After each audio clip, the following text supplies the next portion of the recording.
How's everybody doing tonight? We're back for some more Sonic Unleashed, with everyone's favorite part, the hot dog missions. We got through 3 different continents last session, so I think, based on how last time went, that's probably going to be our norm. 3 different areas. That's about, we'll get 4 continents if we're lucky. So last time around, we finished up in Spagonia. I'm just kind of doing the stage order that I'm used to. So this is the order I've actually trained myself from the Unleashed project, a mod for Sonic Generations. I don't know if there's like an official level order for this game, but the next area we're going to is one of my least favorites for this whole hot dog mission section. It's Holoska. These are some of the longest missions in the game, so we're going to be in this continent for over an hour, I bet, mainly because of the werehog. There's not much you could do to skip that one. So I think if anything, we should just jump straight into things and get these missions started.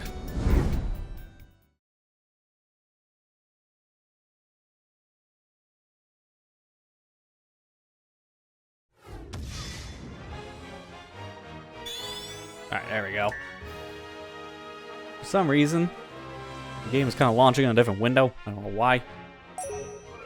Alright, let's go ahead and just go straight up to the cold tundra here. We're going to start off with the day missions, because I want to save those night ones till later. Again, those night missions are going to be some of the longest in the game. So, yeah, not looking forward to that. Making sure my settings are all set. Apparently, the language got changed back, so let me go fix that. Probably when I was messing around with things the other day, making sure my mod loader was working, because I actually got an update in between sessions.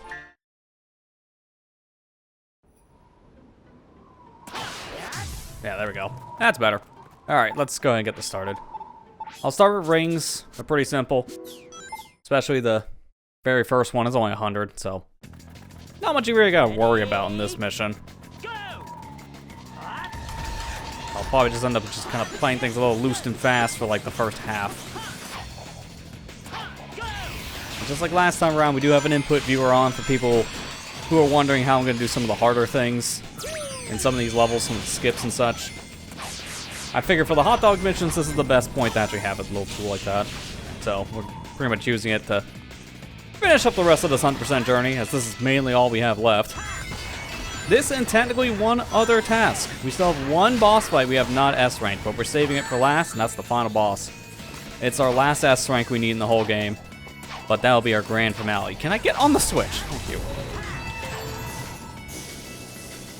Right now, I'm not really worried about this ring route. 100 rings for this level is pretty easy to get. Even if you take damage, you don't really lose as many rings in this level compared to a lot of the other ring missions. Specifically for this stage, because of it being, I would say a good half of it just on this bobsled. They are a little more generous for how many rings you lose, because you don't lose as many on average as other stages. Nice, missed literally every robot, so I couldn't take the top half.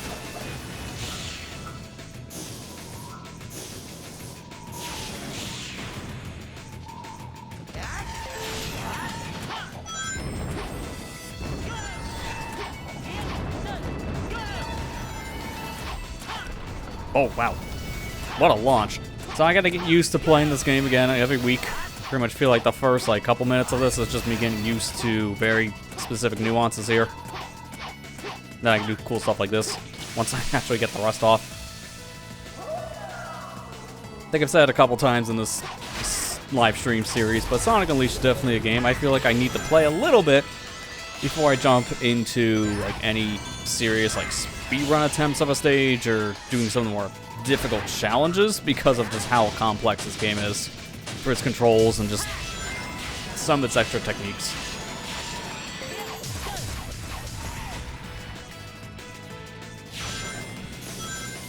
Alright, we should be pretty much all set now. This section has a lot of rings. Even if we get hit, we should not drop below 100. And even if we do, there's plenty of rings to get here that would put us right back on track. At this, I would say the ring mission here, even up to level 3, one of the easier ones in the entire game, just because of the bobsled. This just makes it a lot more generous, and there's so many rings at the end. Like this ending alone, you can get your 100 rings. Just stay away from that robot in the center there, the third one back. That guy's punch radius is the one thing you're gonna always have to deal with. every run might die because of that one robot. And there you go. First one done.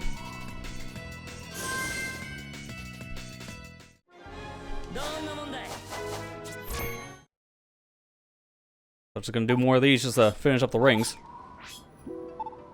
I like here we get a chili dog, but it's not in the sense you think, not like actual chili on the actual hot dog. No, it's just cold.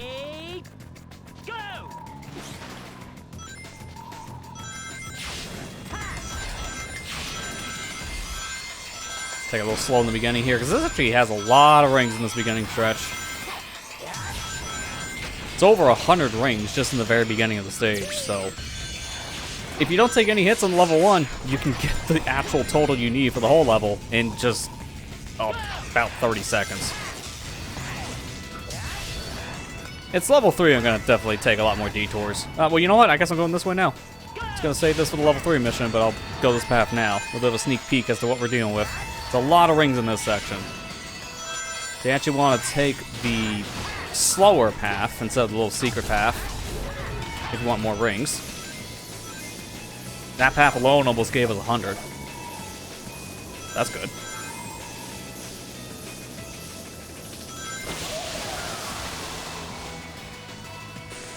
In this section, I just never really worry about. There's barely any rings in this 2D section, so I'm just gonna go fast.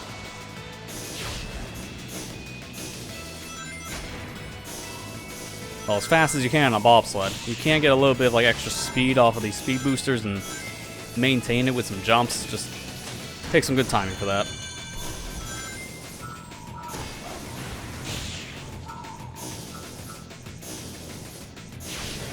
At this point, I pretty much am set for the rest of this mission. So I'm just gonna go fast now. Just trying to get this done as fast as we can, because we've got so many of these hot dog missions left.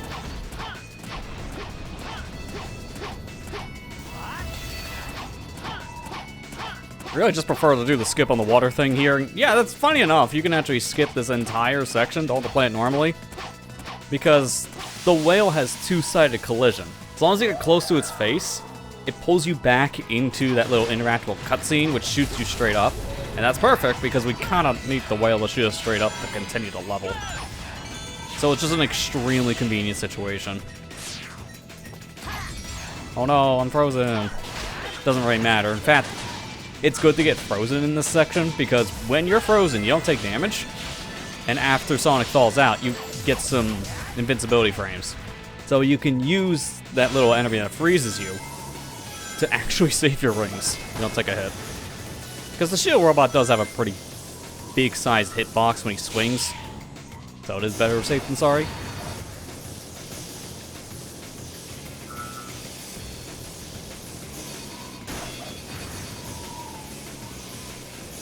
Yeah, let's just try to avoid the guy with the million-mile punch, please. If I get hit now, I think I can still win the mission, but it'd be tight. Because I don't lose half my rings. Again, the bobsled is so generous. Normally, you lose like half your rings when you get hit.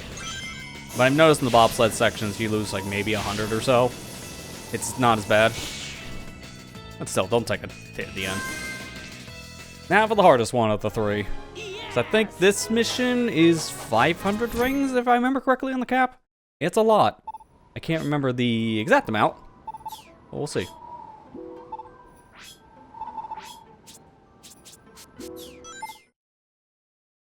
Yep, 500. So I was correct. It is 500 rings.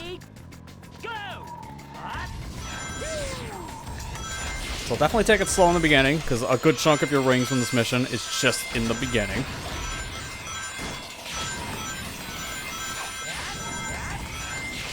Yeah, and there you go. Just that beginning stretch alone, 150. Good.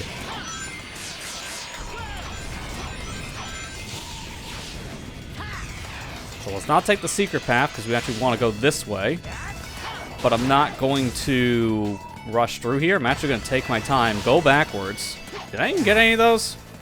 No, I did not. Surprising. I'm just going to lightspeed dash them, because I didn't trust Sonic's hitbox. So I'm actually going to take my time and go backwards in this section a lot, just to get all these extra rings. Because you're not timed this kind of a mission, so it doesn't hurt to go backwards and take your time. It looks goofy as all heck, but trust me, it's worth it.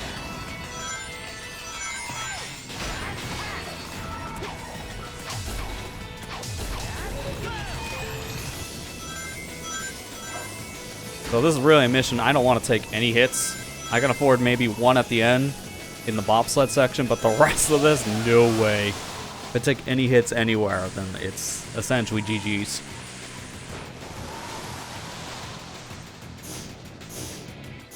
That's a decent amount of speed. Maybe on the speed run I can get like a massive boost off of one of these ramps. We'll see. I'll probably end up mashing then. I think you have to jump frame 1, you hit the ground to get all the speed in the very beginning of this bobsled section. Just transfer from the 2D. Alright, I'm gonna take my time here. I'm just gonna run and grab all the rings. And I'm also waiting for all the stalactites to fall.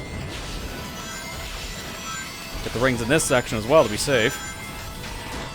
I don't think I need all the rings at this point. I'm just giving myself a little extra insurance.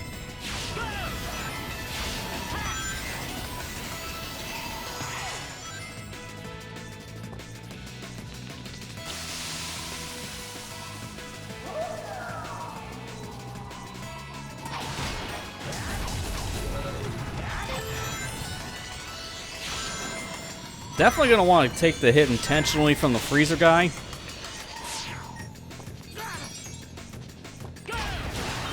Yeah, because I think that robot actually would have hit me. So, good call getting frozen. I don't have to worry about any damage. Because at this point, now, if I take a hit, I should be okay. But I don't want to. If I took a hit coming to this bobsled section, it would have been a GG's.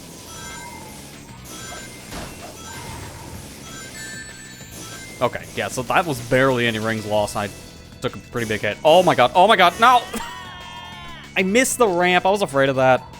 The bobsled has such like a weird control in this game, so every once in a while when I get to the ending section, I just fear that the bobsled is just gonna randomly like sway around a corner, and sure enough, it's exactly how I died. Oh man, the bobsled control is just so jank in this game. There's a reason why in the Eggman Land speedrun everyone skips it. Because it's not good.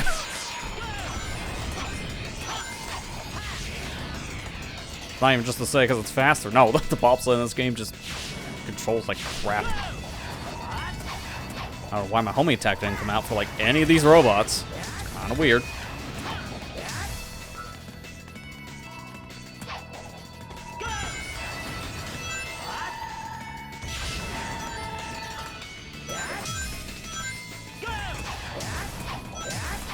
Ice is too slippery. I can't get a good stomp.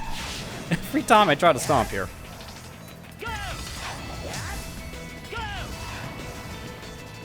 You know what? At this point, I guess I'm going to have to just go backwards one more time. I was going to say, I'm going to go forward to just skip the rest of this, but not if I miss literally every ring on the way. That'd be good enough. As we see, once I get a surplus after the first attempt, I don't have to worry once I get to the water section, because I'll get enough rings from there if I'm coming into it with around 300-ish, and that's pretty much what I'm going to have going to the next checkpoint.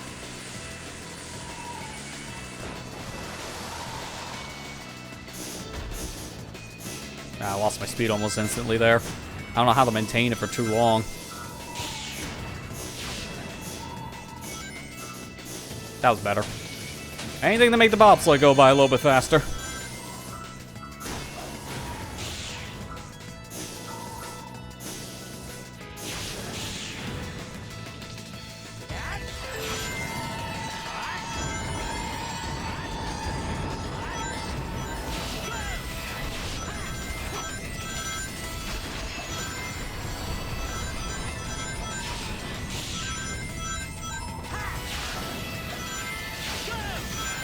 Alright, that should be good enough now. So as long as I get to the bobsled section, I won't have to worry about the ring count. I just have to hope it doesn't sway a weird half again.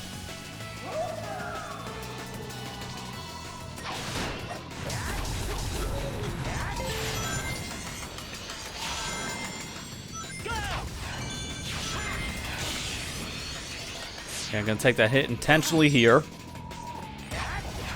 And I clip right through the robot because of those iframes. Let's go. And now we're good.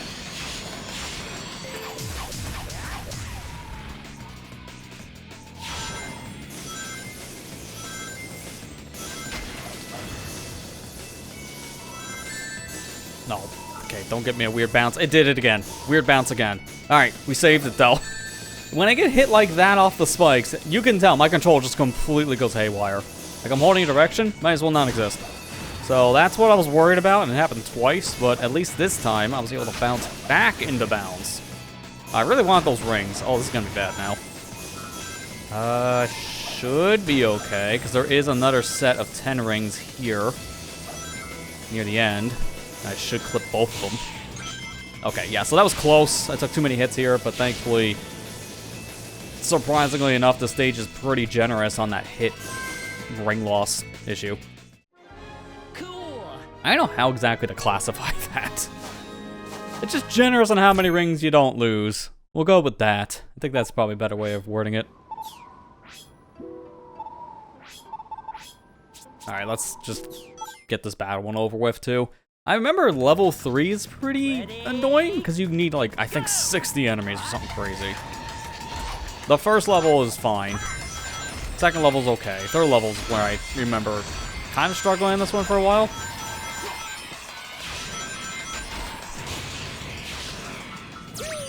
So at least in the first, like, 1, maybe 2 missions, we'll see how level 2 setup is. I can skip a lot of these enemies. But it's good to use the very beginning stretch here to learn the enemy positions.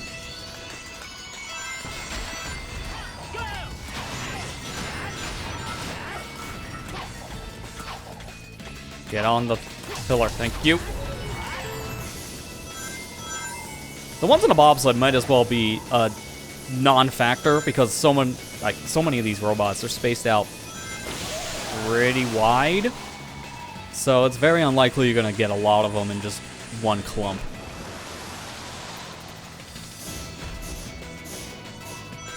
Hey, there's some speed. Look at me go. Wasn't bad. That's what I want to do during the time trial missions, because that's a lot of speed.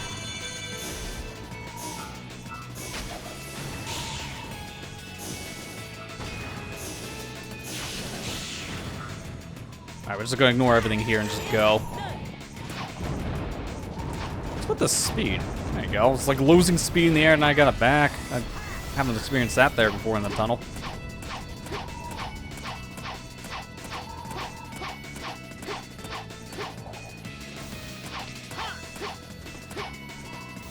It's like, where's my boost? Hello? I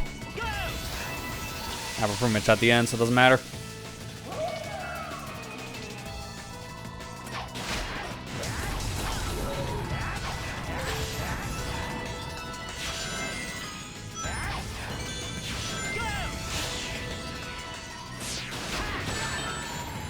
Now you see, right there, that example of the robot slashing me after he was dead, that is why in the higher ranked ring missions, I took the intentional freeze damage. You can't trust that robot. The hitbox on the guy is questionable. It depends on like when he hits you or how high up you are compared to when he strikes. Like there's a lot of different factors. I just wouldn't take a chance.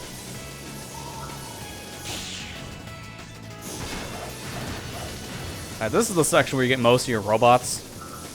Because there's so many in this section, but it's just really hard to hit a lot of them. Like, I just skipped 5, and I was holding right, but it's just so hard to control this bobsled.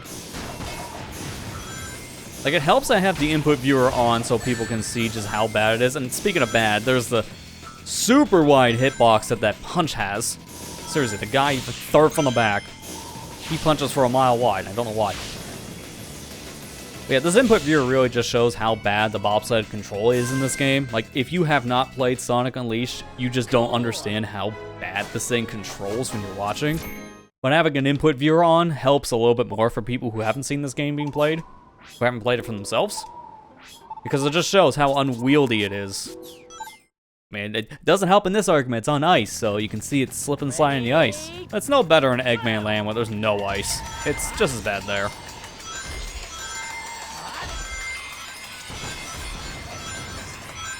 I'm gonna attack some of the robots here. We don't have to get them all, but I do need a lot more this time, because it's up to 40.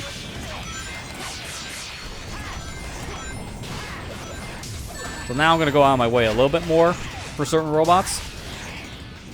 As I already know, a good chunk of them are at the end, but the ending is very questionable if I can hit a lot of the robots. So definitely good to go back and forth between some of the routes here and just grab some extras.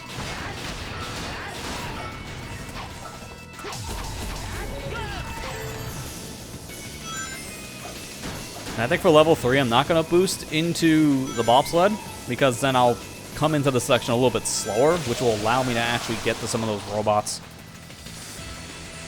It's also important to know when to go fast in a mission like this and when not to go fast, because you don't want to always be speedrunning these missions. Like, once you get the objective, it doesn't matter. Go fast.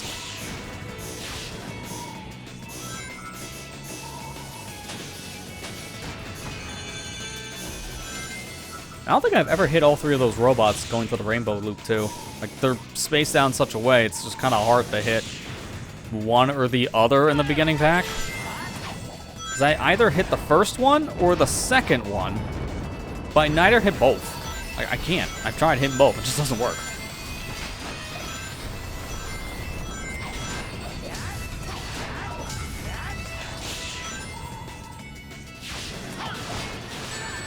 Oh no. It's not like I'm doing the ring mission anymore. Alright, so this tell me my routing for robots, because I think it's 60. If it's going up in increments of 20 for each level for this battle mission, then it should be 60 for level 3. So now I know my route for level 3, which robots to hit, which ones I could possibly skip. Also, which ones are just not going to be reliable. Like, you know, the ending stretch.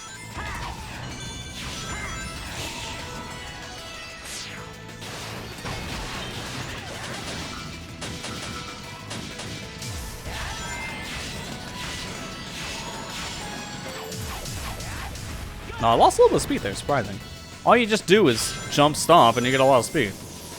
Kind of a weird section like that, but sometimes the straightaways are just best to jump and stomp. Jungle Joyride Act 1 has like a very similar thing near the end of the stage too. Just jump and stomp and gives you a lot of speed in a 2D section.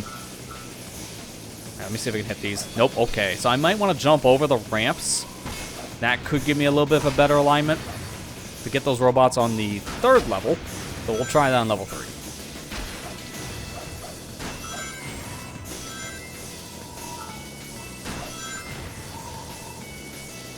Jump over this, why not? You don't actually need to make that booster, so might as well jump to save a little time. It's just important for the rings. So don't do that on a score attack.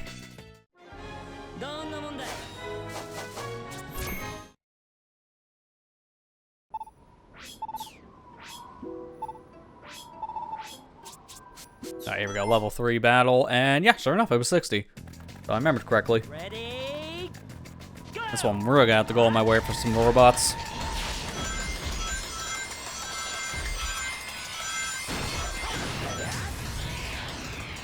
Thankfully, it won't be that bad. I can just do what I'm doing here and just stop in certain sections.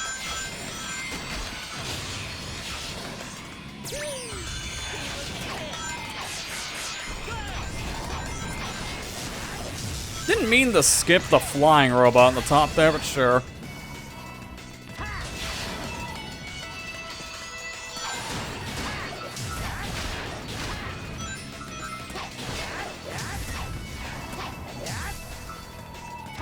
Alright, now we're gonna turn around, which is extremely sketchy. Wow, I almost fell right into a pit. That's great. That was a nice wall run. Sonic Lost World vibes in here. I literally just went backwards for 3 robots. That's in case that bobsled section in the end just becomes a little jank. And yeah, these guys are also killable enemies. I don't really like bothering with the turrets because they're just kind of hard to hit. You have to stomp them to actually get the kill. Like, you can homing attack, but it's just, in my experience, doesn't really work. So I'd rather just use stomp to kill. And then this section only has, like, what? 5 robots? There's a 3 for Rainbow Loop, 2... No, there's 6, because there's one I'm forgetting about in that argument, the very end one. There's 3 here. I forgot the last one. So I always miss them. That's 4, and you got the 3 up ahead, so that's 7, and then the 1 at the end, so there's 8 in this 2D section. Okay, more enemies here than I thought. I thought it was only 5. Nope, way more, never mind. That's like 12, because I think that was 4? I don't know exactly. Couldn't count them. Killed them too fast.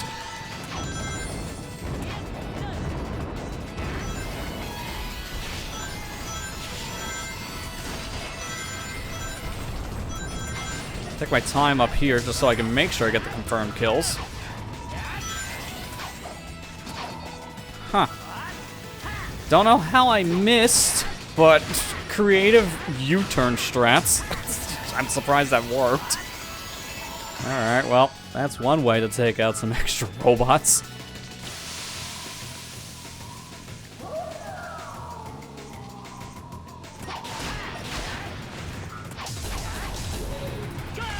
I should be good. You may have noticed the entire time we've played these missions, because it's not going to change the time trial, I'm never taking the bottom path here. It's always the top path. There's no reason to go bottom path. There's like one extra enemy down there, maybe two.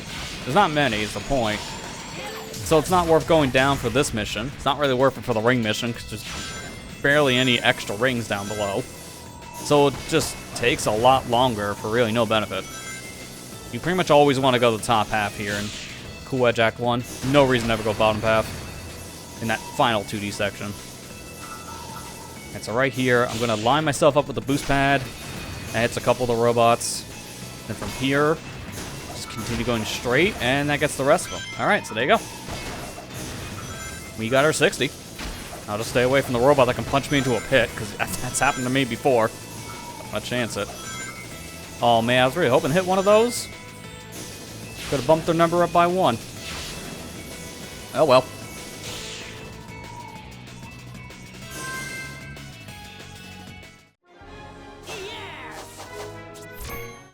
Now the monotonous ones are out of the way. Now it's just time to go fast. I like to leave the time trials to last for both day and night werehog missions here.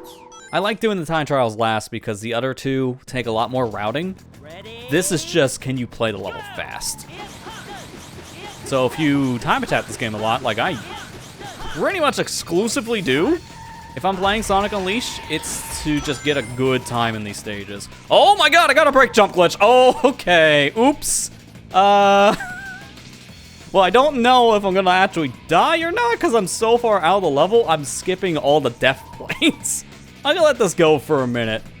So yeah, when you hold like very much like here, specifically on the joystick, so you can see it on the input viewer, it's upright for an M speed going to a 2D section to get D speed. It just transfers all that 3D speed into 2D. Problem is, the game doesn't really like when you go too fast in a 2D section, so in that case, I kind of zoomed out of bounds. I want to get some speed. You can break jump there and actually skip a little bit of the level, but okay, I did it again. I think I'm too far. Yeah, because I can see the stretch around the wall that would take me to the bobsled, so I'm getting this way too consistently now, which is funny. I haven't done this glitch in like 10 years, if that. The point is, you can break jump glitch in this section, which will send you from the beginning of the 2D section to the end of the 2D section in like a quarter second. But if you fail it, which is way more common to do, this happens, where you get clipped out of bounds and then just have to wait to die. And people have done this by accident, that's how we know this exists. Ready, go!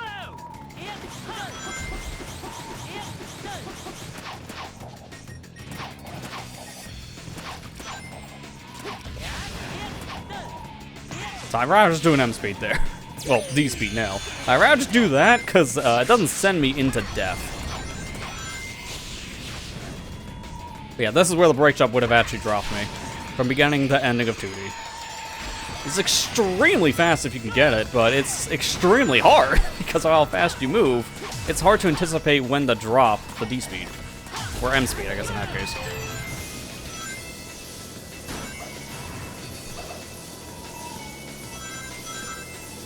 But outside of that little technique, there's really not much else you can do to skip this level. I've already shown one of the other major skips in the other hot dog missions where you just go around the water section to get to the second whale, and that's pretty much the only other thing you can do in this stage. You can't really skip this bobsled. I believe there is some very precise movement stuff you can do to skip the use of stomp. So you can do like a no stomp run, which is, from what I hear, really hard. But that's basically it. And I do know that skipping the stomp for the second switch in the stage skips that whole 2D section, so if you can do it, it is faster, but it's just really hard. No one goes for it.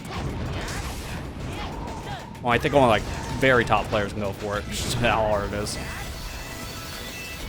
I've seen it like I think in one speedrun video.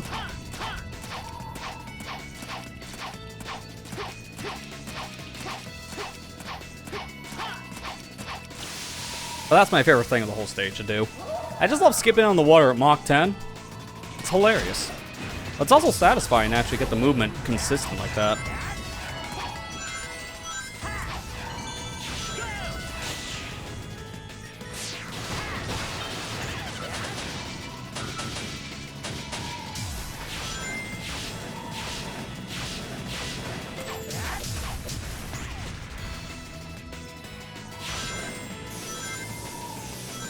I really wish there was a way to skip this thing though. Like, unfortunately, from what I watched in a bunch of different like speedrun videos, even like the super hard ones, to get the lowest times possible, it seems like there's no way to skip either one of the bobsled sections. You're forced to do these no matter what, just because of how the level's designed.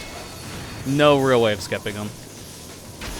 If this is a thing people could skip, man, the Cool Edge would be a way more interesting speedrun stage. I think it's like a lot of people's least favorite daytime stages, or one of the least favorites, just because of the bobsled, which I can completely understand why. It's not my least favorite. I do distaste the bobsled, but I wouldn't say I hate it. I like it more in the Unleashed project for Sonic Generations because you can boost in the bobsled. So literally having a boost button makes it more fun. I don't know what I would say would be my least favorite day stage in this game, because a lot of them are stages I come back to very frequent. But it'd probably be Chun-nan Day, Act 1, and especially with the DLC too, because I've talked about my distaste for the cycle-based stuff in that stage. Ready, go! Bobsled's bad here, but at least with this kind of stage, it's nothing cycle-based, so I don't have to just sit down and wait if I get to a section too fast or too slow.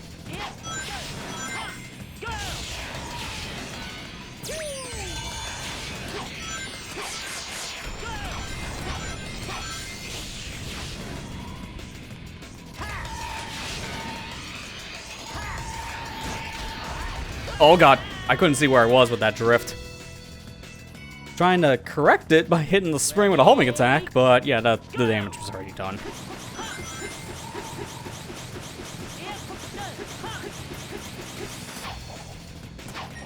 Oh god, okay, too fast. I did it again, and I wish you can reset from the pause menu, but for some weird reason, they don't let you, so I have to just deal with going out of bounds until I'm dead. Kinda dumb. I'll fall off eventually, just give it like 30 minutes, it feels like sometimes.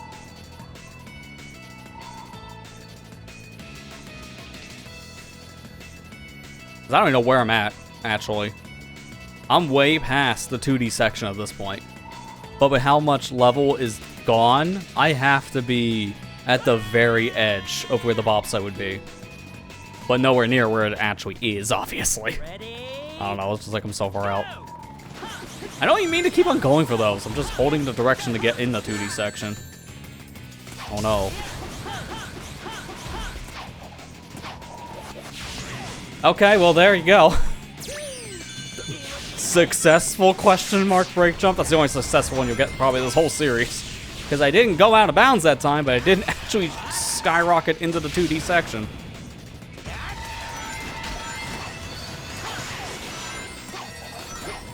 That was actually really good. My homing attack got canceled by the ground, so it just gave me a speed boost. If I can do that again, that'd be preferred. Because I don't want the homing attack the robot if I can avoid it, but I also don't want to do a boost. Then I'll just careen off the edge.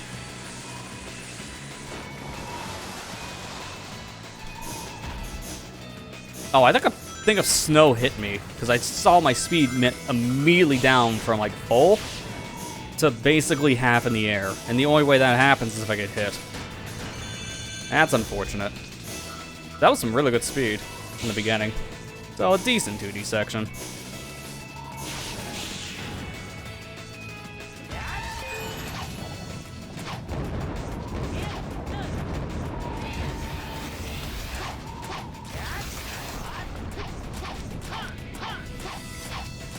Gotta go really wide here, because that little ice pillar that's dropping down in the water has a huge invisible wall around it. I didn't know you can go past the whale. I've never done that before. Alright, well, it's good enough for the future. As long as you're close to him, he just pulls you back into that scripted section, so I've never gone past it, always being close enough to where the whale is.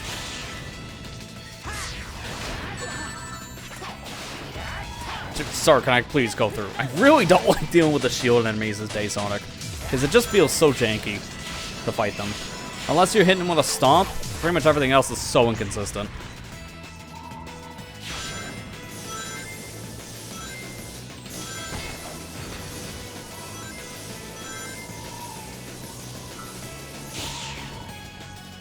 I think it's actually possible to skip that booster and make it with a jump to the other part of the ledge. It's just extremely risky, so maybe not worth going for in a time trial like this.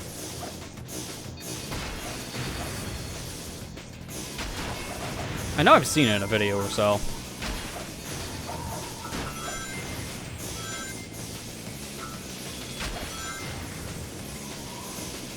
This one, as I already mentioned, is free to skip. Just jump. Give you so much level down below, it's fine if you miss it.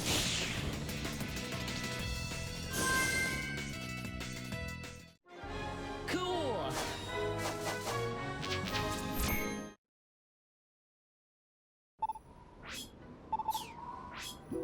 Alright, one more. And then we can go on to the night ones, which are worse, in my opinion, for length, because... Oh, man, Cool Edge Night is one of the longest stages in the game. There's not much you can do to skip it, which is really unfortunate.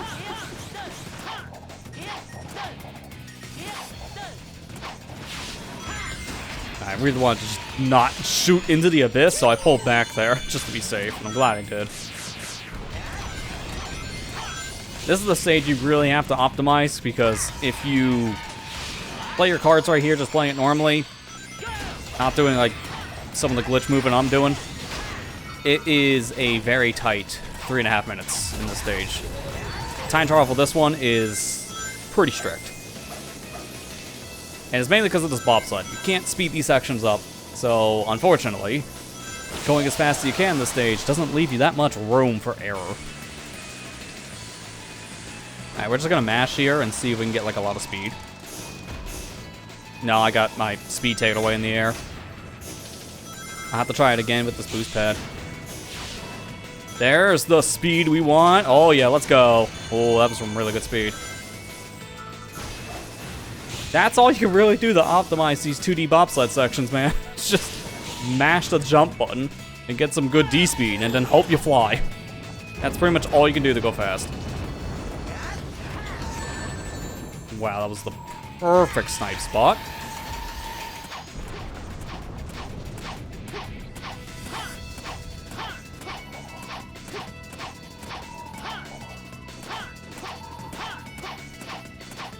Alright, trying to take this bank turn. Yeah, because that's why. We actually did it again. That is shocking that happened twice, and I didn't know you can do that at all until today.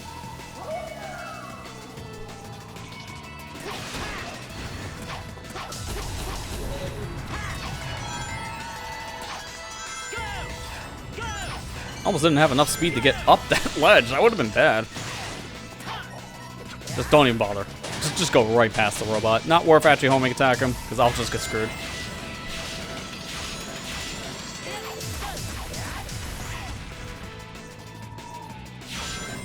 Hey Marley, how you doing? Yeah, Kingdom Hearts taught me anything about button mashing. Yeah, I can 100% agree. If you get it right, it's very optimal.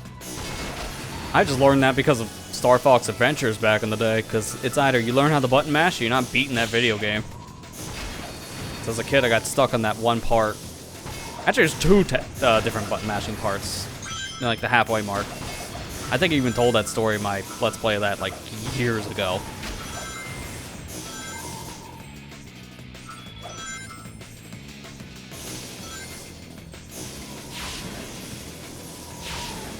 I've noticed though with age, it's getting harder for me to button mash as consistently as I used to. Like I still get the speed to button mash, but I can't do it for as long anymore.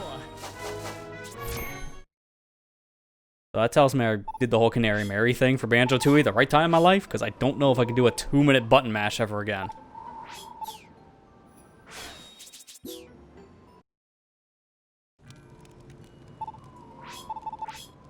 Alright, let's go ahead and get these night missions started. These ones are going to take a long time.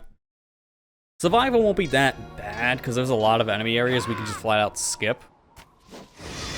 But it's just a long level. Even with skips, this stage takes forever.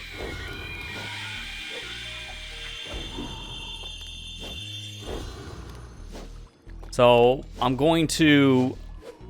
not gonna like do the crazy stuff. We're gonna save that for time trial, but I am gonna be doing some skips in like certain areas if we don't have to fight anything, because it's just not really a point. And this one's easy. Just stand on top of a bale and grab.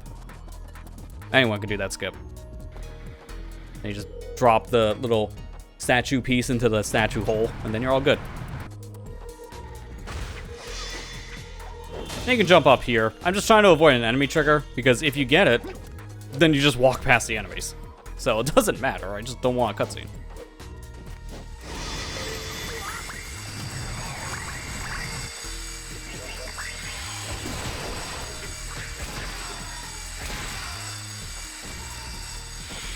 If I hold B here, then Sonic should grab this as soon as the cutscene's done. Case in point. And then this section has, unfortunately, one of our first mandatory battle sections of the stage.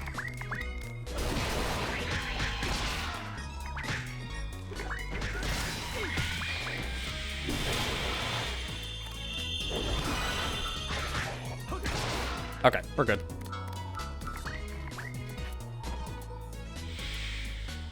I was to say, if the guy dies today, that is, then I can actually get a move on.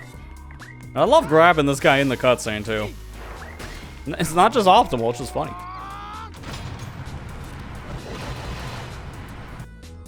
I'm looking forward to when we get to do the time trial stuff in here, because that whole combat section we can just skip.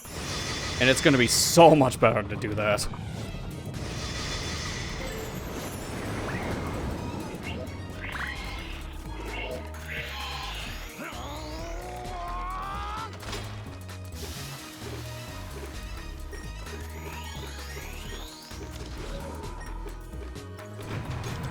Always gotta remember the order of operations on that switch.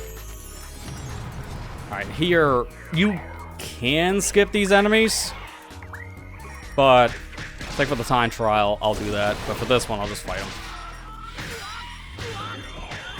Which is already starting to become a thing I'm gonna regret for later, based on how many slaps I just got from one enemy.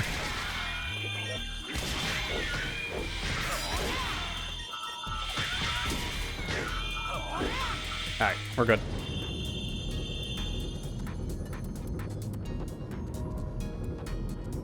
Yeah, no, that's correct, Marley. The Werehog stages just don't have a timer shown for the Werehog. The timer still exists, but it's just not on screen for the mission, which is really weird. But I know, yeah, for the standard def, they didn't really do the same thing there. It's like a weird design difference I've noticed between versions. I don't know why there's not a timer here, unless you're doing the hot dog mission.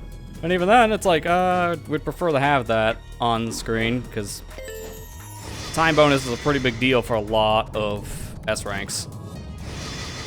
Even for the Werehog.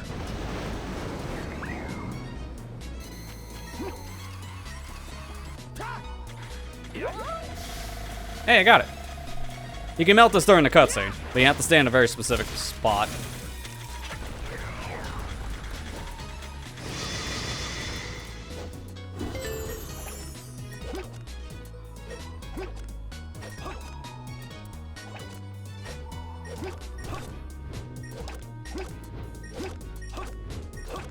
I love getting these turnarounds. It's just so satisfying. Alright, there we go. We're good. So now at this point, we just have 2 more combat sections we gotta go through. And now you pretty much see how the other 2 survivals are gonna go. Because it's essentially the same deal.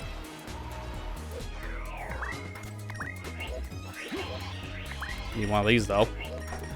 Excuse me, coming through. Don't mind me. Just got a hot robot here. You can have it.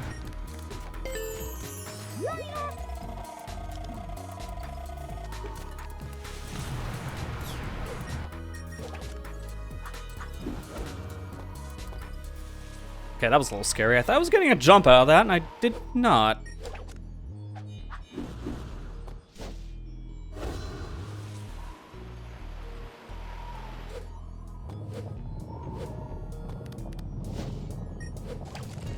I think I can do a drill there. I just don't trust myself. Like, I want to attempt it, but also these missions are so long. Oh, okay. Well, I missed a jump there, so third combat section before the ending. Whatever. This one's not that bad. It's only like the 3 robots and a wizard. Just didn't want to fall, so next attempt you'll see how that actually is supposed to go.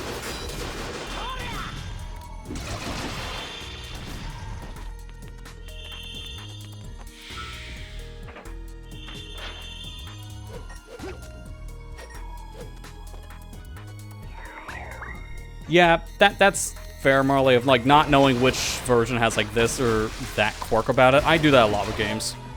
I'll sometimes forget, like, especially when it comes to a lot of the Sonic games, because during this era there were so many with, you know, the same name, but they were different games. So it was very easy to confuse what game had or had stuff missing. So I get it.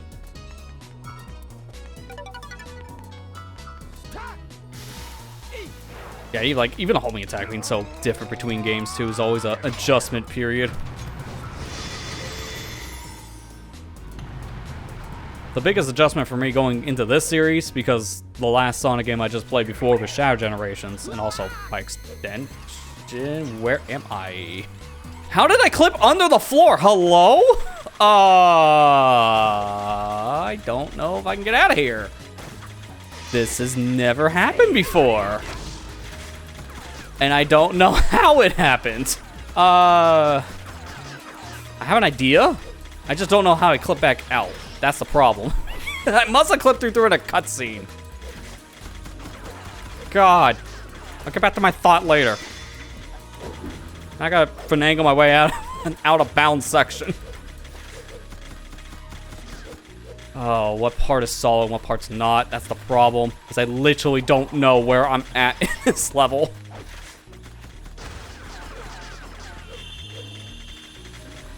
And you see, I can like stand here, but I need to get out of bounds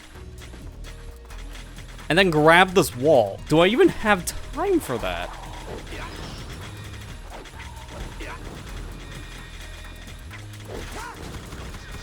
Yeah, that's exactly what I thought would happen. Okay. I was literally playing the game normally, and then it just threw me out of bounds. I've never experienced that in my life. Didn't even know that was possible. Alright, you're gonna get a sneak peek of how the time trial works, because I got gypped for literally no reason. So we're gonna play this like the speedrun, because I'm mad. I legit beat this on my first try, until the game said I didn't. Oh my god. So I guess I go back to that point I was talking about before, of getting used to the controls for this version of the game compared to other Sonic games. The last one I played right before Unleashed was the Generation stuff, Sonic and Shadow Generations. The homing attack was on A. So, go back to homing attack being on X, the boost button. Yeah, that took a bit to get used to again.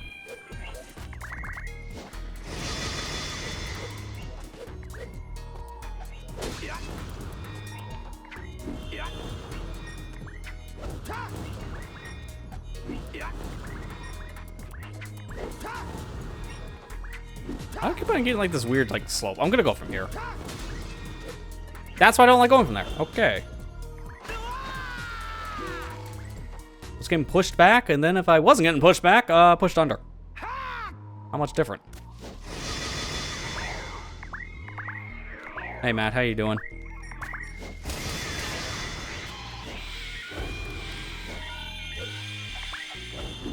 Wait.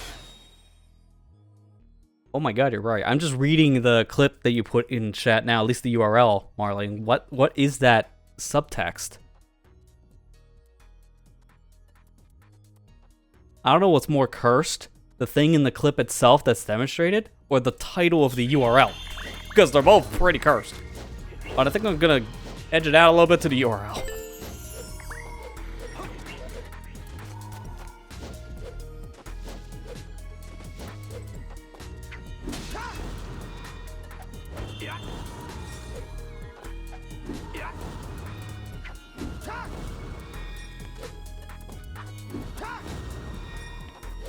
Why is this like giving me a hard time today? Make sure something really quick. Hey, I am on 60. Okay.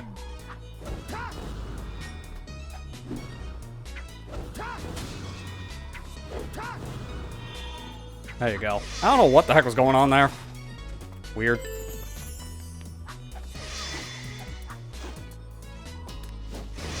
There. Okay.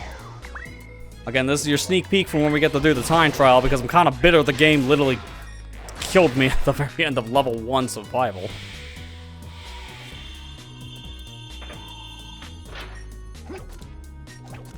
Oh, jeez, I'm sorry to hear that, man. What the heck is going on? Why they wanted to fight you over your pay is beyond me. That doesn't seem right. I hope that's all, like, resolved at this point. You know, deal with that headache going forward.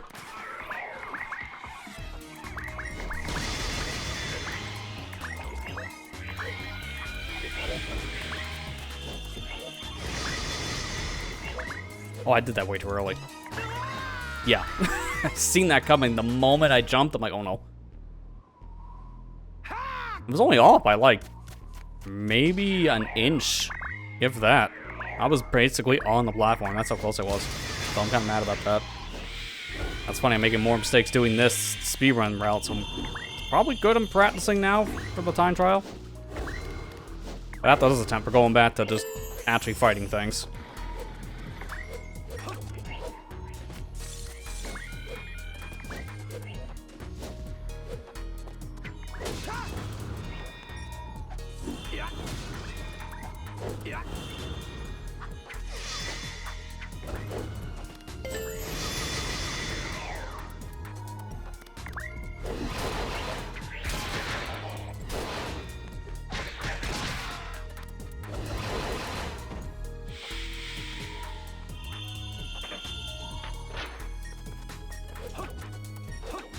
Oh yeah, you're talking about like the PTO stuff, because I know you had to take off these past few days because of health issues, and you were supposed to have that reset. So the fact that they were wanting to argue about giving you the thing you've paid into with your time, yeah, that definitely sounds really dumb. So the reason you had to argue just to get your paycheck is uncalled for. I know the feeling. I've had to do that with work before, but that's more of a different problem, not PTO related. But I know what you're talking about with the headache of fighting over pay. That should not ever happen in a job.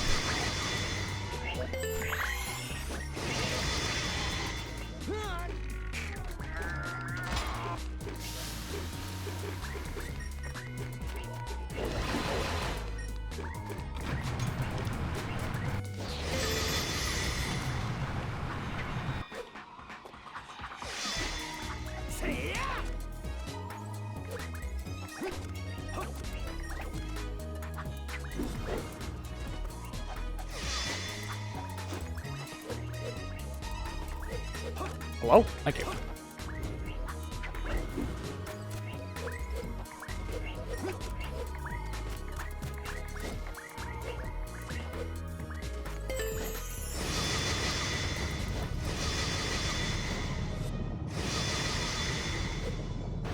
I like how scary that looks, but that drill jump is actually extremely consistent.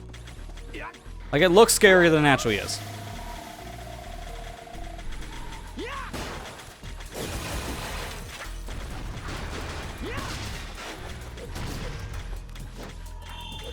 Going protected brother mode. Hey, to be fair, Marley, if you're seeing a problem with something, you already know it's a thing because it's just something you work with on a constant basis. I don't really think that's a bad quirk to have. I do it all the time when it comes to very like specific things.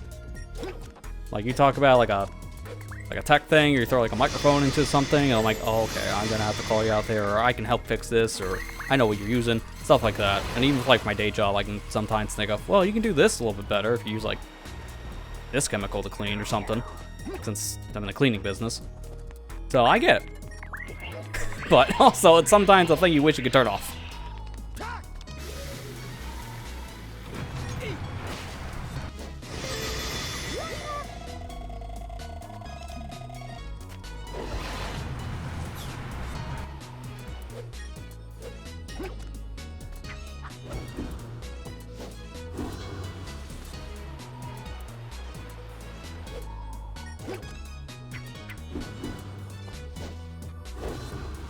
You know, because I'm already doing the speed stuff, I'm going to go for the drill here.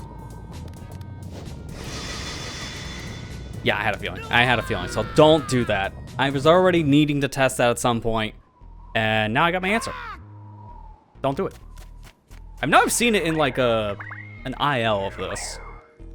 I just don't know where I've seen the drill, that icicle section. It's either before you hit the first one, or it's you grab an icicle, jump off, and then maybe you can drill. I'll have to look at a video, but I don't think it's worth going for.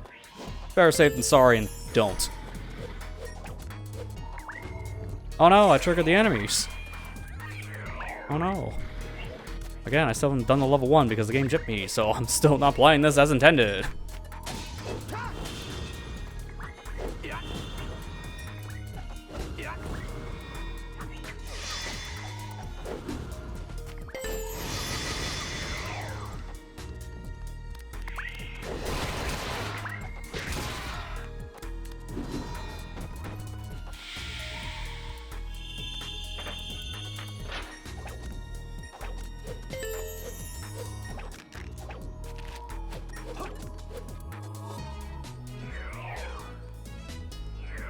I don't think there's a way to overlap these cutscenes, is there?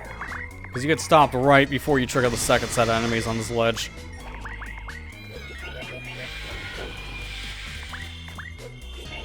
Oh boy, I didn't actually want to fall yet. This is not ideal now. I don't think I can make this. Oh, no, you can't. Okay, you just barely make it. I've never failed the jump and then landed where the checkpoint is, so... I didn't think you can clear the jump with just the drill into the second jump. Nice, you idiot. I love when they're standing next to the fire. You have no one to blame for that but yourself, dude.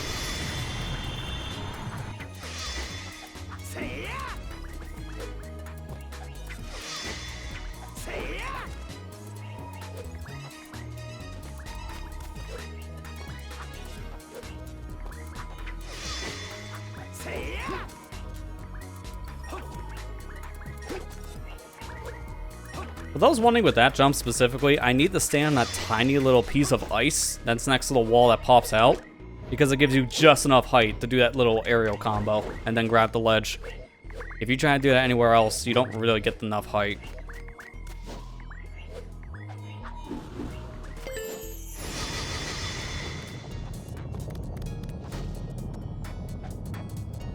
Oh boy, yep. I don't know what happened to my drill. You guys saw I was holding down trigger the whole time, and I wide, which normally pulls out the drill. So I think I just kind of got screwed over by being in the air for too long. You want to be in the air long enough for that drill, but I guess if you're too long out, the game just kind of ignores your last command, which in this case was running. This is why in the beginning of the stream I said we're in for like some of the longest hot dog missions here. Holoska Night specifically is the worst one. In my opinion, this is my least favorite set of hot dog missions in the whole game because they're just super long. The one for Shamar Night is hard, but if you do the speedrun route, it's like 10 minutes tops for all the missions because you just clip out of bounds, beat the level in like a minute and a half, rinse and repeat until you get all 6. So if you're a speedrunner, you can beat it so fast. If you're not, it's the hardest and it sucks. But also, just use the Law of Unleash in the stage, and it fixes the Law of the Fire. This one's just monotonous, because there's nothing you can do to skip half of these. That's why it's kind of my least favorite.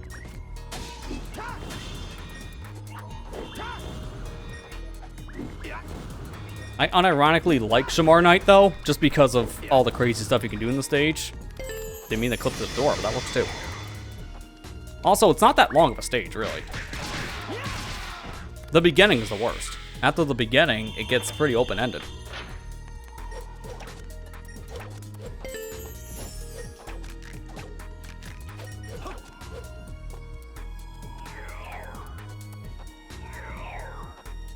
Yeah, agreed, Matt. I wouldn't say headaches for me, just more exhaustion. Because of how long it is, you're redoing any of this and you're saying it's just very long. Oh, okay, I kind of got screwed there.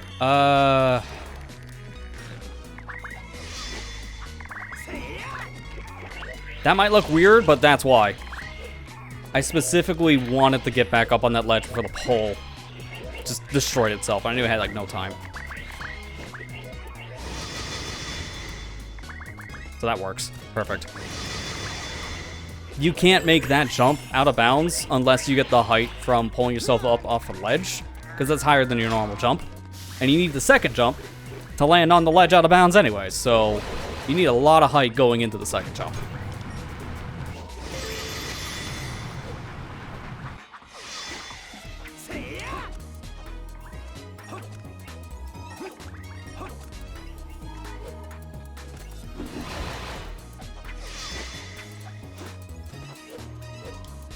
Really?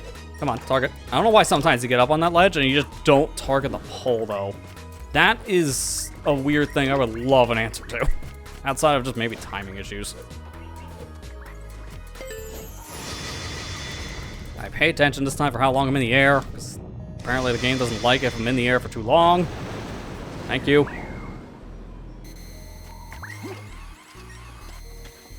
Yeah, no, 100% agree there, Marley. Like, this level is fun to play through, but, like, maybe once or twice, not, like, 6 times in a row. More if you fail these missions consistently, like I've been doing. It's not terrible for just your first run through. It's an interesting idea for a stage. It's just the hot dog missions are some of the worst. Okay. Lost all height there. Weird. Thankfully easy to fix.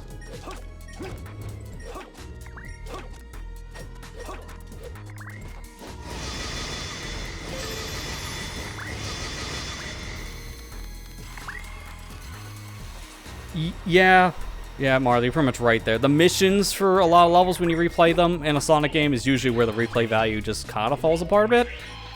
But if you're just playing them on your own pace constantly, especially if you're going back for collectibles or a better rank, players don't mind it as much. The missions is where people really notice a lot of the issues with the level. Doubly so in a case like this, where it's a one and done, no checkpoints included. Yeah, people don't want to deal with that. And that's where you notice a lot more of the flaws of the stage. Like, a lot of the combat here you can skip, but it's the very specific ones that you can't skip. Those combat sections are just annoying to deal with. Not to mention just some of the ways they structure the stage is a little weird. Like, why would you ever go this path on the right is beyond me. That right path is worthless. There's nothing over there of value. This path is way faster, it's way easier, and it puts you right in the enemy section. The only thing you're missing is a checkpoint. That's it. It's the only reason why you go the other path.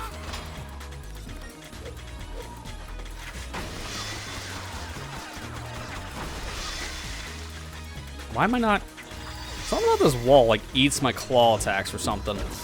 Alright, well, that's one way of doing it. Okay. So I want to know more about that for the future. But you may wonder, why did I pull that lever? Because the door doesn't open until I melt it with fire. But if I pull the lever, it spawns all the objects in the area, which will include all of these little snowmen. And most importantly for my sake, it also gives me all of the power-ups for Sonic. So I'm getting all the collectibles here, so I can actually power up Sonic to make the ending section a little bit faster.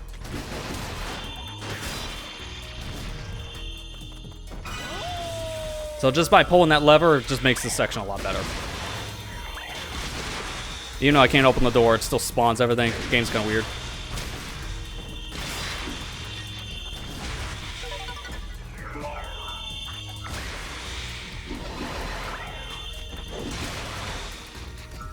Alright, and that's it. Finally. The first mission's done.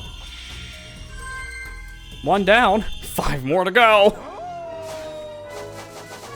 And now I'm back to having to play the level normally because we're actually into new combat. Can't just cheese it again because, oh, well, unless it clips me through the floor again, then I might cheese it in level 2 and 3.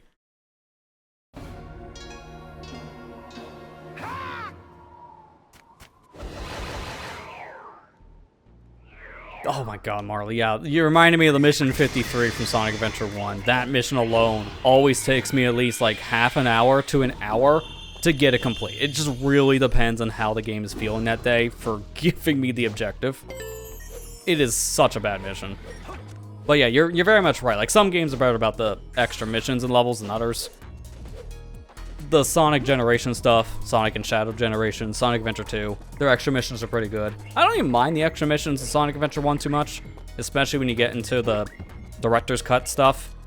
Some of the missions are take it or leave it though, but just like A, B, and C missions aren't really that bad for Adventure 1. It depends on the character though, because I do think Bigs are the worst in Sonic Adventure 1. Just catching any of the fish that's not Froggy might as well just be like a coin flip because of how he controls and how just the fishing in the game is so reliable.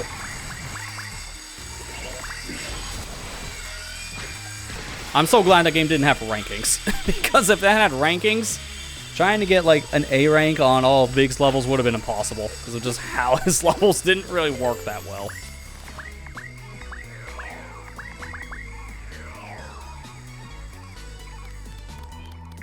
Another one that's like the replay and the levels weren't that great, it's also a very hit and miss situation too, is Sonic Heroes. Because some of the characters' B missions weren't that bad, and then others were kind of stupid. Like, I'm not gonna lie. Team Sonic just being a time trial of all the levels, it's not worth it. Those are pretty bad.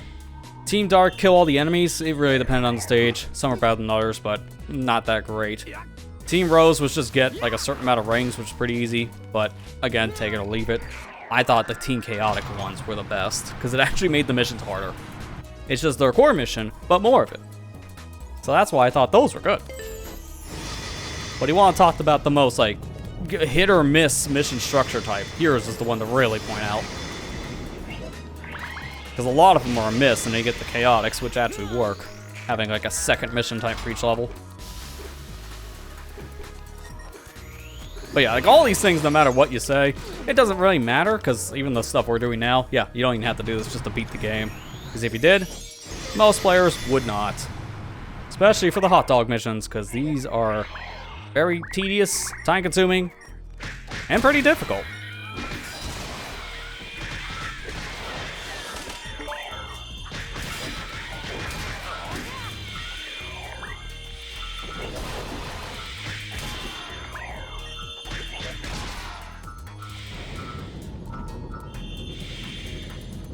I've gone through this section before without killing those enemies. It's just better to take them out.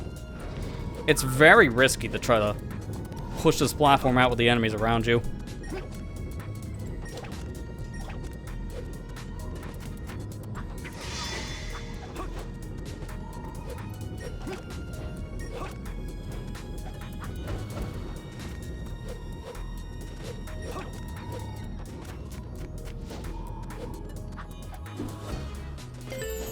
Yeah, also, yeah, Heroes having like most overlap between the stages stuff also is the thing that some people don't care for too much for the replay value of the game's extra missions, which is completely understandable. Especially when they add the extra playthrough at the very end you can unlock, making it 5 different ways of playing the game when you really break it down. So it is a lot to ask for. I always looked at Heroes like I have with the Genesis games. Oh god. Yep, okay, that was janky. I didn't know if I could recover from that or not. The answer's no. Maybe if I did the kick combo instead. But both, I think, give a similar amount of height, so maybe not. I don't know. It's fine, I just have to redo that. Won't take that long to get back. But yeah, I've always treated like Heroes in the same way I have like the classic Sonics, where you play one team, beat it, come back later to play the other team. Because if you're just marathoning the game, just like with the classic Sonics, you'll get fatigued really fast because it's the same levels. Very minute changes between them, that's not enough to break up each playthrough. So you feel fatigued real soon if you just play the entire game in one sitting.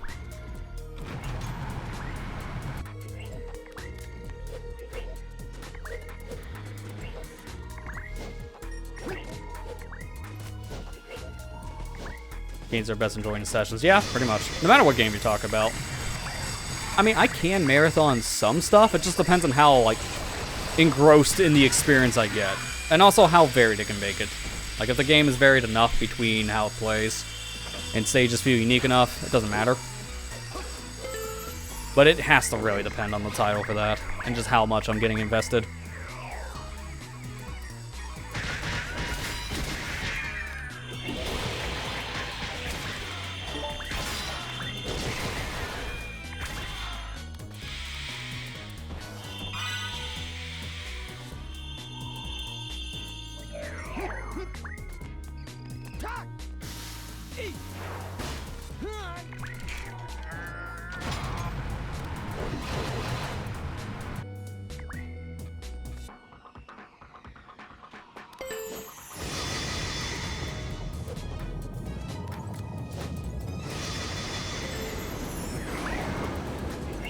we're pretty much back to where we were before, so it's not bad. I might just do like the one little thing here, the skip, moving around. Actually, you know what? No. Oh, frozen on the Switch. Well, you know, I'm not gonna be off it now. Nice. Everybody frozen. This is just a freezing day. I'm gonna try to pull this when the enemies are out. This is gonna be a terrible idea. But at this point, I might as well try something different. And there's a shield here, so I get a little bit of extra health. Anytime they hit me, I let go of the Switch, so that's why I'm like, I don't know how well this is gonna really work. And it doesn't, so yeah, needless to say, bad idea. I have to stop. One more hit and I'm basically dead, even with the shield on.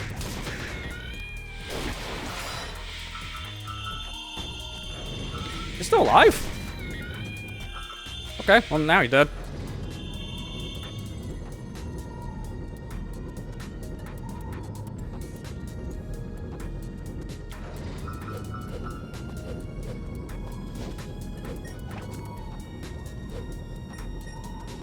Really? Okay, sure. Just missed every ledge, Sonic. That's why it's best to probably just grab it near the rock instead of going for the second one immediately.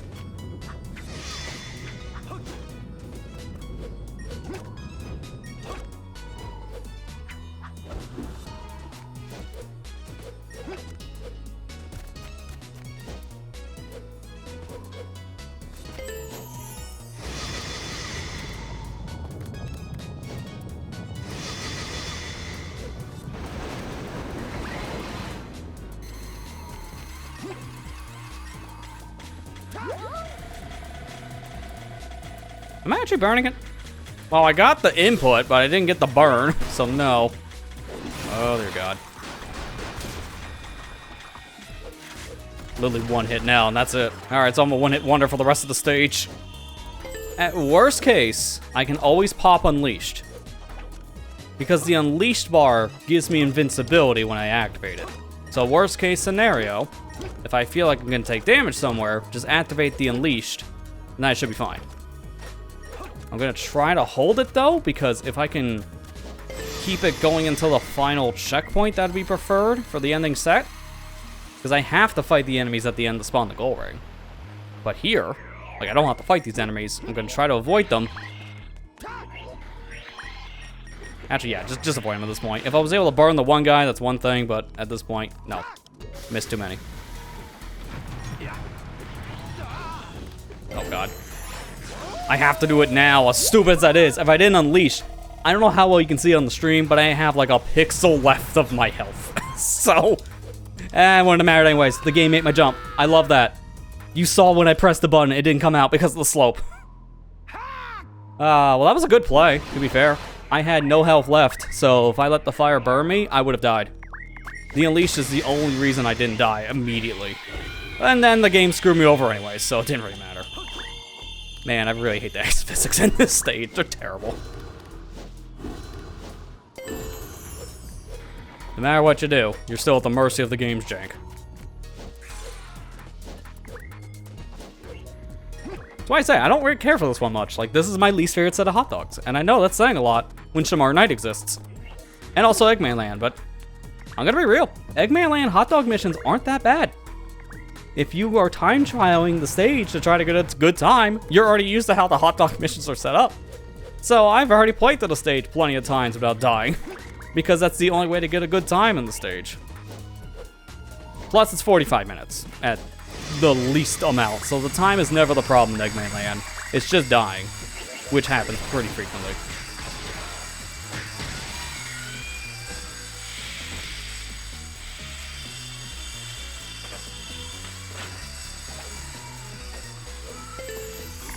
I unironically can't wait until we get to the Eggman Land hot dogs because I get to do some cool stuff through it because it's just time trial.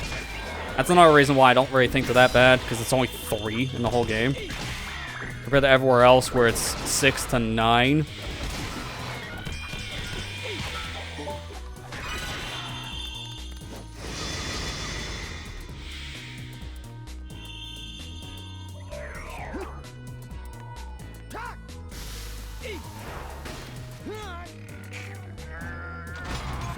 Yeah, it doesn't have ice physics. No, but it has bobsled physics. Not much better. It might as well be like you're on ice still when you're on the bobsled. Such a random thing they bring back just for Eggman Land 2. Like, I give it a little more credit in the Wii PS2 game because it's in 3 different areas instead of just 2 for the HD version.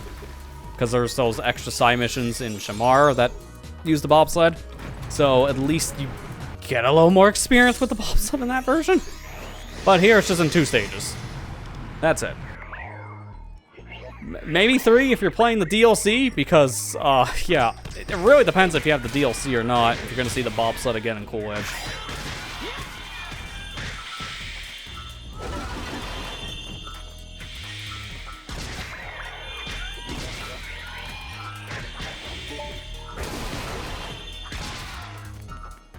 Alright, good enough.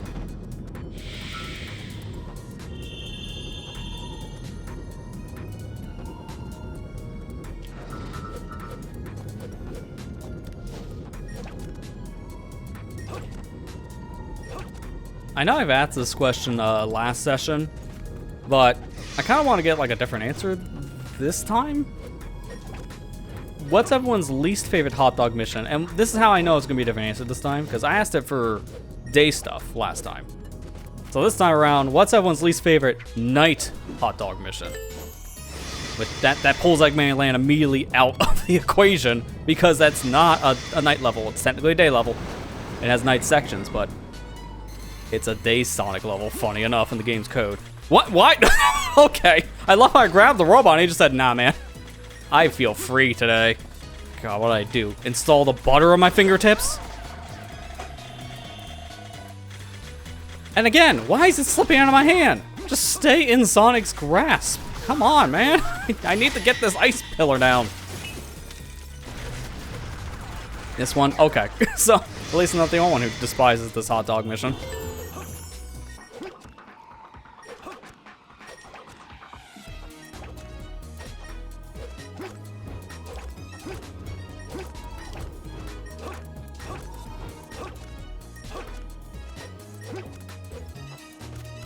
Like, we've been in this continent for like an hour and a half so far, and about an hour was just the day stuff, so at the rate I'm going, that's gonna be about another hour almost just for night. That really tells you a lot. These night ones are pretty bad. And you've seen how the speedrun route works already in this. There's barely anything you actually skip.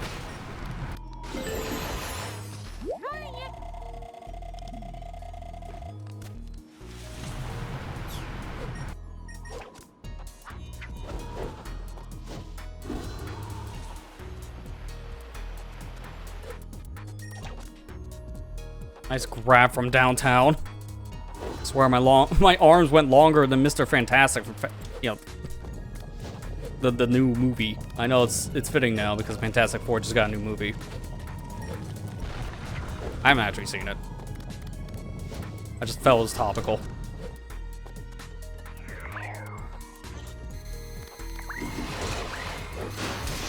I didn't even actually do that combo, but that kind of works. Unfortunately, the wizard decided to be an aerial fighter today because he is not coming down. Sir? Why?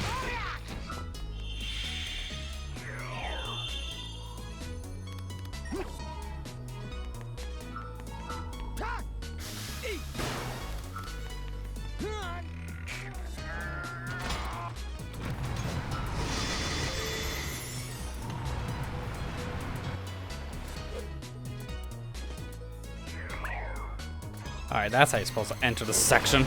I was actually half expecting it to clip me to the floor. It's already happened once, why not?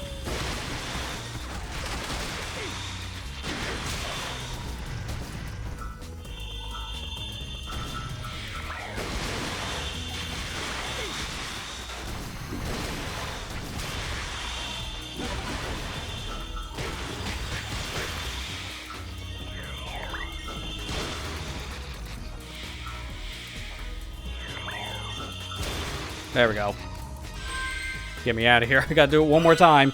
And then I have to do the time trial stuff, which is really not that hard. It's just monotonous.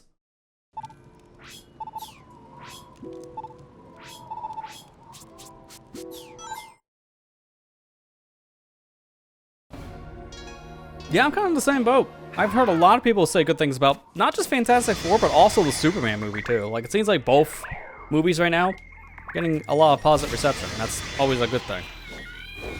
Especially for Superman, because that guy has a very, very mixed track record for movies.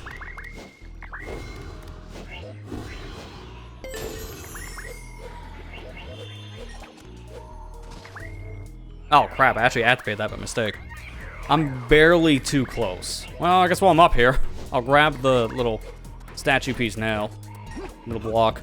I will actually have to fight these guys for once. It's not hard. These guys are very weak.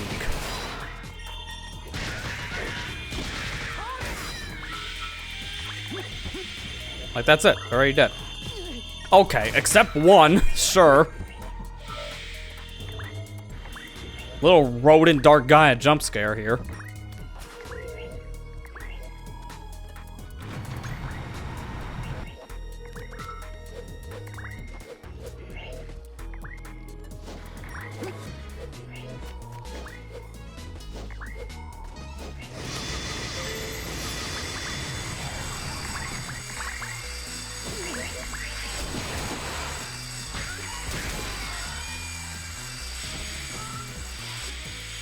I'm just gonna stand here and wait.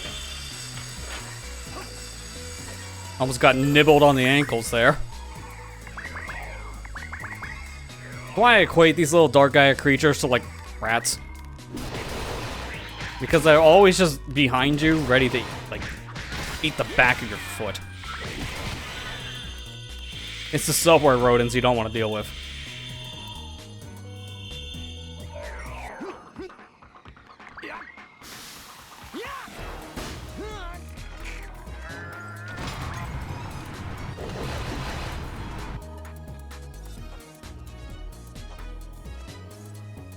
Yes, the sooner these are done, the better. Yeah, agreed. I actually watched someone play all of this through. They did the same thing I'm doing. So they went for true 100%. This was one of the last things they did. This specific set of hot dog missions. You can see why. There's some of the most tedious parts of the whole game. They were doing every other hot dog mission, even Eggman Land ones, before they did this one. That tells you a lot. It tells you a lot about how people hate this one.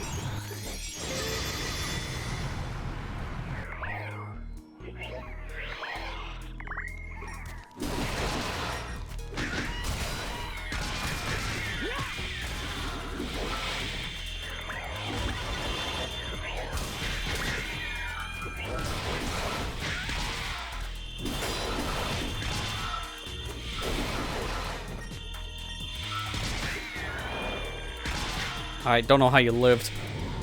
We're done. Mind your dog enemies and Croc.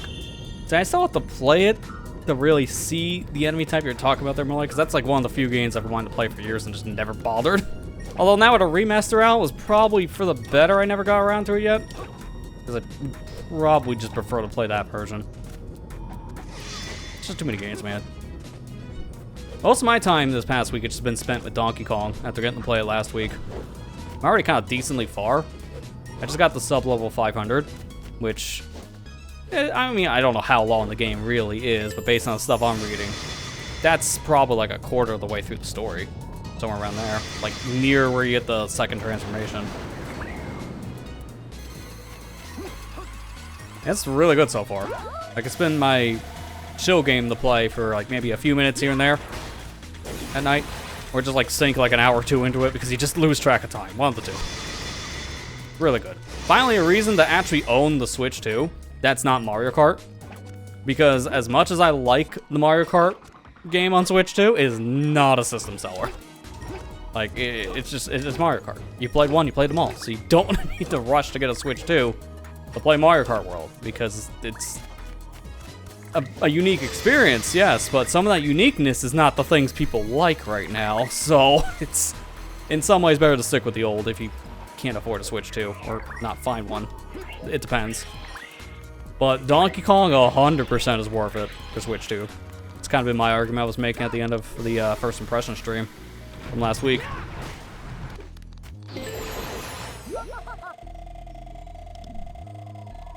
The dogs bounce around in circles, look very dizzy. Okay, so I can see what you're talking about then now. When they bounce around in circles, they definitely kind of have a similar energy to these Dark Gaia creatures, because these little rodent-like Dark Gaia creatures are similar in terms of movement, based on how you're describing it.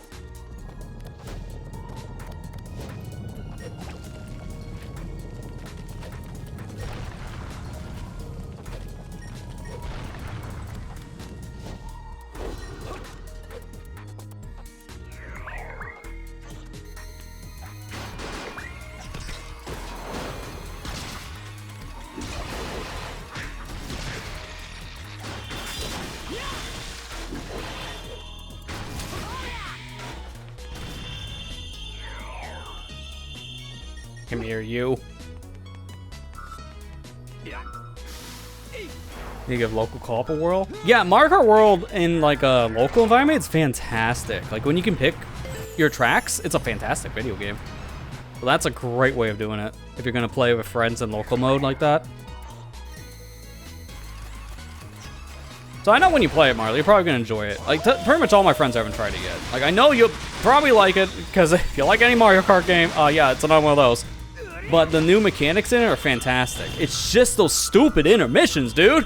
Oh dear God, the worst part about the game. I finally got around to looking into that community-made Discord that people are running right now just to share room codes, so we can avoid playing the intermissions online. And it's fantastic. Pretty much every room I join, it's like 90% races now, like 3-lap tracks. So I'm actually getting to play the tracks, which is fantastic. Because Mario Kart World has some of the best level design in any Mario Kart game, hands down. It's just most of the time, you're driving straight. It's like, the intermissions don't give that much versatility. Like, for an example, I was doing terrible today. I joined a room, and I was doing like, I think it was like 3 or 4 different sets. So it was like, I think it was like up to 12 races. In almost every single one of those races, I was getting very low placements. Like, I was getting a lot of placements in the teens. Sometimes I might get into like the top pack, and that would be like a 7th or 8th place. A lot of times it was in the middle. But there was one race someone picked an intermission by mistake. I got lightning in 20th place, and I knew it's like, okay, I'm just gonna hold this, and I'm driving the rest of the way to the track. Once we got to the track, I activated the lightning right after the first item set where people would take shortcuts. So I activate lightning, shock everyone in the room. Then from there, I also had a bunch of mushrooms.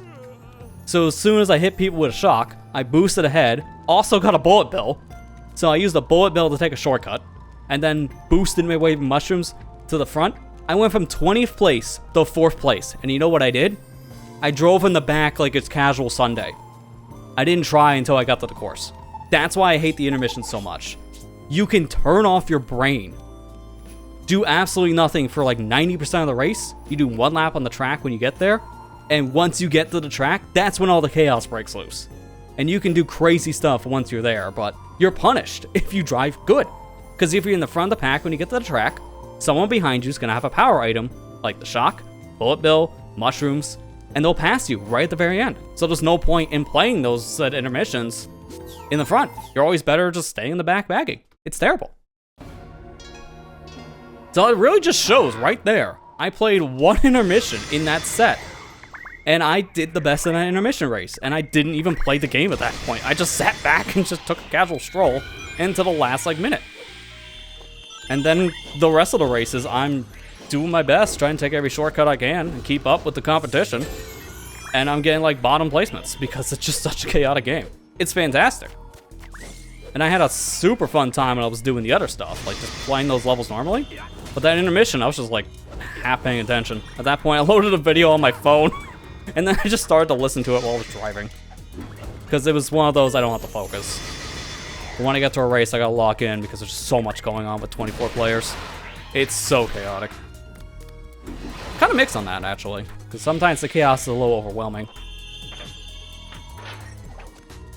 I can see why competitive Mario Kart lounges are still like up to 12 racers because of just how chaotic 24 is. 24 competitive play would look like a nightmare.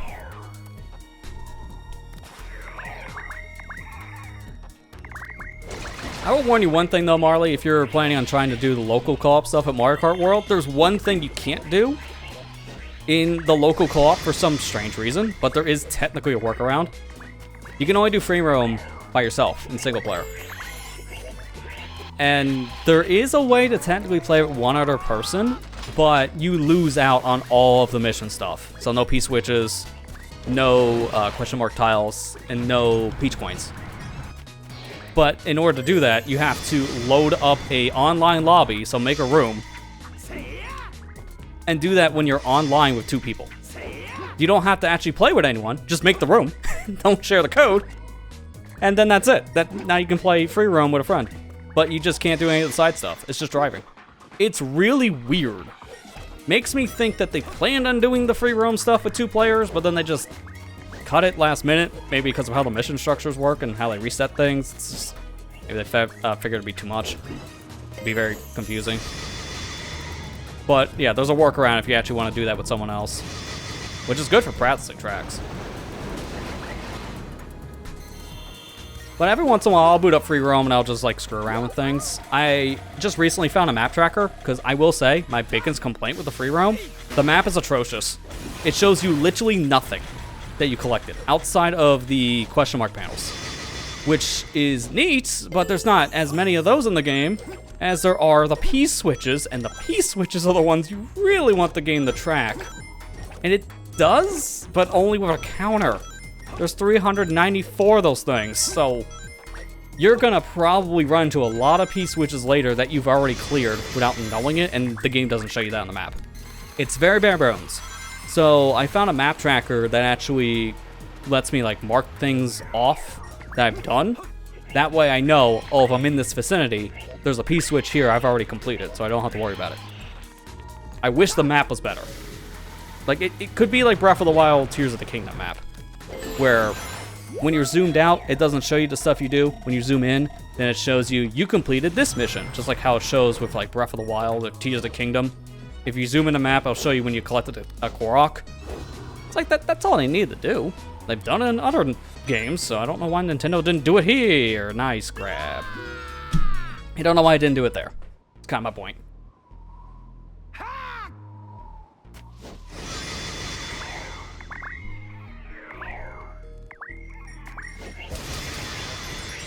Nice. Just started. Already getting frozen.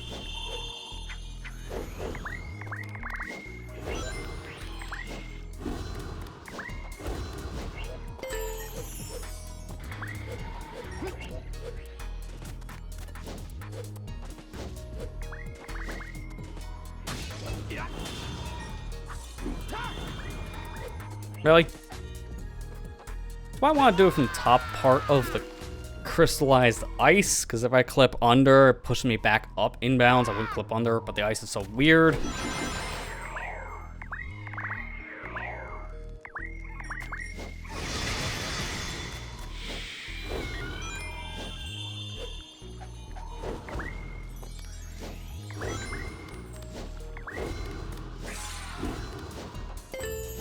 Now, I'll think about it. The only thing... Okay, can I finagle this now because of that situation? Well, it doesn't matter if I activate the enemies. I'll just go around. The only thing I haven't tried yet with Mario Kart World is I haven't played in a friend group with the game chat stuff on because I want to see our cameras. It's one of the few games that supports using a camera in the game itself when you're using game chat. So you see like your little character head, it changes into your actual camera feed. And then you can see what your friends are doing when they're driving by. Like, that looks pretty funny. That's like the only thing I haven't tried yet in the game. But I still need to set up game chat, excuse me, on my system and like do it with some people in general. So I haven't really bothered yet. I'll probably end up doing it sooner rather than later because I want to also try that out for Mario Party with the Jamboree stuff, Jamboree TV. Because that seems to be one of the few games that's actually utilizing pretty much everything about the Switch 2 right now. Camera stuff, mouse mode, and so on. I heard that the Jamboree upgrade, though, was pretty lackluster, sadly, because it doesn't... It's a weird situation, because it's a Mario 3D World Bowser's Fury setup, so it separates the two different games. which wouldn't be that bad, but Nintendo promised a lot of upgrades to Mario Party Jamboree with the Switch 2 version that they did and didn't do, if that makes sense. Because it seems like the upgrades only applied to the Jamboree TV side. If you go back and play the original Mario Party Jamboree with the Switch 2 edition, you're getting no Switch 2 enhancements, which makes no sense. It's like, what was the point? That makes no sense to not upgrade the game correctly. They upgraded in a different menu, so it's extremely confusing. I know a lot of players are gonna definitely get confused by that. It's just a very Nintendo decision.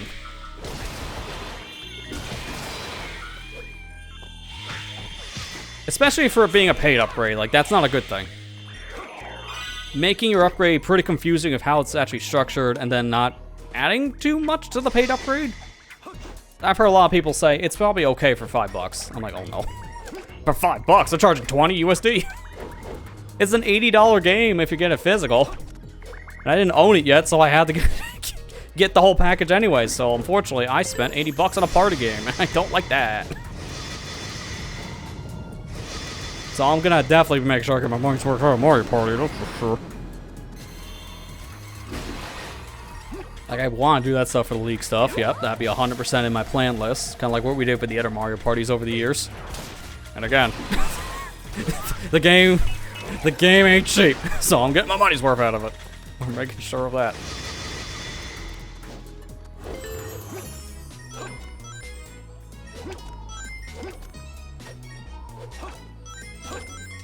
Oh, wow. Where'd all my height go? Every swing was like the lowest swing.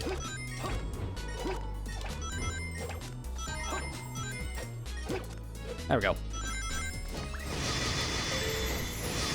All right, you heading out? Well, enjoy the rest of your day there, Marley. Thanks for stopping by. And thanks for the good luck. Appreciate it. Definitely gonna need some of these later ones.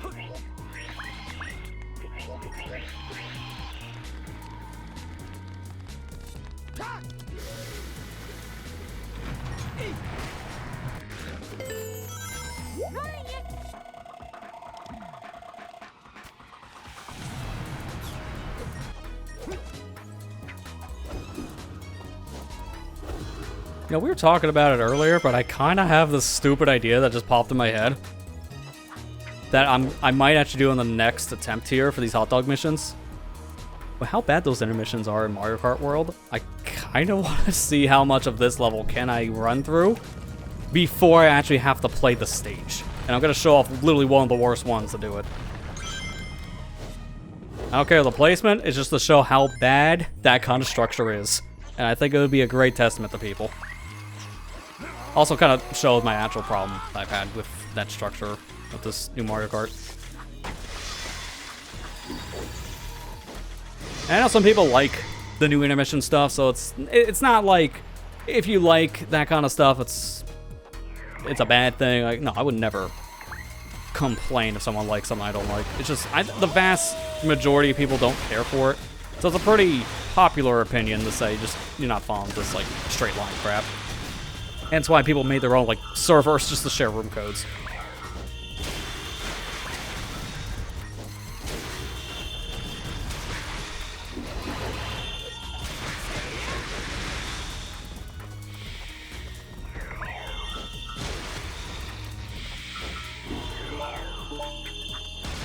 There we go. Just in time, because I ran out of my leash right at the end. I was gonna say, hello, goal ring, please.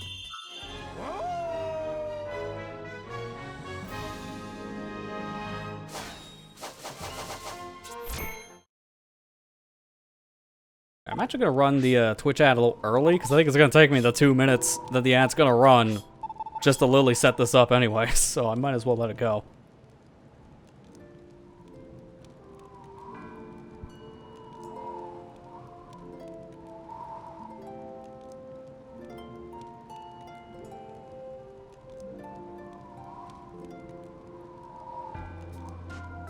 Where's my transitions? There we go. I want to at least set up for that stuff too.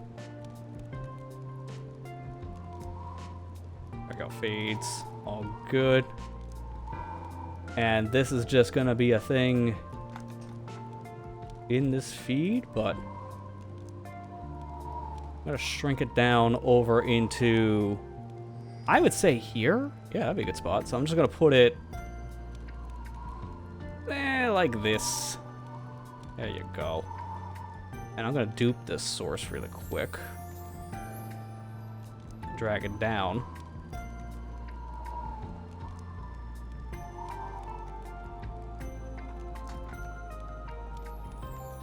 There we go, just a little bit of makeshift stream layout editing on the fly. It's what you do here.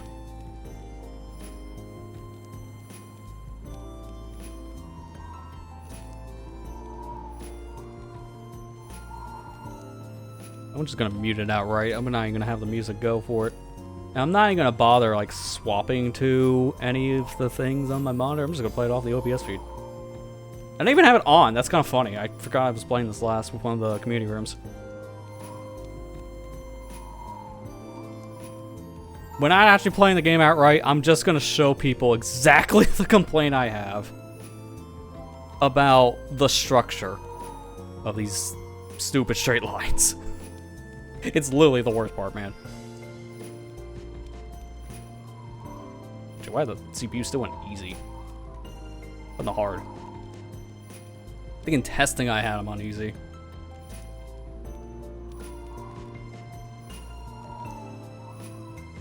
Okay, so it's this way. So anytime you see like lines pointing to a thing on the map, that means you're doing an intermission. So you're driving from one to the other.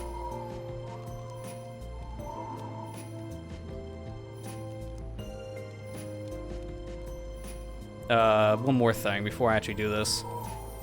For how we're gonna show this, I just want to show how easy these can be. I'm turning literally all the autos on, so I'll just let the game play itself, and I'm playing Sonic Unleashed. So, it's gonna demonstrate just how bad these are. This one is literally just a straight line. I just want people to look at the mini-map when it starts, just so you can see exactly how bad this is. And the strats for these are literally just stay in the back. Also, I don't want to auto-use item, I just realized that. Alright, so I'm not going to go through. We're just going to look at the screenshot really quick, and then I'm going to put this in the corner and let it play itself. This is why people are not a fan of this. What is that? That's a literal line!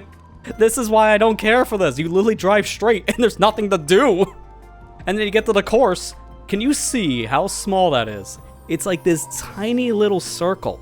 That's a 5-lap course. By the time you get there, you do 1 lap.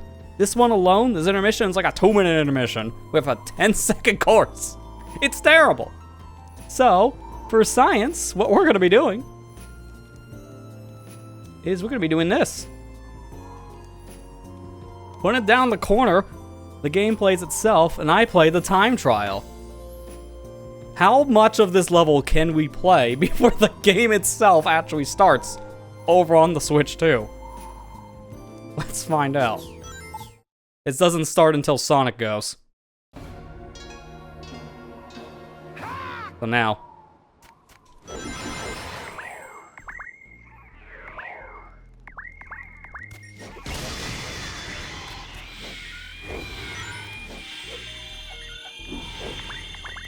This is really stupid. The fact that this actually works, by the way. And what's worse, though, is the water mechanics in the game are pretty slow. So once Yoshi hits the water, it's going to take longer for him to actually get to the course in question.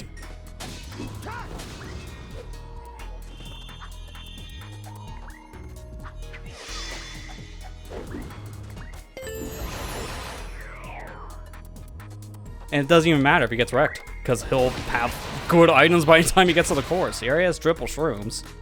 I might also get me something else at this point, like a bullet bill would be good. And yep, sure enough, I called it. He got a bill. Almost there, it's like halfway at this point.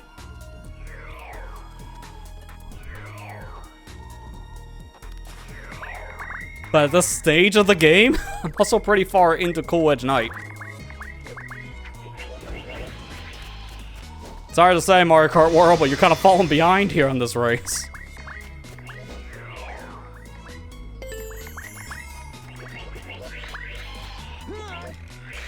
I'm about halfway through the stage. He's only now getting to the level. Sure enough, it's literally that. I get halfway through the stage.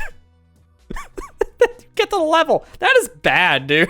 That is really bad. Oh my god. Alright, well, you know what?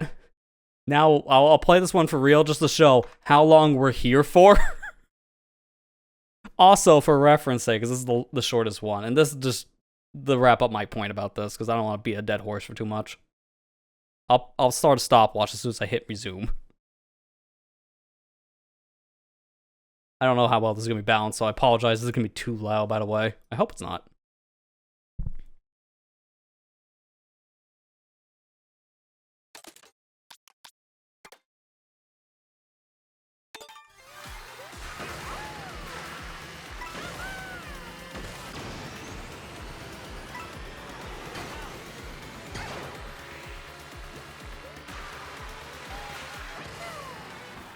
Yeah, so definitely not a track that you want to use the bullet there. I just finished.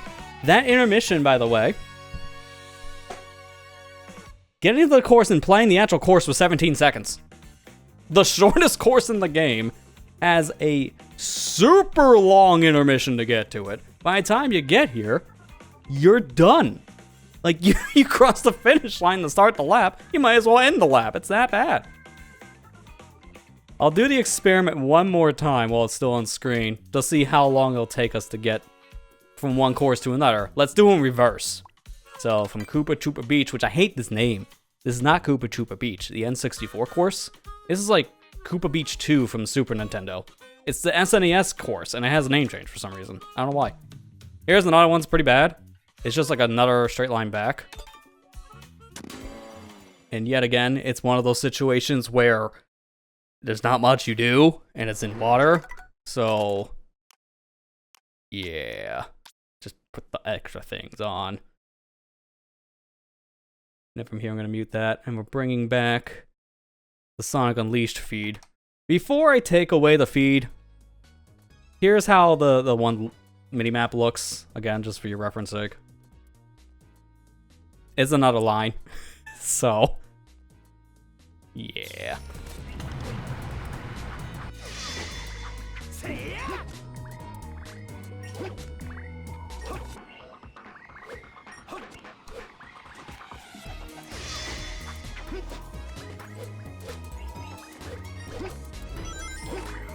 It is sad, though, that literally if you let the game play itself, you get to play 20 seconds.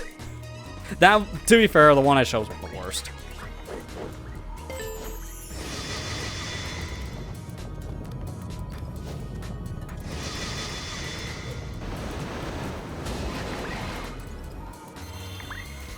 Every once in a while, I'm peeping my head over just to see what Yoshi's trying to do, because smart steering and auto accelerate just puts you wherever. He might actually hit the double box. How's he gonna get? That'll tell me what I can use in the actual lap, because I'll play the lap again. Same setup. He got a Bull Bill. But I'm almost to, like, the last big stretch of this stage. So, between two intermissions in Mario Kart World, I've almost completed the entirety of one night stage. Bam, shock dodge? That was too far back, so it didn't actually count.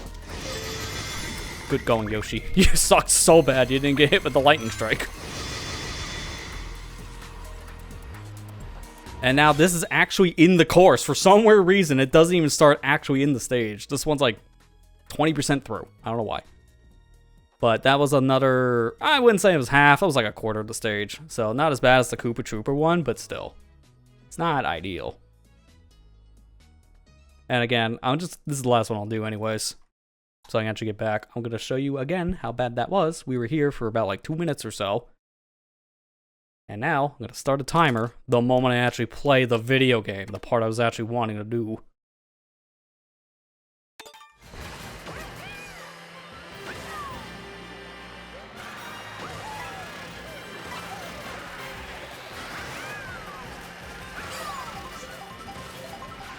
That's to probably hold this until I get to the turn.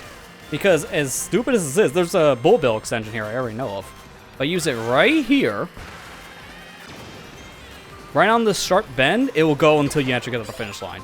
Oh, it actually didn't. Surprising. I've seen it go to the finish line, but it must be because I was too close to the pack.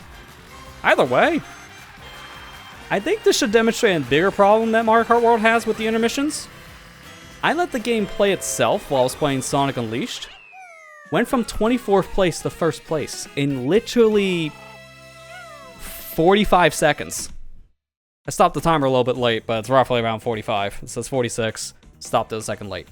This, I think, demonstrates my problem I'm having, and that's perfect to kind of end the talk about this one. Yeah. These straight lines are pretty bad. Now, there are some intermissions I like in Mario Kart World's structure, but most of them are pretty much this, where you can just stay in the back, kind of abuse the items, and get whatever you think is going to be good going into lap 3, the actual final lap of the course, which is the actual course, and then just use your power items and blast through. It's that easy to cheese. The one here, yeah, this one, Boo Cinema, the Acorn Heights is pretty good. This is another one that's good. Where is it?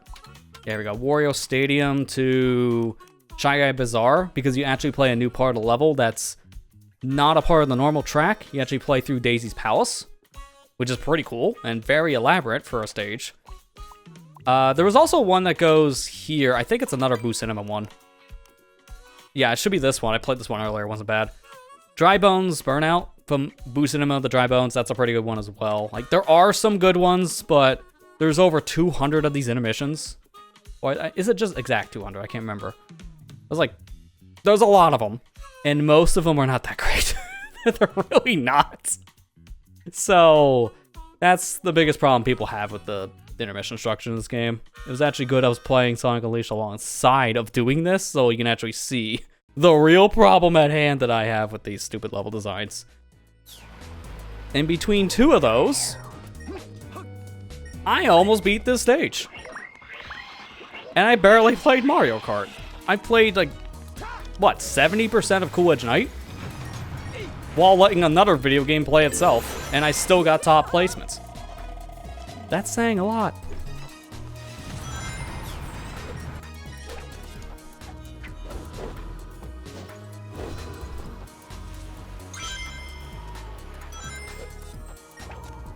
I won't dog on him too much more at this point, because I think it's essentially beating up a broken horse at this point. Or beating a dead horse. Can't remember any expressions.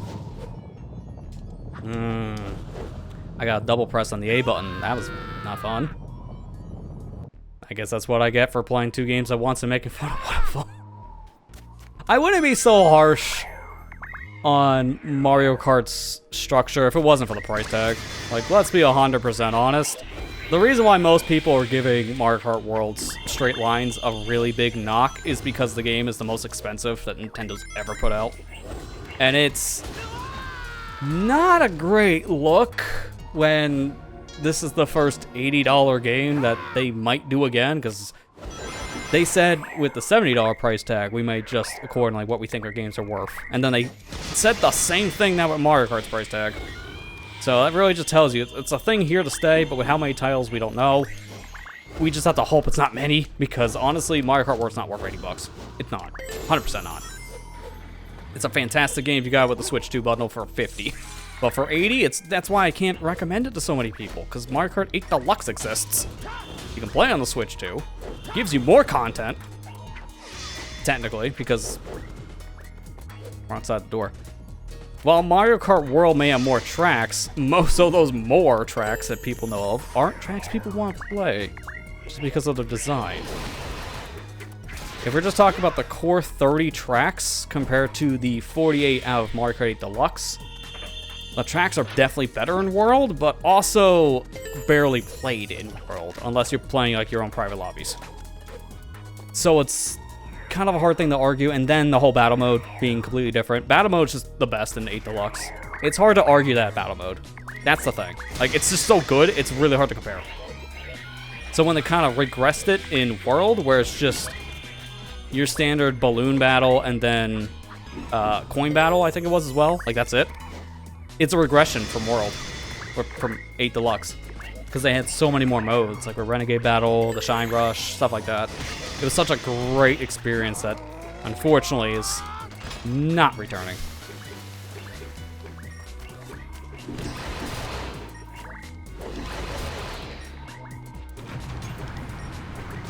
Still need to play World still. I mean, honestly, after the demonstration I showed, you're fine to take your time with it, because unless you're playing with friends, I think World is definitely a game that's like, it's alright, but even a single player I don't like as much in World, because you play a lot of those intermissions, and don't even get me started about 3-starring all cups. Your god is a nightmare. Knockout Tour might as well give you gray hair by the time you're done with all the stress. It's really bad. It's one of the worst in the whole franchise. Just because of how strict it is. I've never had a hard time with other games outside of Super Circuit, because Super Circuit's 3 stars is ludicrously stupid. Because it's extremely luck dependent if you get 3 stars in that game. That's a whole other argument.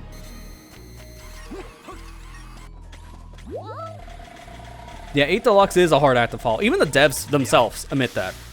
There was an interview that came out about stuff with Mario Kart, and they were flat out saying that the reason why Mario Kart World has like all these different gimmicks and more of a unique design compared to like previous games is just because of how well they made 8 Deluxe. The devs themselves flat out knew, okay, this here is the end game. We have perfected this style of this kart racer. How do we make another one? Because at this point, with what we got with 8 Deluxe, we basically made the perfect Mario Kart. It's not exactly what they said, but it is pretty much the meaning of what they were talking about in the interview. Like, they made a game so good, they didn't know how to build upon that formula anymore. So that's where the open world concept came from World, and it's understandable. I just hate how nowadays open world seems to be the crutch for every video game ever to experiment with, because not every game needs to be an open world. I was kind of worried about that with World, and oh, come on, man, what's with these launches tonight? I was worried about that with World in the same way I was playing other open world racers, because there's not as much to do in a racing game for an open world setup, unfortunately. You're kind of limited based on how the game's designed with open world stuff. So I remember loving Burnout Paradise, but that open world really held the game back. Like when you're doing the proper races, it's pretty cool. A lot of the extra stuff around the world is hit or miss, depending on who you ask. So that's why people prefer some of the older games that were not open world based and just proper races. That is the issue with an open world game. You get a lot more fluff. And do racing games really need fluff? Not really. I have no idea where I'm at.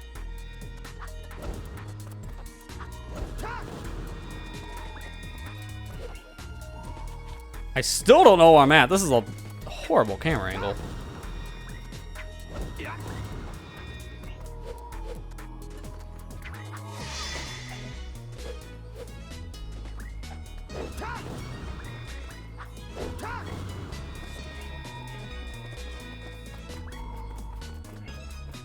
Okay, finally I know where I'm at. Holy crap.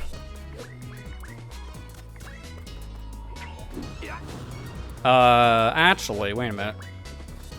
This is so cursed on so many levels, because I think no matter what I'm doing, I'm dead. I'm just trying to see if this is even possible to salvage.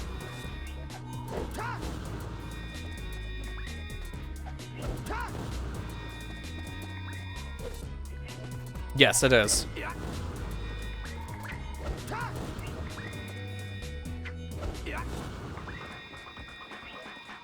There you go. Oh my god, that was scuffed. That was the most scuffed way of saving myself after clipping through the floor. Because I want to go this way. Yeah, like that.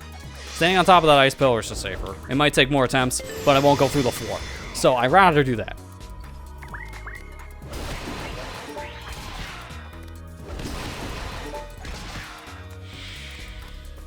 I want to see like if I can pull up one more thing here to talk about with the dev stuff.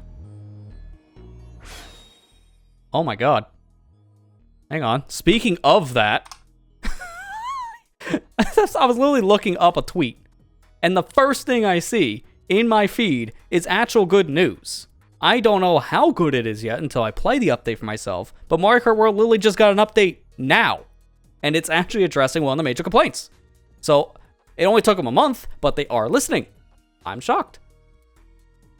Version 1.2.0 is released. Notably, this update makes 3-lap courses appear more often in voting during online versus races.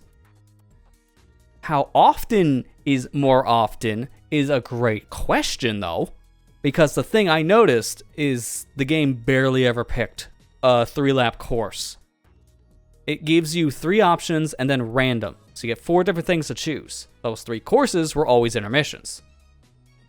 So if this gives me 1 guaranteed 3-lap course and then 2 intermissions, that's already a step in the right direction. Still not the best experience. People just like to have this option on or off, but hey, you know, this is them at least trying after like a month, because they made the update at the end of June that basically put more intermissions in the random table, and that was the only way people get 3-lap courses, by picking random and the worldwide option. And this is how most people are playing your game, so this is important to know. So I'll be interested to see how this change works later. But what I was trying to actually show people is there was a quote here. Yes, this is the quote. I want to do this. Maybe I'll pop this out. This is the quote that was taken from an interview where this is where we know some of the design came from some of the newer mechanics for Mario Kart World, like with the trick system, rail grinding, stuff like that, but why they were introduced. When going from point A to point B, we try placing lots of bends along the way like we always do. But with too many bends, you lose sight of your destination.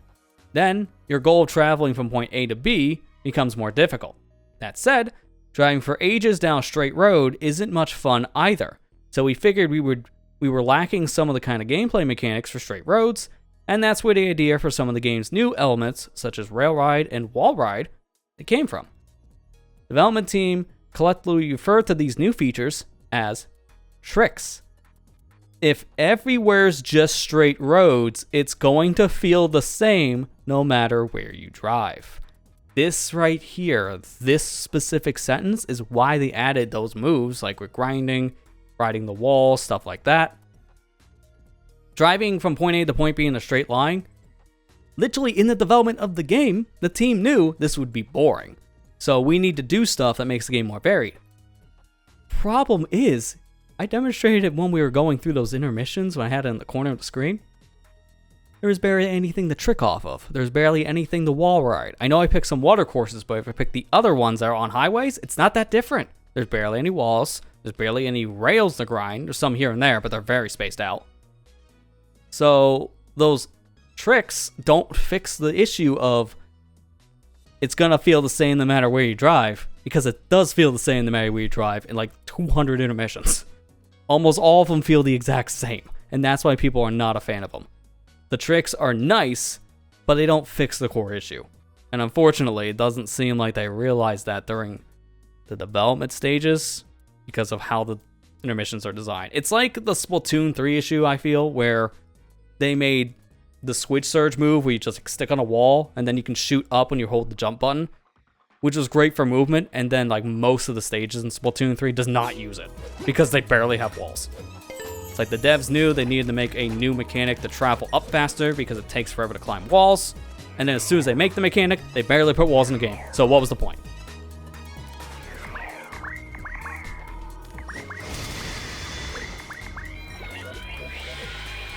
So that's how I kind of feel about that whole argument there. Between both games, they both have a very similar problem. We made new mechanics, barely use them. They're used all the time in the tracks, though, for Mario Kart, so that's why people love the tracks, because of just all the tech you can do now with these new tricks.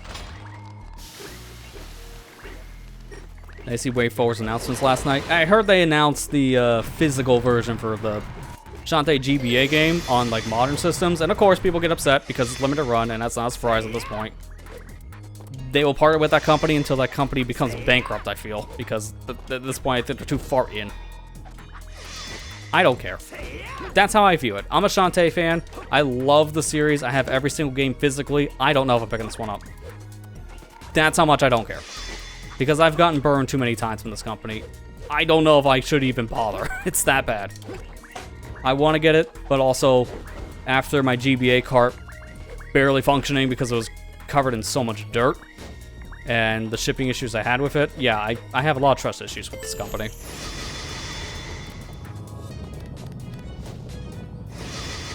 I'm just excited, at least if they're announcing a physical version, that means that the digital copies are going to be ready sooner than later.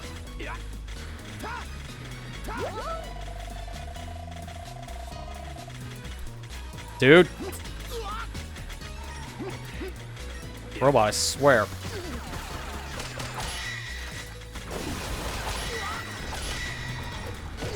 Dude, just let me jump. Oh my god.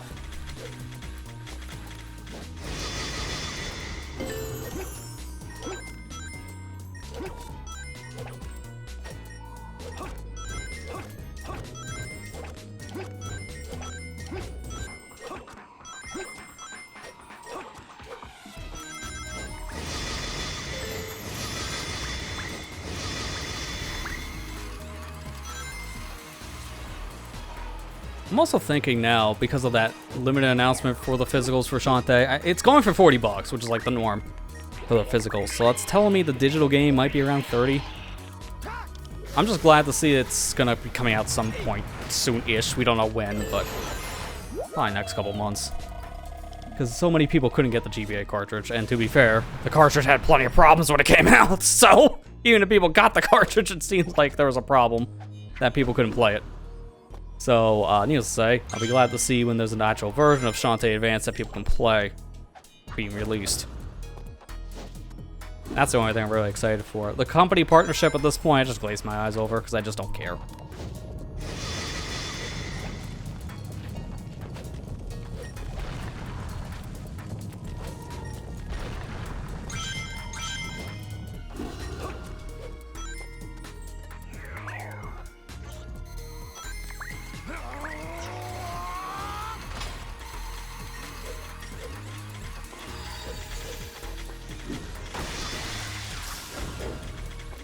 Okay, you don't get enough height from that one. I have to do the uppercuts. Good to know. Good to know. Also, I don't have like any unleashed. So I'm gonna want to go immediately for these claws and then just build up unleashed from there.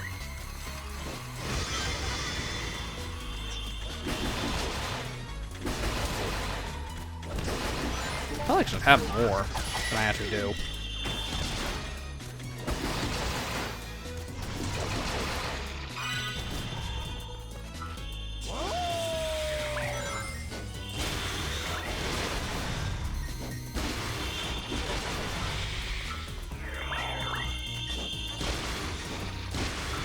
Alright, that was pretty clean. If I had more unleashed, that would have been a very fast, like, first cycle of enemies.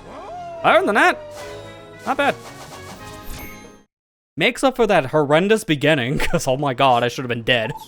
That's how bad it was. Do I have one more? Okay, thank god. I want to get out of this frozen tundra today. We've been here for 2 hours. This place is just so grueling.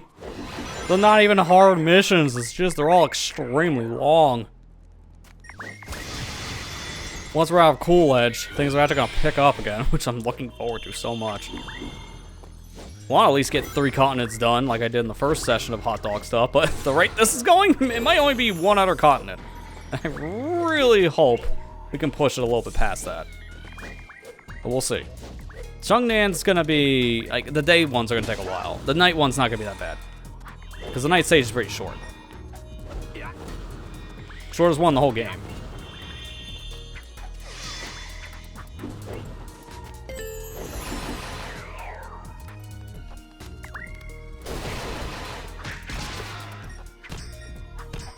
Stop blocking. I hate when they have an infinite block. Come on, AI.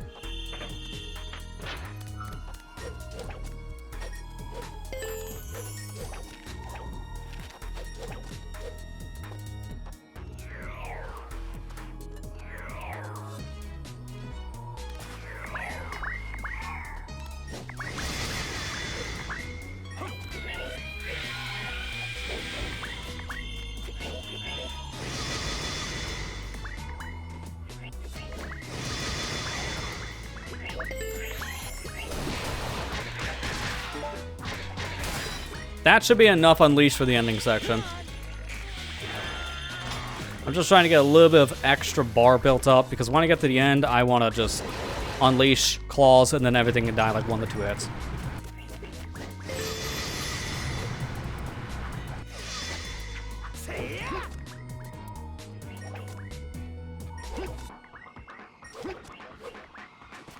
BGP with the Shantae GBA game up? Really? That's interesting that they got a hold of the cart. I mean, that's good, because if people didn't get it, I would say go through that company, because I've heard a lot more better things with them in comparison to Limited. So much so, my grammar sucks. But you get the point.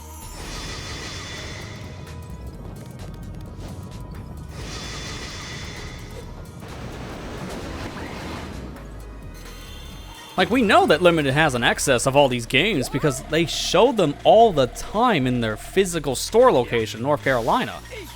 They overprint stuff. So, their Limited thing in the title isn't even true. So, to see them now have excess at other shops, it's great to see. Because I've been hearing more people being able to get some of these Limited produced physical releases elsewhere, and that's great.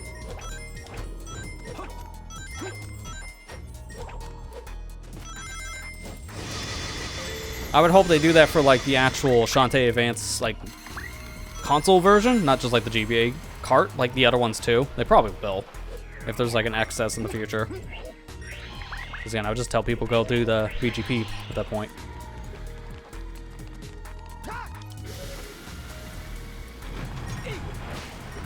I'm just at this point getting more and more detached from physical games because I just can't keep up, man. They're just getting too expensive. So I just don't care if I can only have it digitally, because if it's cheaper, and a lot of these physical game prints of digital games are just more and more expensive by the day, I just, at this point, I'm just not caring as much as I used to. So that's another thing of why I don't really know if I'm going to pick up the Shantae Advance game on modern systems, because I'm just, at this point, so detached from the idea of needing a physical cart disc.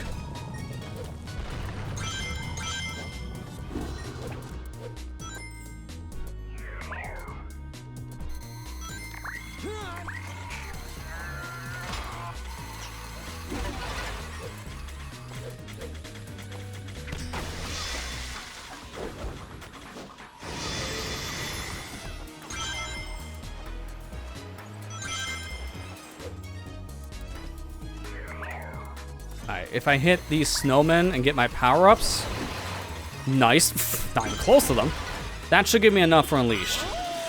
Perfect, I rounded out just enough bar.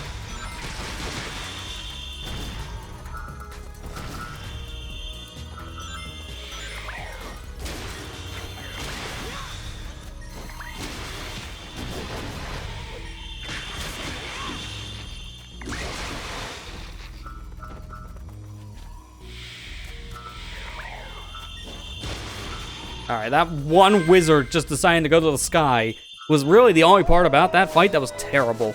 I don't know why he went so high. Other than that, it was pretty clean.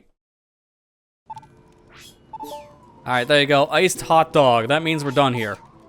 Thank God. These were some of the longest ones in the game, so at this point, our hot dog missions won't take us 2 hours for one continent. Hopefully. There are other continents that might take longer. I don't know. We'll have to see. But at least Holoska is done at this point.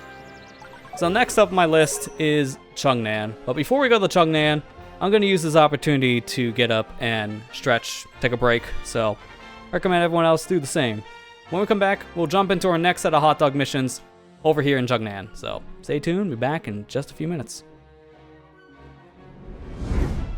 Alright, we're back, and we're ready to go to our next continent here for hot dog missions.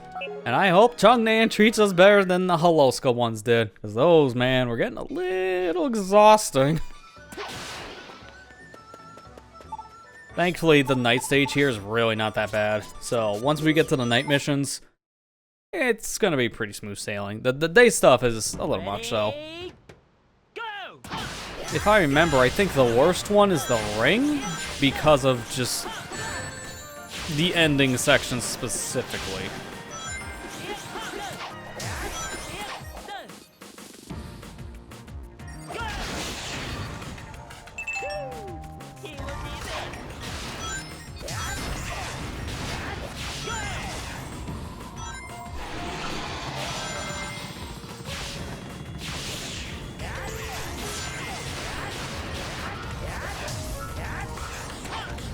So consistently for rings, a lot of them are in the ending, but also the most dangerous part is the ending too. So you will want to get a lot of your rings early on here, if I remember how this works. Oh, I missed my timing. Now I gotta wait. See, this is why I don't really care for this stage too much.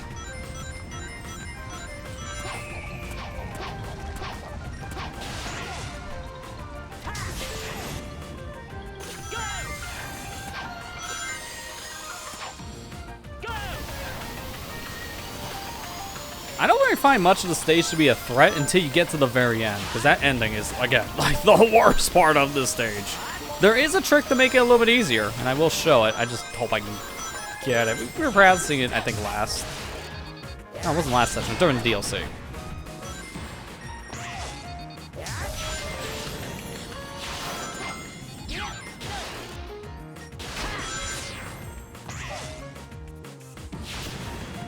Likely, just so many rings in this stage, you don't really have to worry about the ring mission too much here.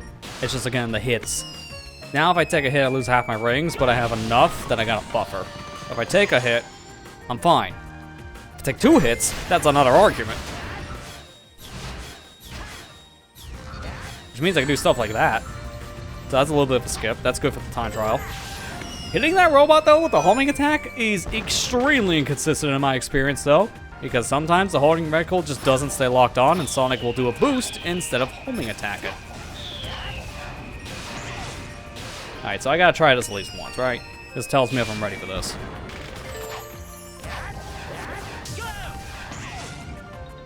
I have to do the chaser skip. Just to see if I can even do it. Like, I'm wanting to go for this all 3 times in time trials. This is why I need to know. Yeah, okay, cool. This is also how you make the ring mission easier, because now you can take your time. This is a restricted 3D section, meaning that you can't go backwards. So now, skipping the chaser, I can go backwards to get all the rings I missed. So if I'm having a hard time in this mission, all I gotta do is just skip the chaser. Now, that might sound easy on paper, but you just saw what I had to do to skip the chaser. It's not easy. There is a version of that skip that doesn't require you using M speed, but it's extremely precise, and that's why I don't like doing it. You boost to the rock that's right on the edge on the left side, so you're like already on the outside border of the level like I'm doing with the initial setup for M speed. So you jump on a rock, then from there, you boost jump onto the edge of the walkway for that sloped down bridge section. From there, you have to be before one of the, I'm trying to think what this stuff's even called. You have to be under the awning. I'm just gonna call it the awning for right now because I'm just drawing a blank. You have to be under the awnings. Then from there, you have to, and this is the part where it's janky and very inconsistent in my experience, boost into the awning part so you can break it, and then use that debris to push you straight up. You need to be able to get pushed up enough to skip the trigger for the chaser, and then also push yourself back in bounds. So, based on that description, you can see why I don't like it. It sucks. It's a very precise jump, essentially. Or set of jumps.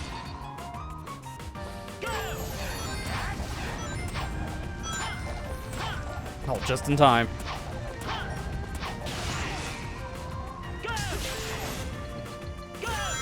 I think now going forward for the level 2 and 3s, I will do the chaser stuff because I do need to get a lot of rings, and it will be a testament for the difficulty of this mission. So I don't want to skip all the difficulty. Level 1 was a great example of showing if you're having a hard time with the chaser and you know how to do that chaser skip, then it actually makes the ring collection missions easier.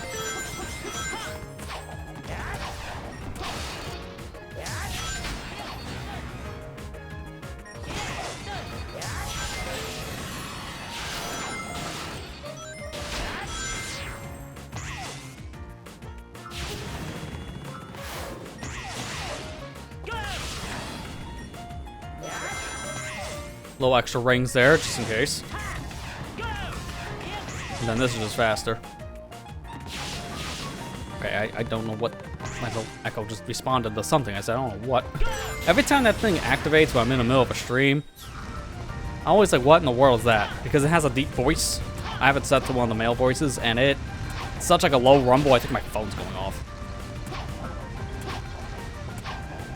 I don't know why I still have that thing activated, because I've barely been using it nowadays. Oh, this is a little risky. I don't know why I'm doing that. That I shouldn't have done. We made it, though.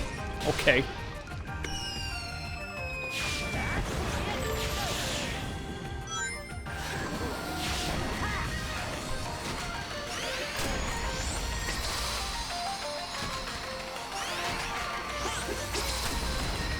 Okay, so I missed pretty much all those rings, but somehow I got one. That's a shock.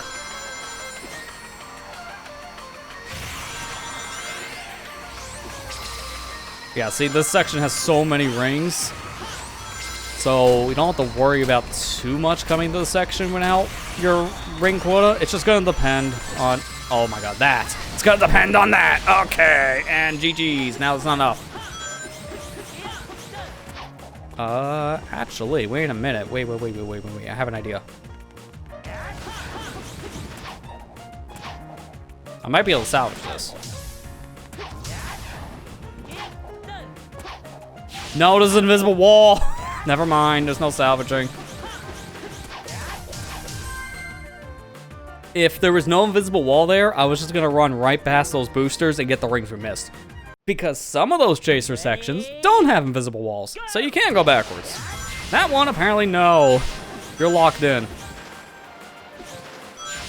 Really does suck in this argument because, yeah, you get hit once in the ending, GG's.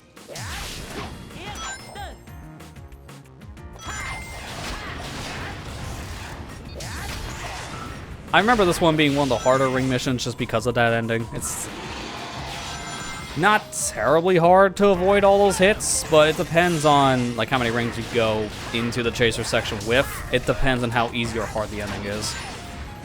And I had just enough for the 300, so that tells you a lot right there. Was not easy.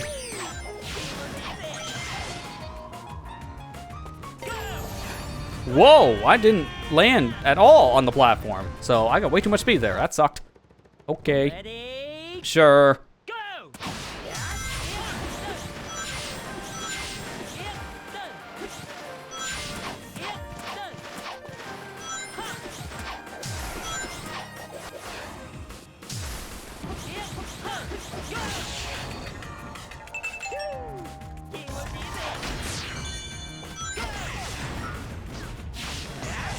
Don't know what happened to my boost there.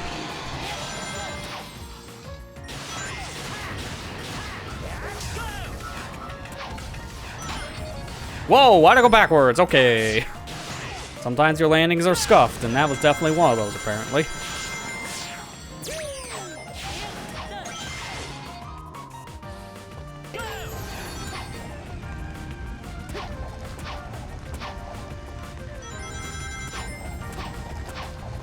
Really just trying to be careful this time not to just boost off the edge, so I don't care if I took that section slow.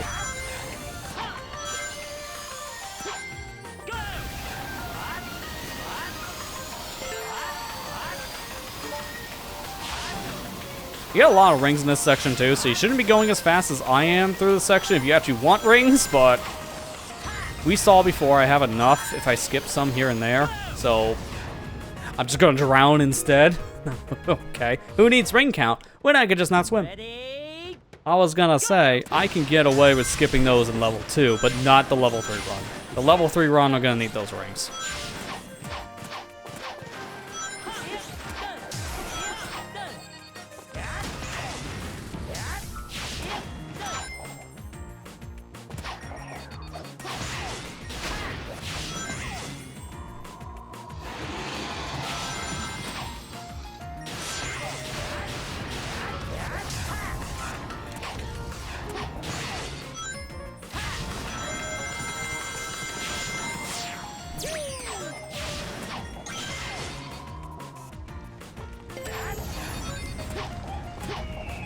Okay, these boost jumps are getting really scuffed, but hey, I barely made it. Like, honestly, if I was a quarter second too slow there, I wouldn't have made the jump.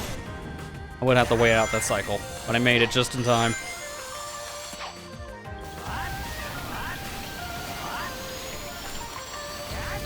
Did I just, like, hit every wall around the goal and not go through the checkpoint at all. Wow, that's impressively stupid.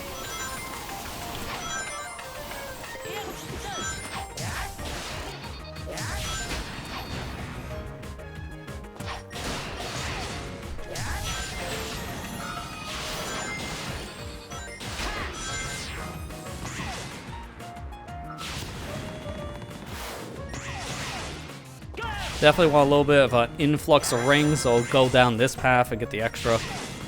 Even though it's really not that much extra, every little bit helps.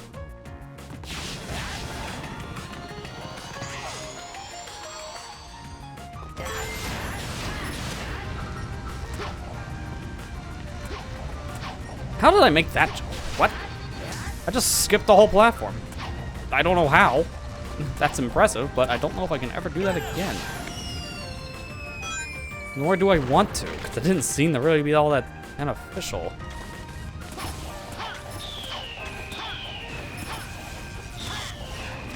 What?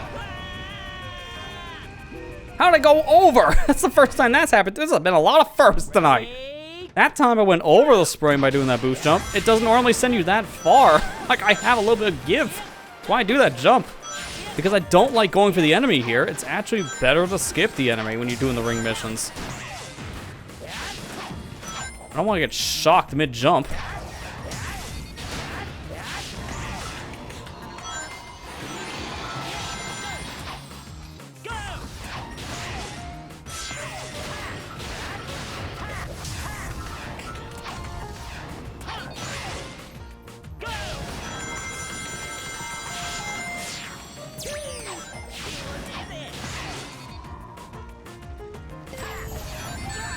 Okay, there is something really off with the stage for me tonight. And I don't know. Wait a minute. Hang on. I just thought of something. But no, it can't be because I left the chaser section when I hit the goal ring. I was gonna say, do I have chaser glitch activated?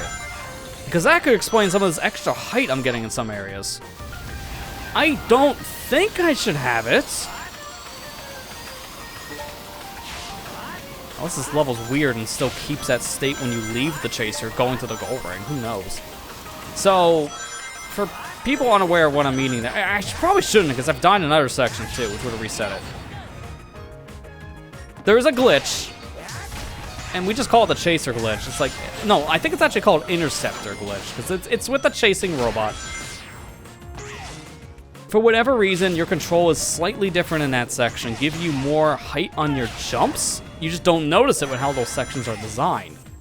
So if you go into one of those chaser sections, like one of 3 in the game, and then you reset the level, the state Sonic's in is kept in other parts of the stage.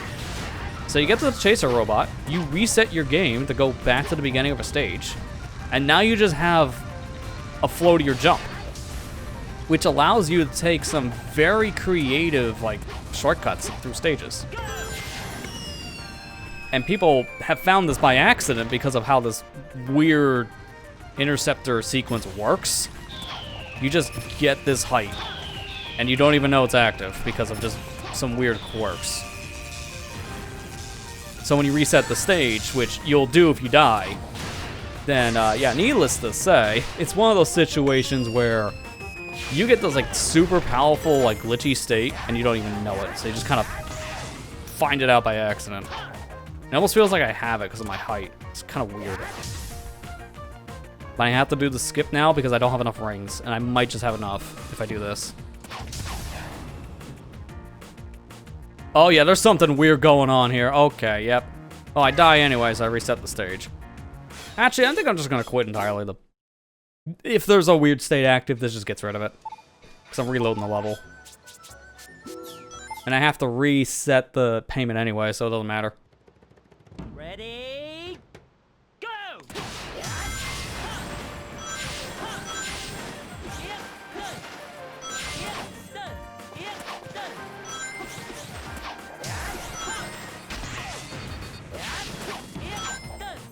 This already is kind of feeling a little bit better. So maybe I did have that weird interceptor glitch thing on. Just active without knowing it. Because again, that's how people found it to begin with. It just happened by accident.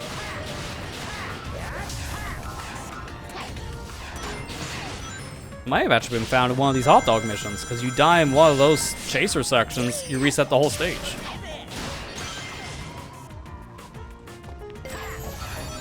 Oh yeah, I definitely had that active. I couldn't make those jumps before, and now I'm not overshooting every single boost jump. So I'm glad I reset.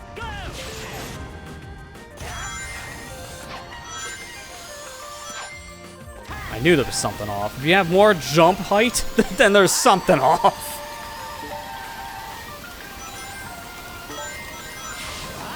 I wonder why this mission was next to impossible. Because I've never failed it by going to the goal ring. So it kept the interceptor glitch going to the goal. I thought it would be off by then, because you're back into like a normal control section. Apparently not. The game still counts you in an interceptor during that sequence. Okay.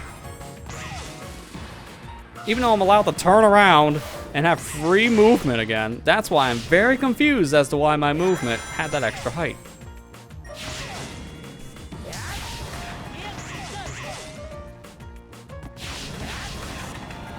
Railroad Day gave you a couple issues last time you played. That's fair, because of how this stage is very cycle-based. My big problem is apparently the glitch, which I wasn't even expecting. Okay, that was very scuffed. I actually made that again, without interceptor glitch this time, because I think that's why I made the jump easy last time. Now all these jumps I know for a fact they're going to clear it, because I know what my height value is. So I know I won't just overshoot it. Like this one? Yeah. No problem. I definitely had a glitch state active last time.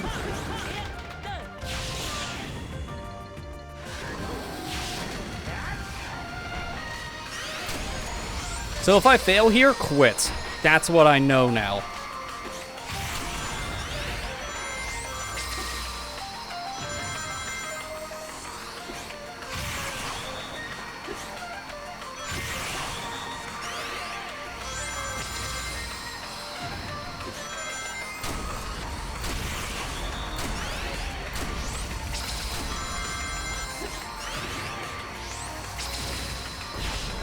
All right, we're done.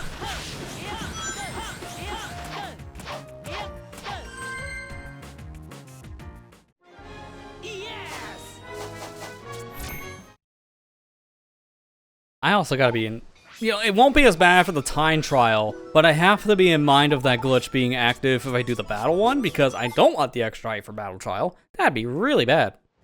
Once we get the time trial, I'm never going into the interceptor anyways. Alright, this one's bad. 500 rings, there's a lot of things that can go wrong in this stage, as we've already seen. So, yeah, this ring mission's pretty bad.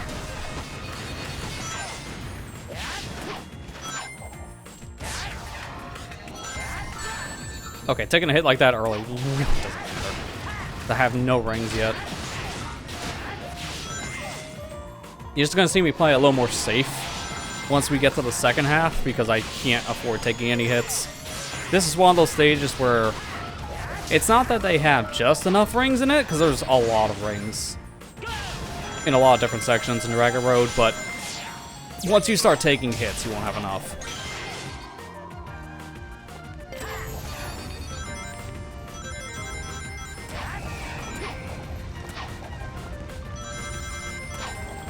So I'm going on my way to get some extra clumps here, because I took the hit in the beginning. This will at least make it so I don't have to worry about the later half, collecting as many rings as I see. I don't think I got a single one of those on the jump. That's why I was going towards the rail, but unfortunately it didn't work.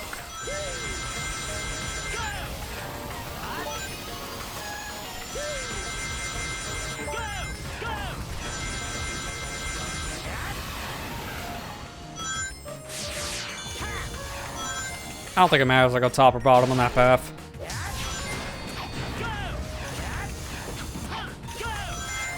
Same for that, although I think there were more rings down below, but it's fine.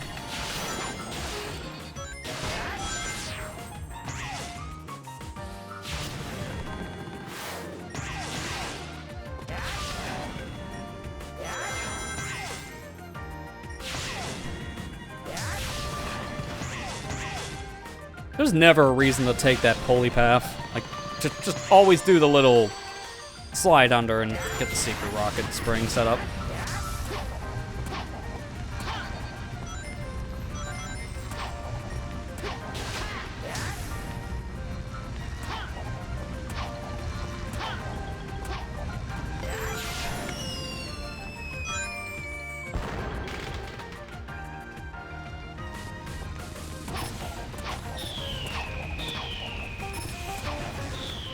Almost didn't make that. If I failed the jump there, I would have been really bad.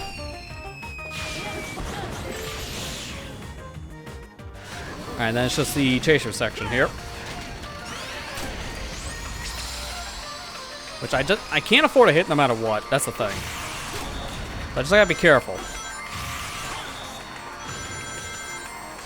I really like the slaps today. There's a laser. Kinda would prefer if he just does lasers. That was a little too close of a sidestep. Shouldn't have done so early. Like, what he's doing with the lasers, that's random. The bombs are always predetermined, so I just have to be paying attention to where his lasers are going to shoot. Because everything else, if you memorize, it's not bad. Alright, so now these missions are more forgiving.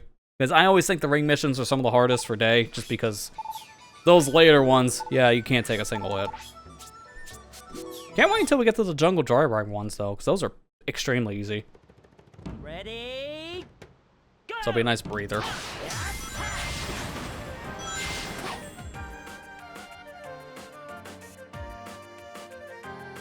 Go! Go!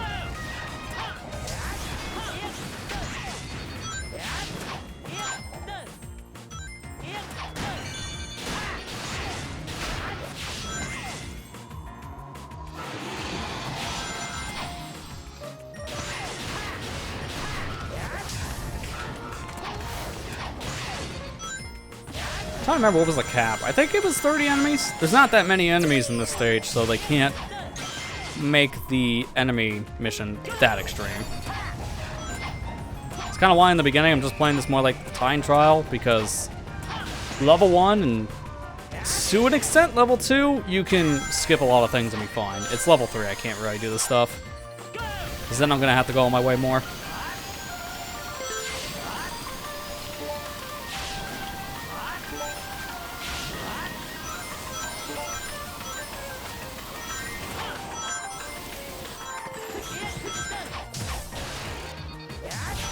Like right here, that's like 10 enemies. Oh, not 10, 5 enemies, excuse me. It puts me over 10 as well, I was thinking.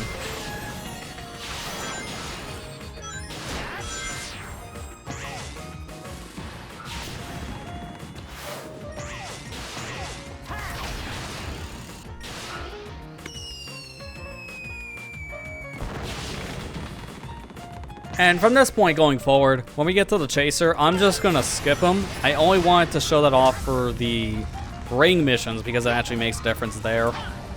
To go through the chaser part or not. The rest of it now is just a matter of wasting my time. And we've already been in one continent for 2 hours. So, for the sake of getting a move on, I don't need to really go through that chaser again. He doesn't count as an enemy, there's nothing else there for the battle mission, and time trial, it's just something to slow you down.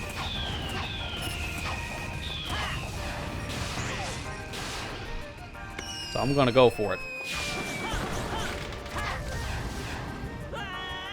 Okay, and I was way too far right, so I clipped out of the level already. That's why I just instantly ate it. That was a great start to the mission. Great.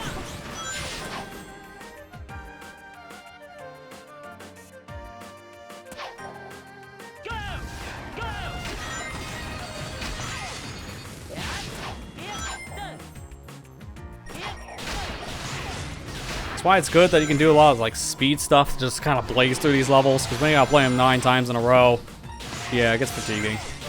So being able to do anything to skip chunks, it's nice.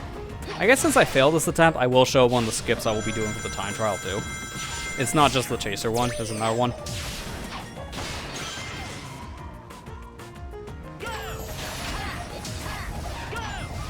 Oh, I was too slow. Barely too.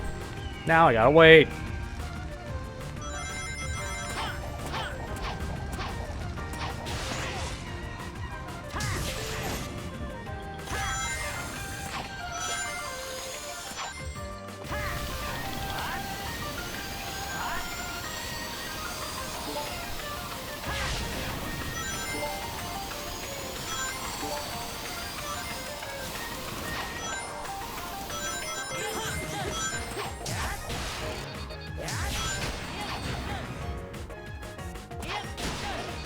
So here's where one of the things will be happening later.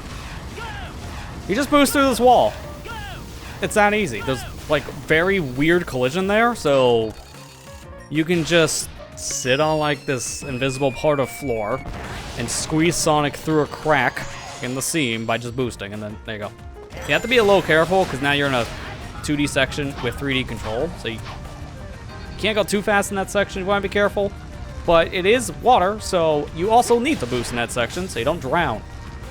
Problem is, I've noticed in 60 frames per second, there's one specific thing about that clip that doesn't work correctly.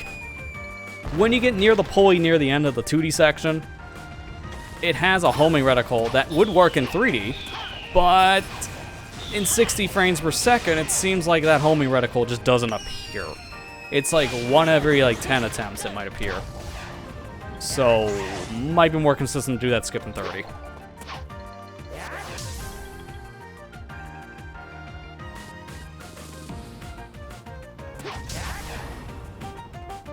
I'm really taking my time for this because I just don't want to screw this up. Because I gotta do that 6 times. That was 1 of 6. Oh no, I took a hit. Doesn't matter now because I don't care.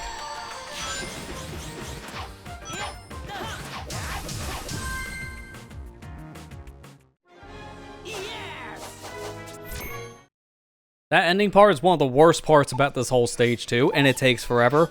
Like, that chaser section alone is like, what, 30, 40 seconds? But doing the skip cuts down about like 20 to 30. It's a massive difference.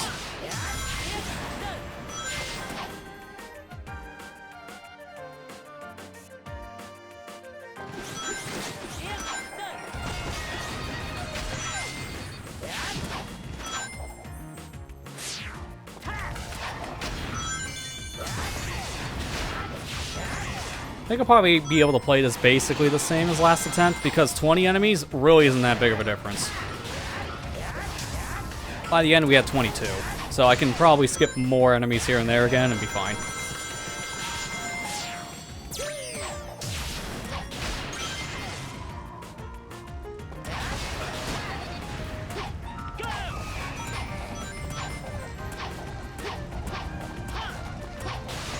I'll make sure to grab some extra here and there to be safe, like what it just did in that previous section. Because that's definitely what we do for level 3. It's 30 enemies, I think, for level 3.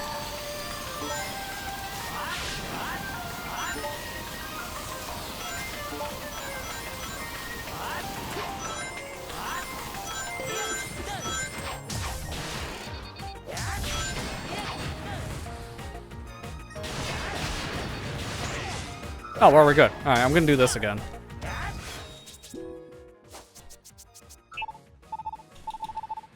And I'm putting it at 30 because I do want to see if the pole I was talking about actually works now on the homing attack. Nah, it still didn't work. It's a little more consistent than 30 from what I hear, but yeah. That also felt horrendous, by the way. Like, I don't know what it is. Probably because I'm just so used to now playing this game to lock solid 60 frames. When I dropped it to 30, it felt like the game was running in like 15. It was chugging. But that's how it felt. Like, it felt like the game was moving through molasses by comparison to 60. It's such a huge difference, man.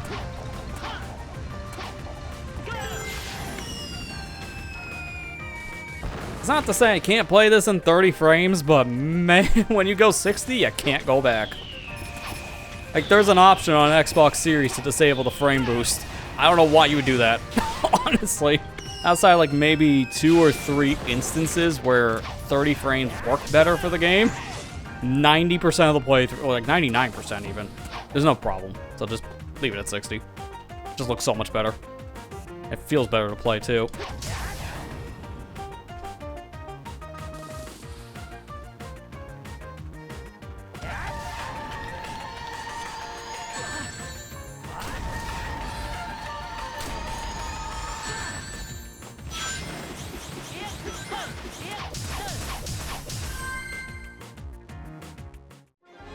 Alright, now to go out of our way to get some more enemies. Because this level 3 run, I can't just speed run.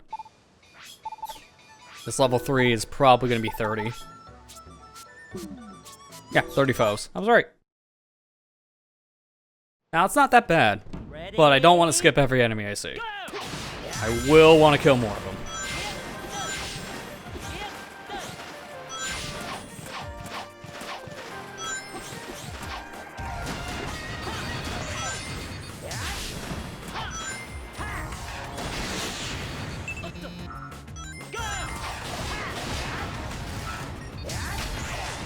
See, case in point right there, that bottom path, good to take. Now I got more enemies. A lot more than I had in any other run.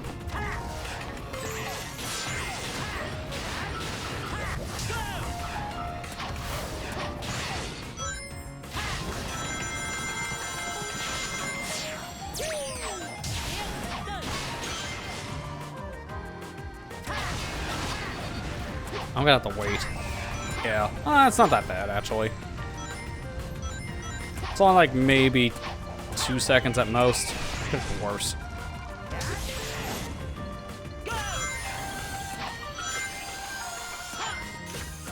Get off the rail, Sonic.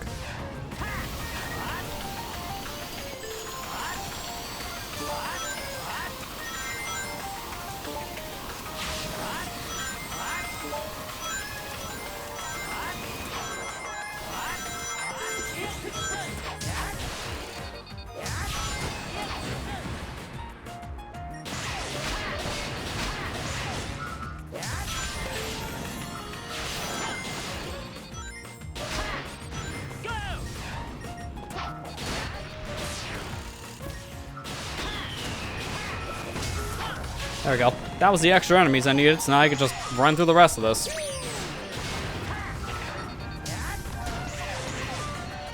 And then the path just converges back over near the end. And you just take the spring like normal.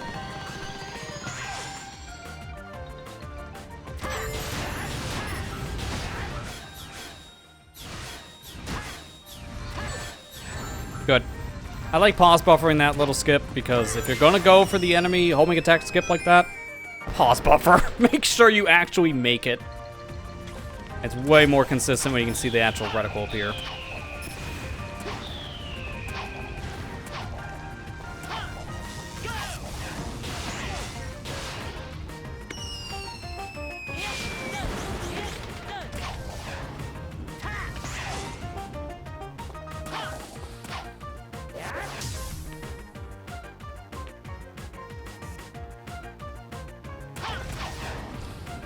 Oh no. Yeah, seen that coming a mile away.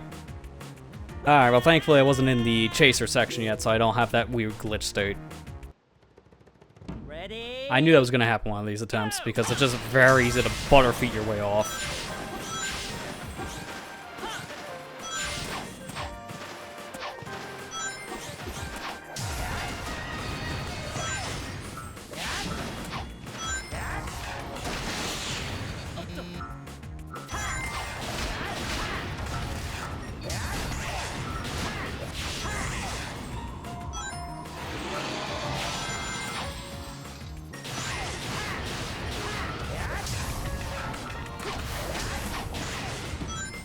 Actually surprised I got that kill.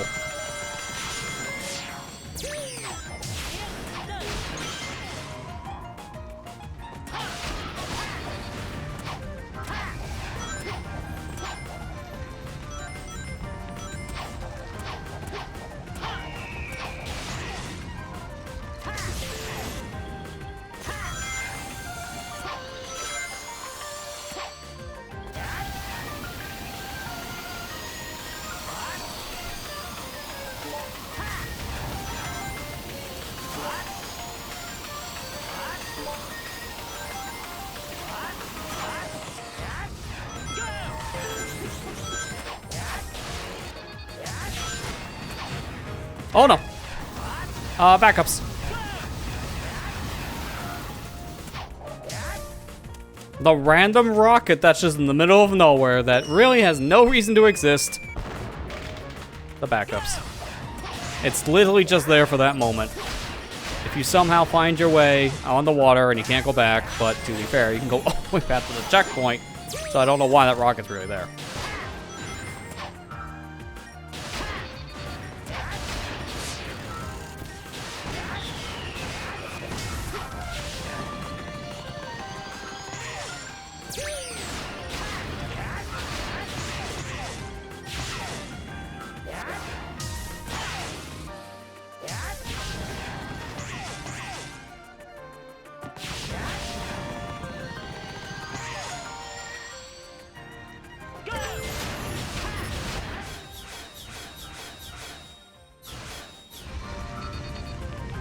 Good call to pause buffer that, because I actually would have been in a really bad state if I just full sent that. Probably wouldn't have noticed where Sonic was and just walked right off.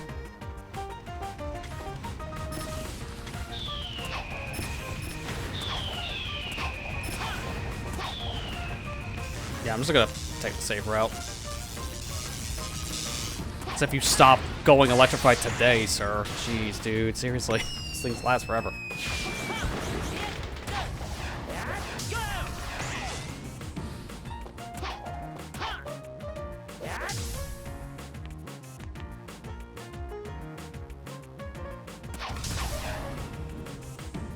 Okay, just making sure this time I actually had the angle.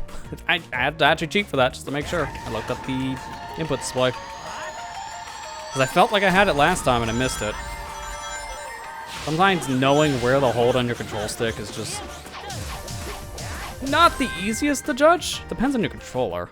I've used this one a lot, so the stick's a little more loose over the years. Because I've had this Xbox Series controller now for about 2 years. Yeah, because I picked it up during 2023's like holiday rush, so close to 2 years. Ready? Go! At this point, I just repurposed my old Xbox Series, or not Xbox Series, Xbox One controller that I got for my PC. I've repurposed that now to just be used as my mobile streaming controller and just keep a phone clip to it. So that way I can just play remote games with my phone at any given time. And I just keep it paired to my phone, so I don't have to keep on juggling between devices. It's great. Because I know these Xbox controllers actually have, like, this is a really cool feature, but it's only if you play between console and Bluetooth devices. If you press the sync button, you can double press the sync button and it will change the pair mode of the controller between Bluetooth mode and Xbox mode. So it can swap between an Xbox and a Bluetooth device, say like a PC. So you can have it paired to two devices at once. It's really cool. It's just it requires you to use an Xbox for that. In the current state, I don't know how many people want to use an Xbox because of all the games that have been canceled as of late.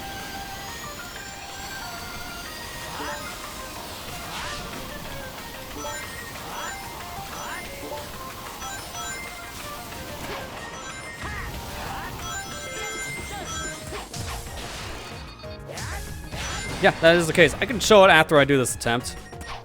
Oh, dear God. Okay, the backup's back. Okay, well, I'll show it now, I guess. I don't know what that launch was. That was so scuffed. All right, let me just swap my inputs on the capture card. And I'm immediately turning it back off as soon as I turn on my Xbox. But just for people who are unaware of the tech, I know the PS5 controllers are supposed to be getting that soon. They just haven't announced when the update's going live yet.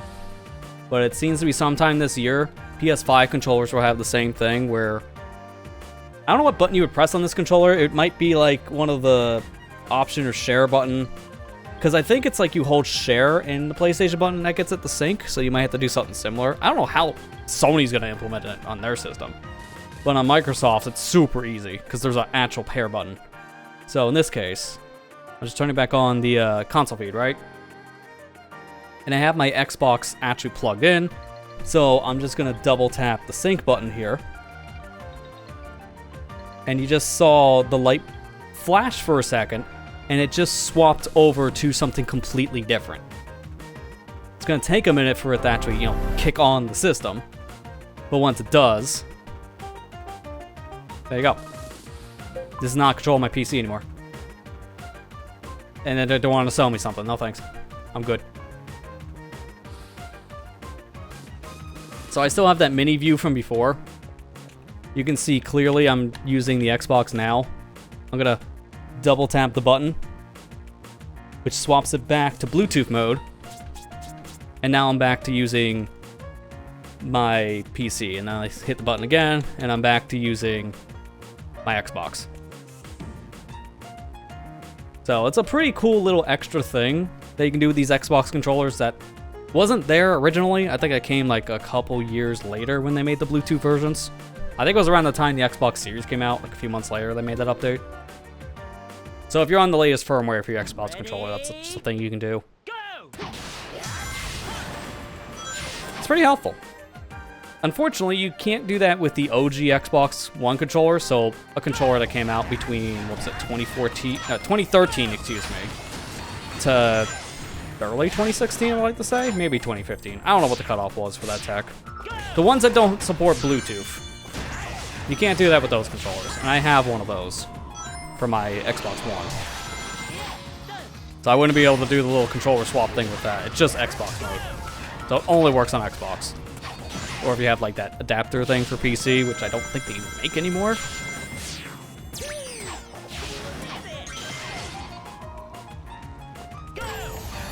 Again, I'm just going to be really interested to see how Sony implements that to the DualSense, because I don't see a pair button on that controller, so I don't know what the shortcut's going to look like to get that thing to swap between devices.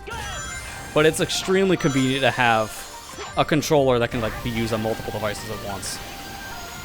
What would be great is if you can do that with like a Switch controller too, because I actually have one of my Switch Pro controllers just paired to my computer because of that. It can only be used on one device, so I'm picking the one device that makes the most sense to be used on, because I have like 4 of them.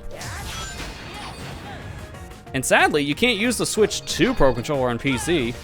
Well, kind of. I think people found a way to get it to work with USB, but Bluetooth does not, because it's so new. It's using a newer setup for it, and yeah, there's just no. Okay, I salvaged. I'll get back to that in a second. I just gotta really salvage this. There we go. We're good. Okay, that was scuffed. You can't use the Switch 2 Pro controller, or like even the Joy-Cons and such, on your computer via Bluetooth. They use like their own newer protocol with the Switch 2 controllers, from what I understand. It is Bluetooth, but it's not like the same Bluetooth that the Switch 1 controllers are using, so people haven't found a way to get them to work yet. But it seems like you can get the Switch 2 Pro controller on a PC with like a USB cord and like a third-party software. So as of right now, you can't really use Switch 2 Pro controllers on PC, which is kind of janky. And I would love to be able to use that, because having programmable like button buttons would be great on a computer game. I already had like macros set up for my PlayStation controllers for certain things.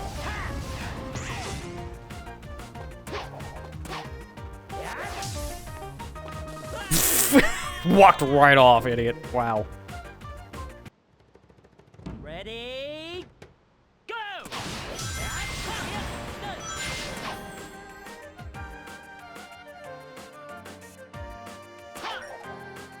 Nope. Okay.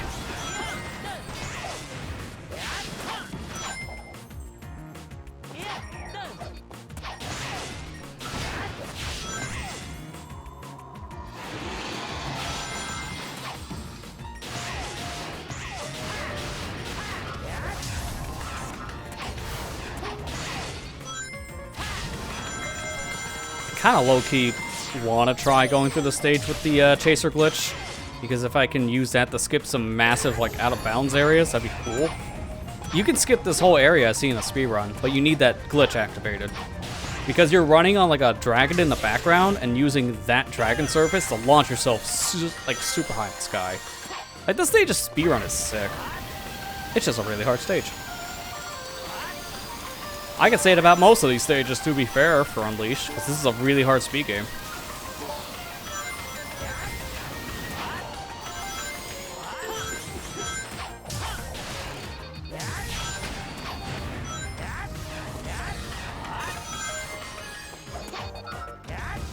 Oh, wow, I just got that by just air boosting. I didn't even know you could clip through the wall with just an air boost.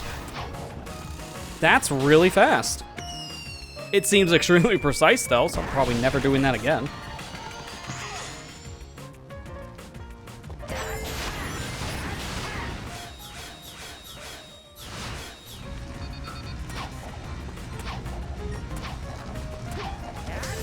There we go.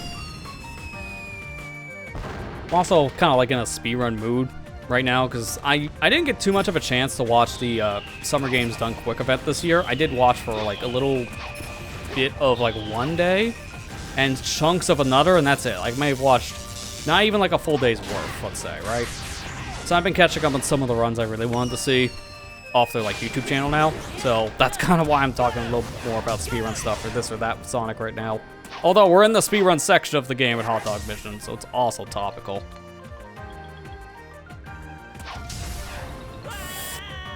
Nice. I get killed in the section where I still have control. That's great. Ready? Go!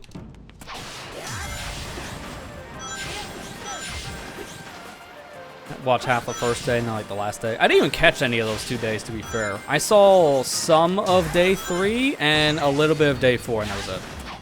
So, I watched maybe a total of like 5 runs.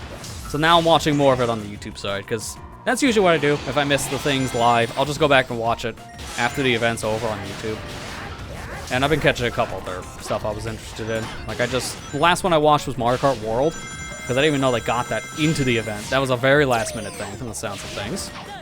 So I just wanted to see what does that look like within the first month, and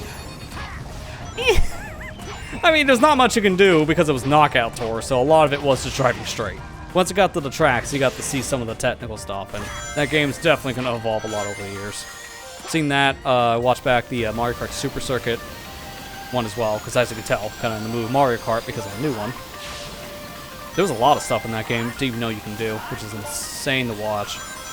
There's another one I've just seen recently, too. I can't remember what it was.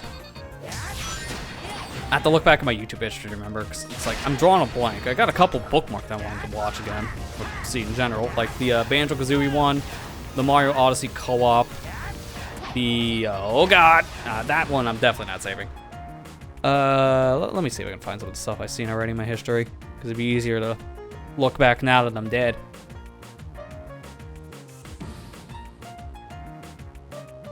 Although, it's gonna be a little cluttered in here when I have other video in existence.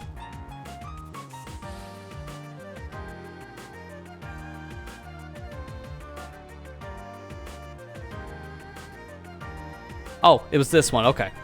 Sonic Heroes, I also watched that one. That was a pretty good run as well. It was good they got Team Chaotix specifically for the event, because it was a bid war between Sonic or Chaotix. And Team Chaotix just definitely have some of the more crazy things happening, because they're mission-based.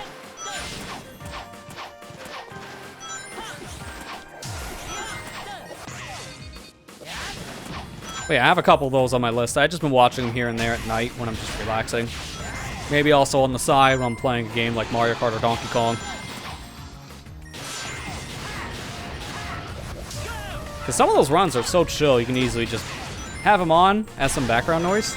So I sometimes do that too.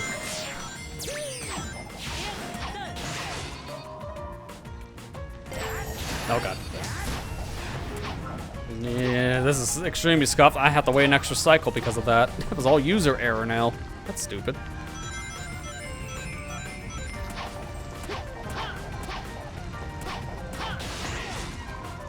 I was in the mood to watch this. I mean, to be fair, they do these marathons twice a year.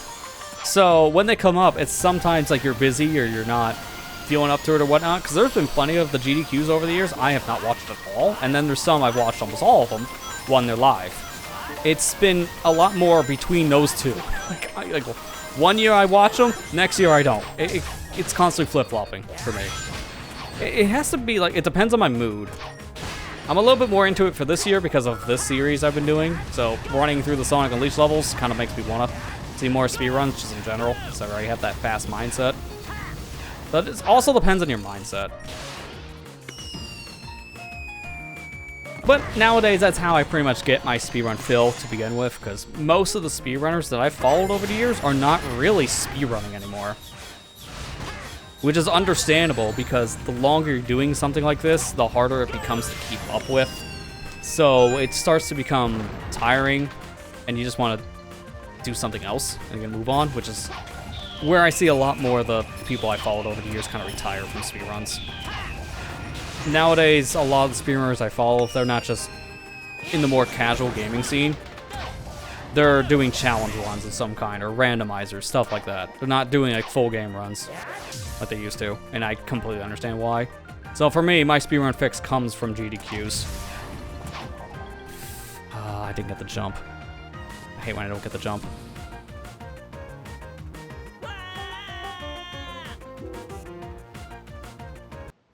I'm just gonna make this the last continent because I won't really have too much time after this, and I'm already kind of feeling... I'm getting the Sonic Unleashed cramps in my hands, if that makes sense. I gotta hold the controller in weird ways at times, so my fingers really gotta work out when I'm doing the day stuff.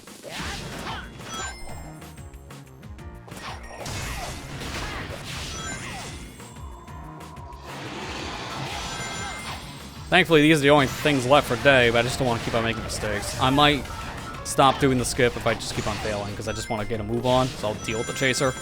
There's no consequences to it now. It's just a long section.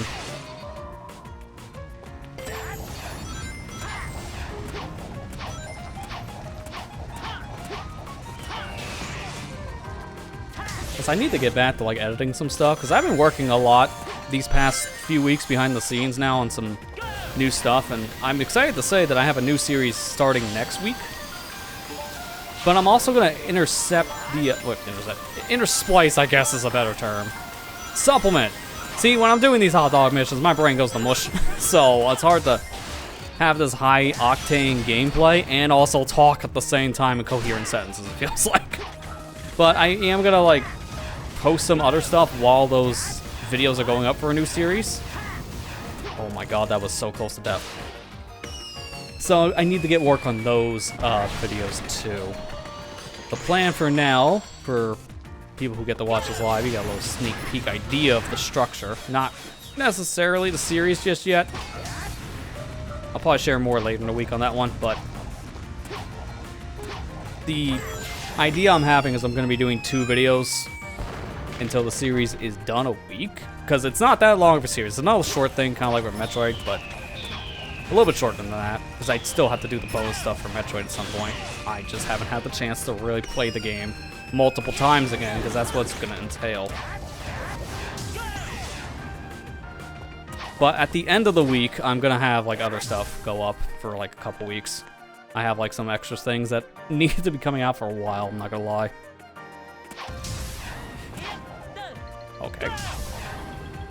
No, the wall blocked me. See, that's what you're supposed to do if you're doing the method that would just get you in the section glitchless. Glitchless, I know, that's kind of a weird thing to say when you're skipping a robot. I'll give that one more try, and then I'm just gonna do the chaser, because I'm just getting tired. The more I play this, the worse I get, I notice, so that's my problem.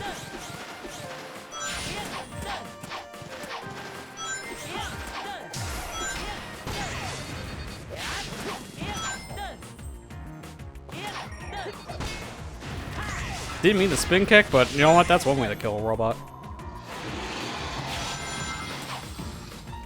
But yeah, to go back to the video thing, like we'll have a new series that's gonna start next week, so we're gonna have a lot of new content coming out your way on the YouTube channel in August.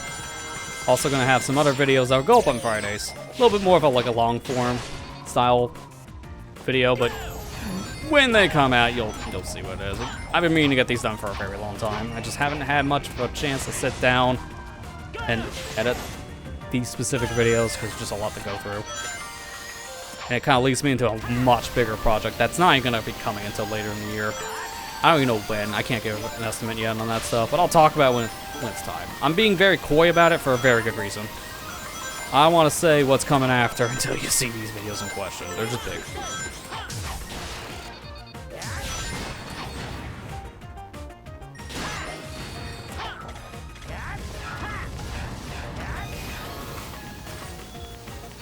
I'm just excited to see people's reaction to this new series that will start next week, since game release-wise, it's pretty topical for multiple reasons.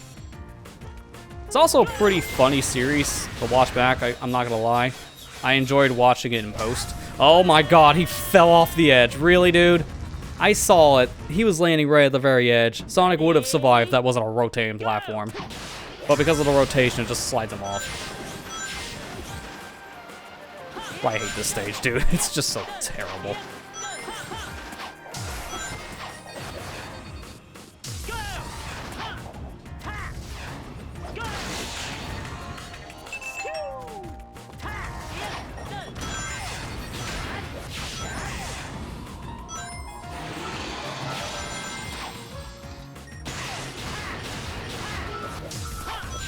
No, it's okay. Well, I didn't mean to do that, but alright. I'll take the alternate path this time. Why not? This path is way slower. It does give you 3 more enemies, so it might be good for the enemy mission, but I demonstrated we didn't need to do that in the enemy mission. There's more than enough enemies, you can skip that path entirely. That's why I'm always skipping that booster for that loop, because it will always send you too far and just shoot you straight past the section you need to jump so you can go the top half. It's really bad. It might not do that in 30 frames, because I remember getting that more consistently back in the day on like PS3 or even 360. So that could be a frame rate issue. Who knows? This game has a lot of weird quirks that reveal itself when you bump the frame rate up. A lot of weird physics issues. Which is funny, because this game was uncapped on PlayStation. So the fact that there's weird physics problems when you have the frame rate go too high is very baffling, when originally they were planning to get this game to run in 60 frames. It just couldn't ever hit that target. So the fact that it has this weird jank at 60 is kind of weird.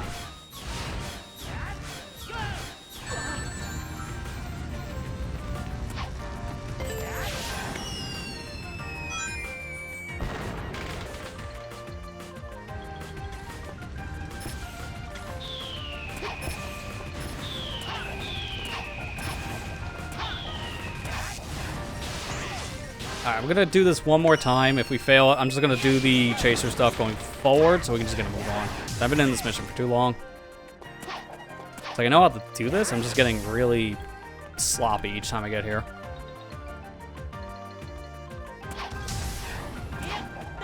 Yeah, see, case in point. I'm just gonna reset now. I'm gonna just do that going forward, because as much as I want to do the skip, I'm getting worse the more I play, and I'm failing that more often. Because I think at this point, I'm just getting fatigued. I'm at a point now when I want to stop playing the video game, but I want to get this continent done, so I'm pushing through it. I've had my unleash fill. I'm kind of good.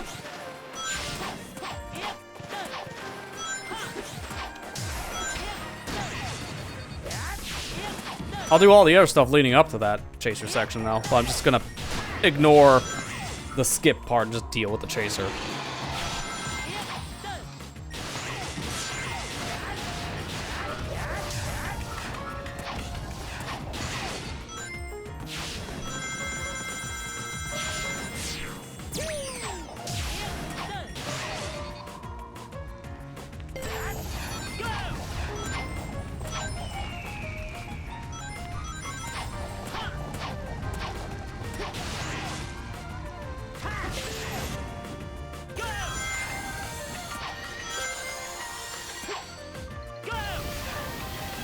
I'm so glad I decided, though, when we got to this point, this was the plan from the very beginning, but I swapped the voices.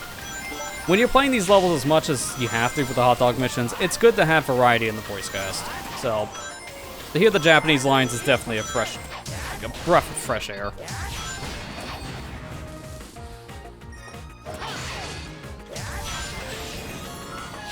So if I'm speeding through these levels and replaying them a lot, I prefer the Japanese cast for at least the day stage.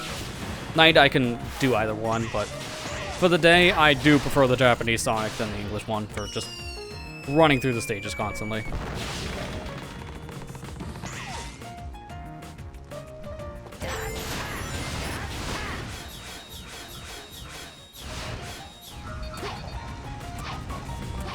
Didn't think that was actually gonna make it. If it didn't, I would have had to redo the whole stage.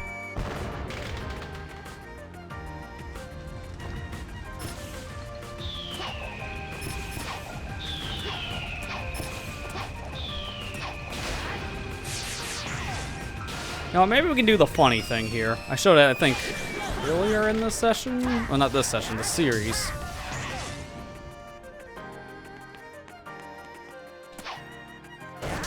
Yeah, we can do the funny thing. Hello, sir. How you doing? Come here often? Actually, wasn't there a key I had on this that gets rid of the HUD? Yeah, I do. Okay. I just gotta make sure I'm clicked back in the game, though, for it to work. There you go. That looks better. Hey, how you doing, sir? You good up there? Seems like you're needing some charge. It's not doing anything. Okay. I'm just gonna leave him be. Oh, hey, he's awake.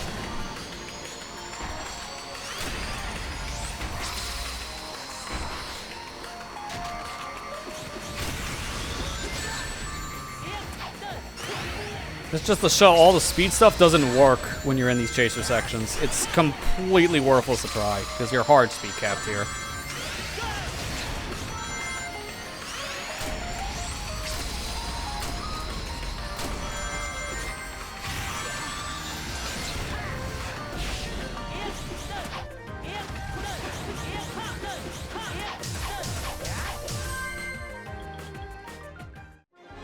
Cool.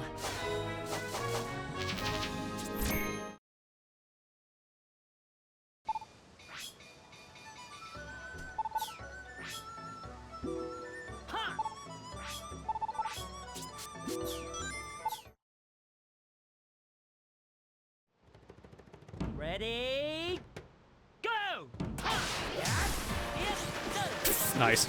I'm looking at something else. I don't know if you can tell. While that was loading, I wanted to pull up a reference video for something.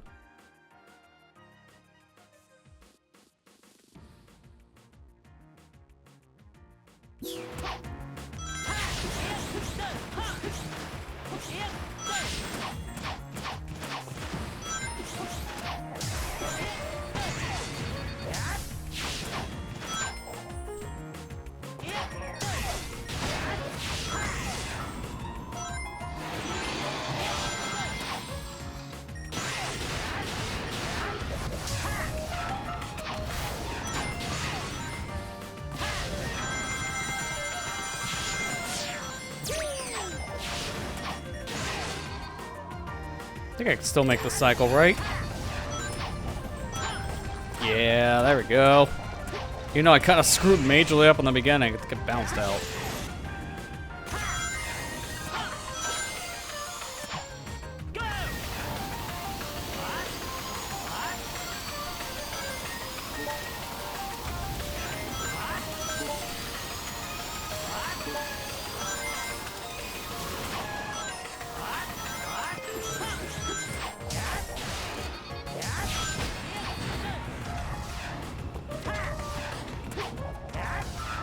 Okay, going this way. I can really tell my hands are getting Sonic Unleashed out because my thumb's even starting to give out on those turns.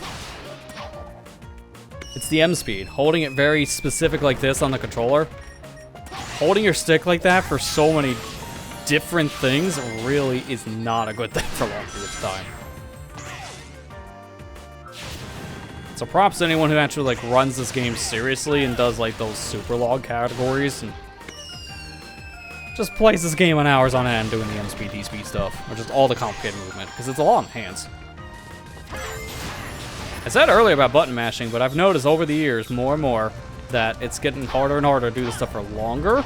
At least more like the demanding stuff, like button mashing or holding a stick in certain positions for like hours on end. That's getting much harder to do, the older you get. But to be fair, I'm just getting old, period. Like, you kind of say that about a lot of things. Like, don't get me started about my knees.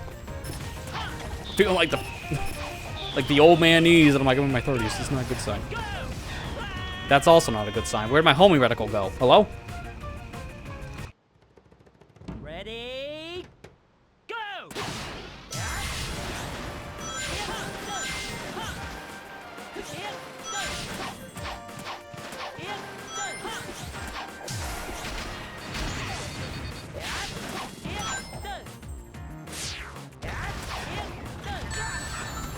I thought I fell in the spike pit for a second, which is impressive. I was getting stuck inside that spike, which sucked.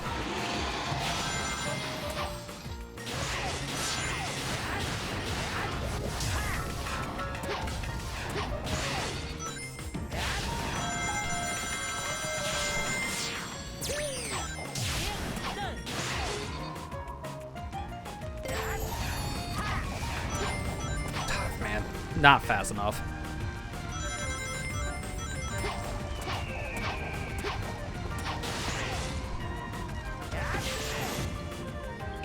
I'm looking forward to our next session for Hot Dogs that we're actually going to be playing some of my favorite stages. Once we get out of Chun-nan, the rest of the game is really not that bad for Hot Dog stuff for me, because I like Shamar Day. Yeah, it's a hard stage, but it's a really fun one. Empire City's not that bad. Jungle Joyride is also not that bad. And then Eggman Land is just a gauntlet, but I find pretty fun. Just kind of run through. And then you talk about the night stuff. Again, all of them aren't that bad. Yeah, they got some more night, and that's going to be challenging, but at the same time, I think Holoska Night was our worst. We're never seeing one that's that badly paced again. So, technically, Tomorrow Night, I guess, our second worst one left. But it's just gonna be bad for survival, because I'll do the speedrun stuff with the time trial, and that's gonna be a literally nothing stage for that reason. It'll be the easiest one in the whole game. When you skip 90% of the stage, who would have thought it gets easy?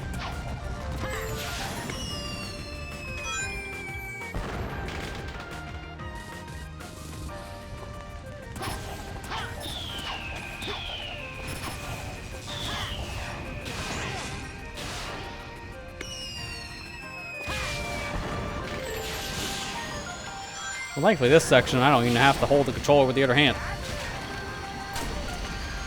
I can do all this stuff for one.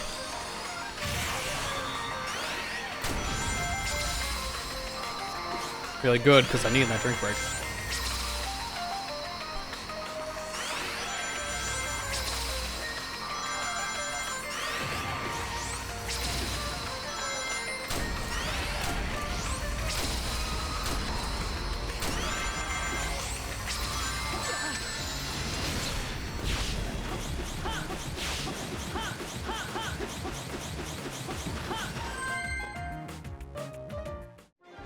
Cool.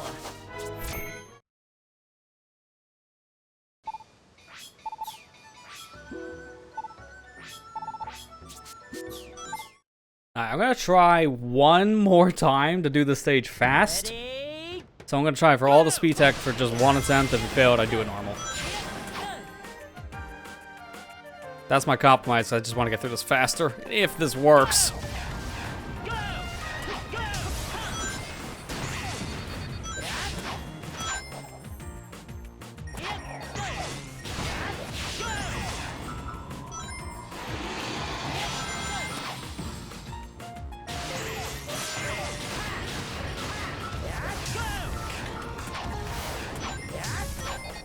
That's bad, because I think now missing the spring from the first jump, I think that puts me in a bad cycle. So I have to wait out this rotating platform.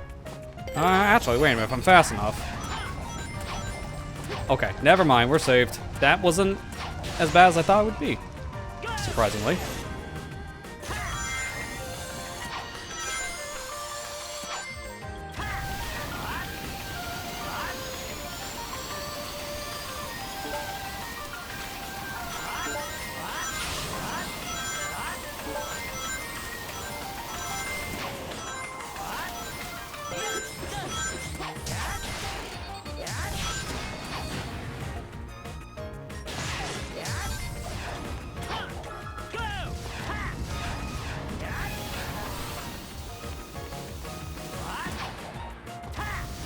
Well, that's bad. Thankfully I can correct this, but that's not the angle I was wanting for that jump. Okay, now I gotta hard correct it because I overshot. Man, it sucks when you miss this pulley in this out of bounds section because it's just this the correct. It's a lot of like janky turnarounds. And you have to do this slow so you can actually see what you're doing. But you have to constantly boost every once in a while to make sure you don't sink. Okay, there you go. That was the most scuffed out of bounds section. It would have been way faster to do the 2D section normally. I did that in such a terrible way.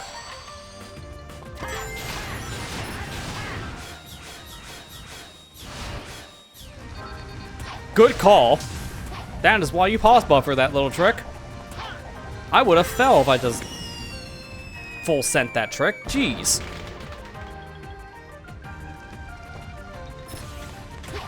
Alright, this is my one annoying attempt I get. Gotta make it count.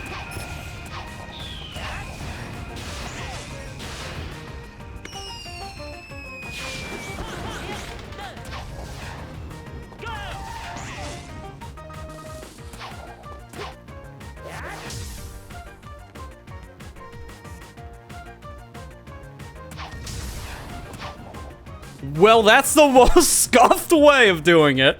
I should have been dead. I don't know how that worked. Okay. That's a new one. Hitting the rock there, I was worried was going to send me downwards because it did that before.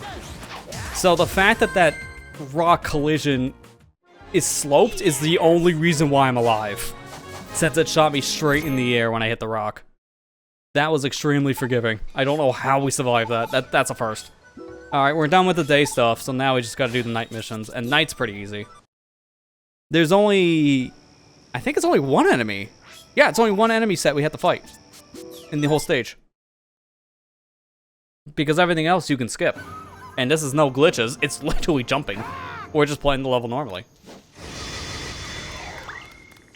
So this would be a glitchless way of speeding through the level, which I've shown before.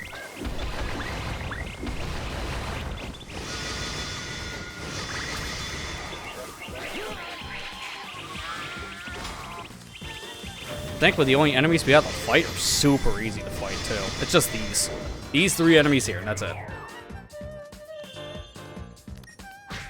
Oh, sorry, 4. I forgot there's a 4th one. He was off camera. Oh, unfortunately, that guy's still on camera. These guys die off cam, then it just speeds up their death animation. So they just instant die. I would have preferred that.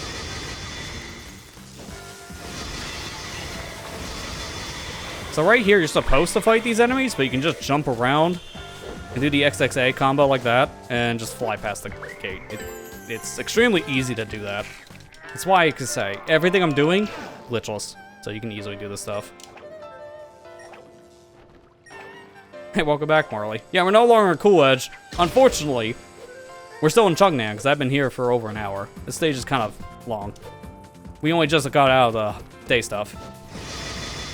And that took, what was that, like an hour? Hour and a half, roughly? It took a bit.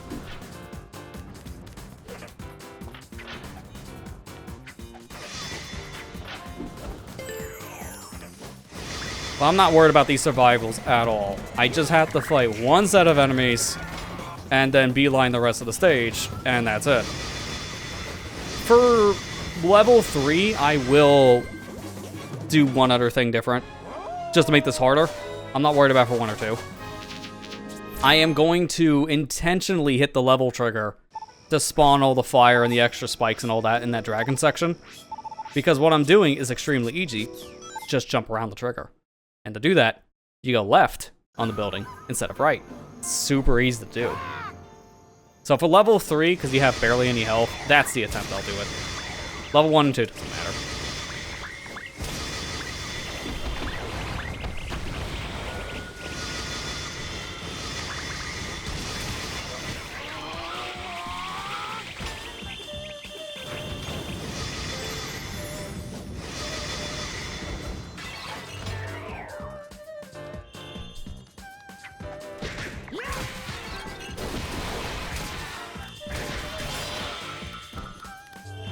Nope, still on screen. One of these are probably going to be a fast kill. I get one more attempt at it. Because spoilers, we don't have to fight those guys, actually. But we will for the survival. Gotta at least give these survival missions some kind of challenge.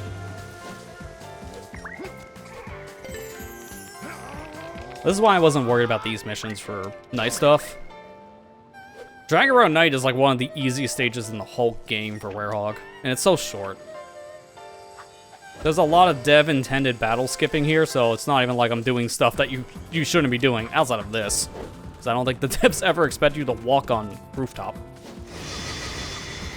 But outside this little trigger skip, the rest of this, it's how they intended for you to beat this stage. Because when you look at the time trial, the timer explains it all. It's a pretty low timer.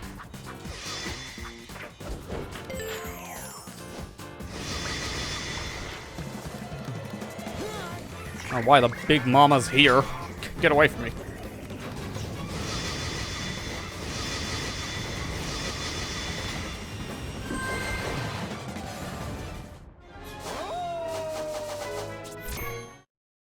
I'm just so glad we have instant loading for this game on this version, because that's really helping with these hot dog missions. On console, this is painful, because when you're dealing with like 30-second loads between things, which if you're playing on PS3, you're probably dealing with that long of loading. 360 wasn't that bad, but it was still pretty long. On original hardware, this just sucked. Not SonicGhost 6 levels are bad. I don't think anything will... I mean, it's funny. We always said I don't think anything will come as bad as SonicGhost 6, but a lot of games have like 30-second long loading times, upwards of a minute sometimes, so we have kind of had SonicGhost 6 loading again. Just nothing as apparent as SonicGhost 6 loading. That is like a one and done where we've had like a loading screen, 2 seconds of gameplay, loading screen, 5 seconds of dialogue, loading screen. Like, we'll never see that again. I hope. But unfortunately, the long loading has still been a thing. And I'm hoping now with Switch 2 having a much better, like, internal storage system for speed, I really hope loading times are gonna be essentially next to nothing for every game going forward. Because now there's no bottleneck to the consoles. It's just now gonna be the game engine. That's it.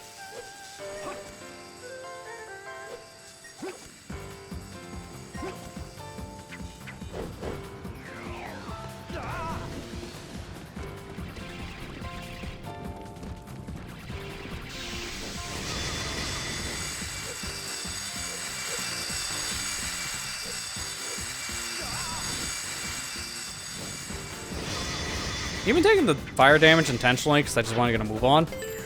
We barely took any damage in the stage. Like, it's jump change. Survival here is the easiest in the whole game. Like, flat out, these survival missions are really not hard.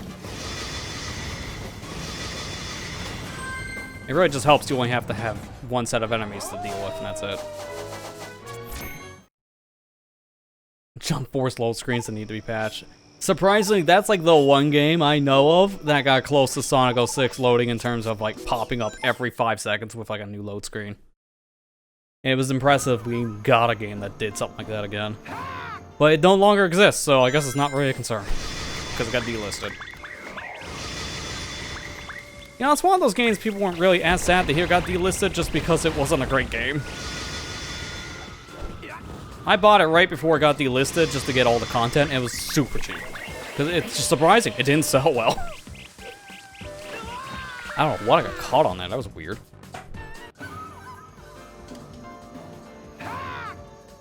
And now, alright, well, you have a good rest of your night, Matt, and hopefully you have a good day tomorrow at work.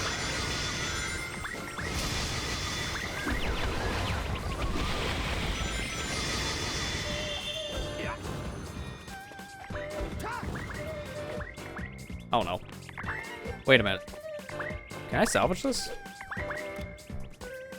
Not really. I'm in a very like weird spot of terrain. I'm better off resetting. I clipped like in the floor, but I'm not like fully through it, so Sonic's just stuck in limbo. If that happens, you have to reset, because there's nothing you can do to get out. Thankfully, it's in the very beginning of the stage, so it's fine. This is really the only wall clip I'm doing. Like, this is how you get through the stage fast. Because I'm trying to avoid pulling this lever up ahead to open the door. If I avoid this lever, I get to skip an enemy set.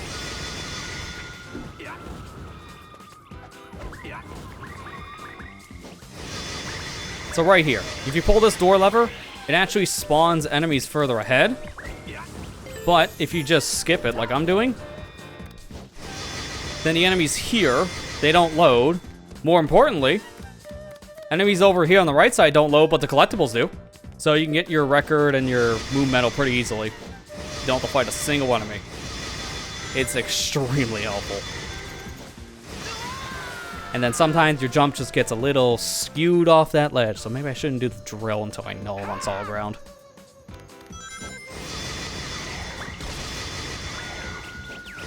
Yeah, the speed strats in this are just drill wisp. Yeah, pretty much.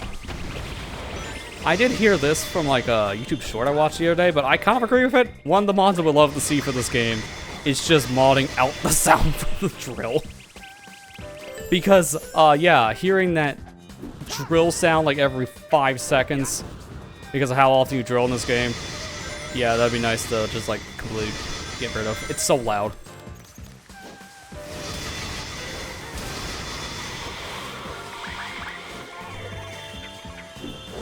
Yeah, that little door clip is the only thing we're doing. Okay, really?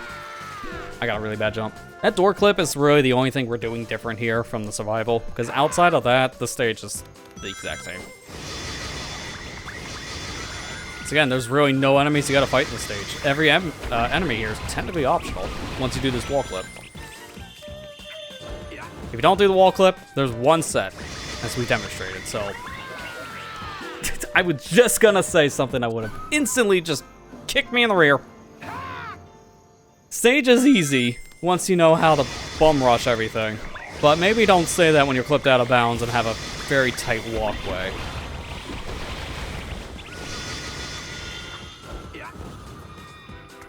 That's why I have to really hug the left side here. Then that makes sure I'm not in a bad spot. Oh, I saw that for a split second he was in bounds. Come on, man.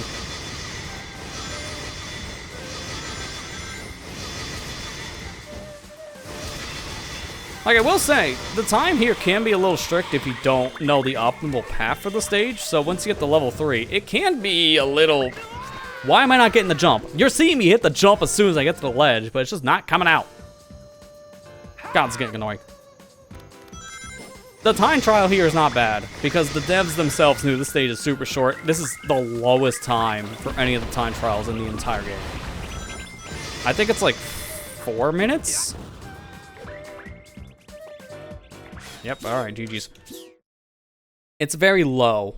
We'll see when we get to level 3. It is technically the easiest level, but also for people who don't know the optimal route, it could be the hardest. I don't know, I think some other stages are worse than this for time trial. This one could be considered the most strict.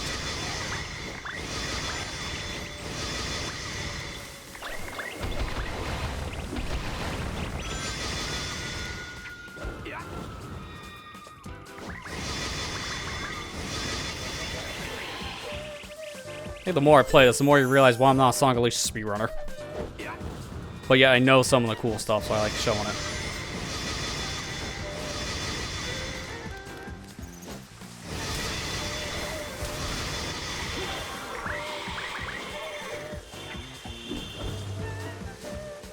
There we go. I'm just taking my time to take that corner of the sign, because something about just going full send caused the problem to get my jump out. Missed Cricket's Werehog scream. That is the best part about the Werehog voice. It's just flat out that Werehog scream, so I agree. If there's a way I can play with the Japanese voice but still have the Werehog screams from the English voice, that'd be great.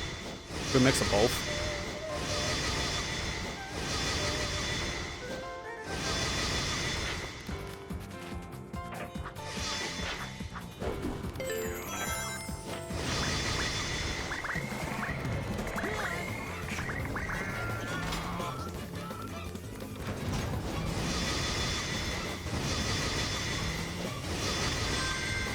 I'm trying to remember, does the ending level glitch thing work here?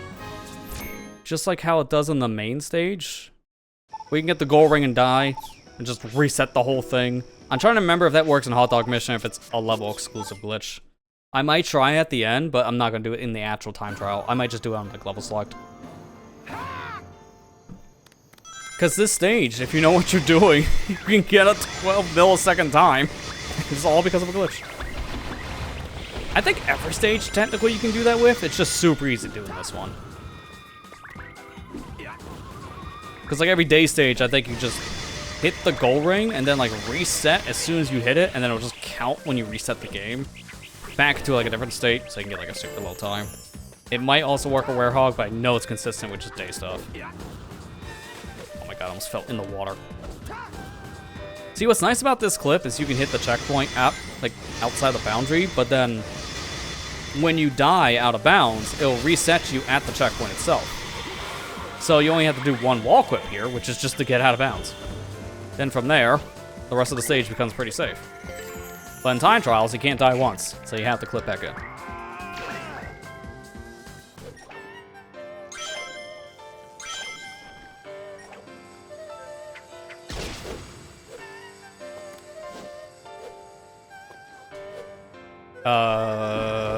Yeah, that's not making it. I got a very weird slope jump. That has been a consistent thing in the stage, and that's really getting on my nerves. Those slope jumps, it's like, I want to get them in certain areas, and I never get them. But in areas I don't want it, I get it. It's so annoying. It's such a weird mechanic.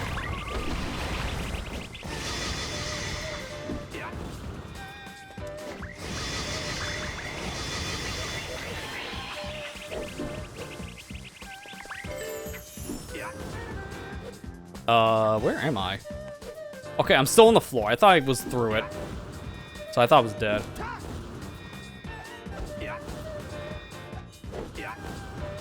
Okay, we're good.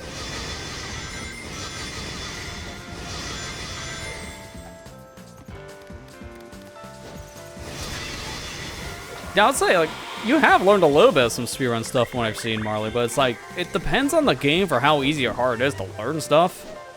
And just, like, how much of that game you enjoy to grind out more. Because the more you play a game over and over, the less you're gonna like it.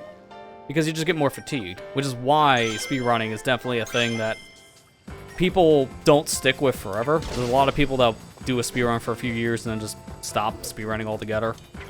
I mentioned it earlier, but most of the speedrunners I followed over the years, they have now moved on into doing either challenge runs or just casual plays because it's just hard to keep up with the speedrun. It just gets too monotonous.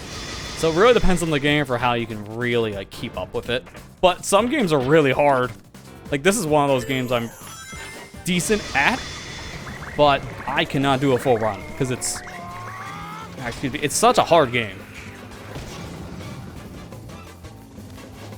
The only game I feel confident enough to do like a proper speedrun, and it's not even like leaderboard worthy, but it's also the game everyone in the grandma speedrun, is Mario 64, because I've done plenty of 16-star runs, and that's pretty easy. And it's such a short thing, it's not something I get too tired of, so I can just pick it up once in a while. It's a lot of the shorter stuff I like doing.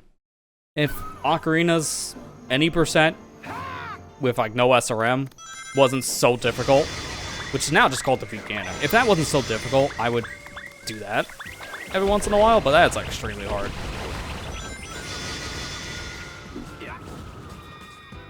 Like the problem I have with that run at this point is just it's super like micromanaged. But that's the problem with shorter runs, they get super micromanaged.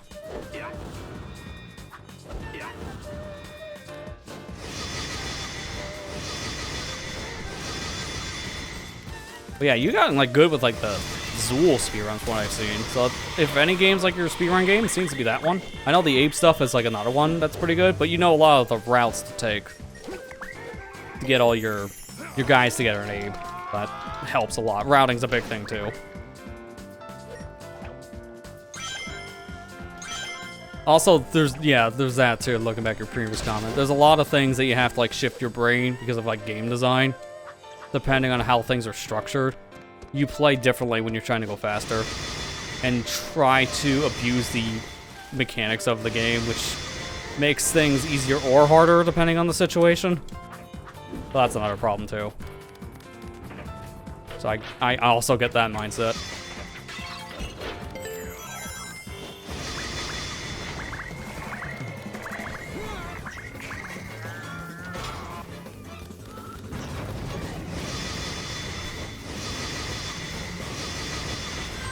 I mean, that's good to hear with the Ogwell community. You know, being super chill, happy to help and all that. That's what you want to see in a speedrun scene, is people just super laid back and very welcoming, especially for new people.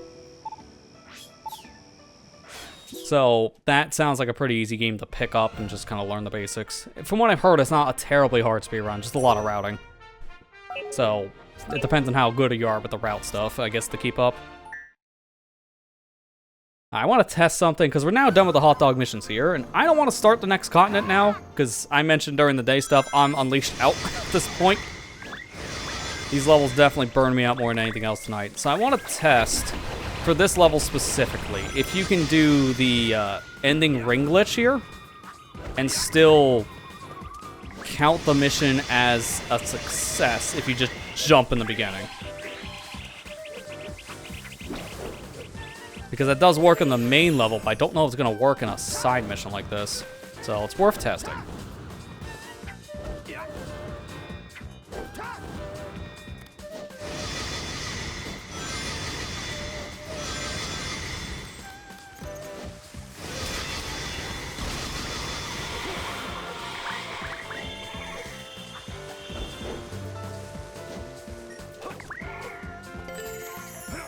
That jump looks scary, but unless you get a weird gimp jump like I do sometimes, like just running off an edge, sometimes you just don't get your jump. But you actually run off of it. And it's extremely inconsistent when it's a grabbable ledge. But if you get that run-off ledge mechanic, yeah, you're just screwed. Because you don't get the height to grab the other ledge. So maybe wait before you line up the jump to start running.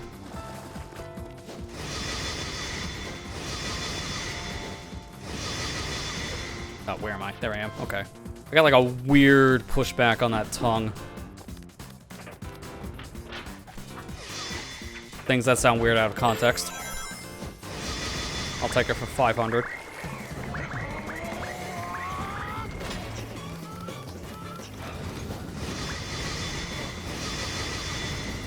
Okay, let me see if I remember this exactly, because it's been a bit since I've done this clip.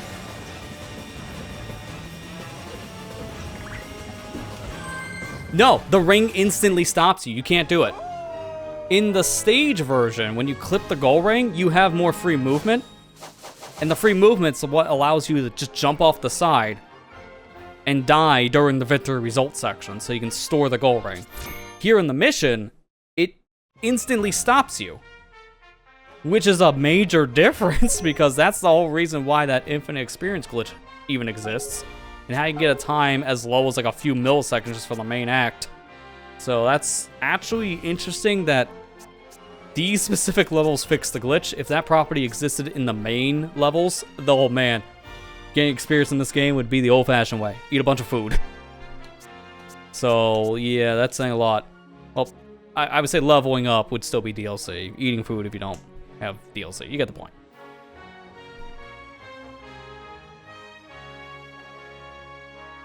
What do you think about the Digimon World Speedrun community? Now we have accurate guides on how to raise the Digimon.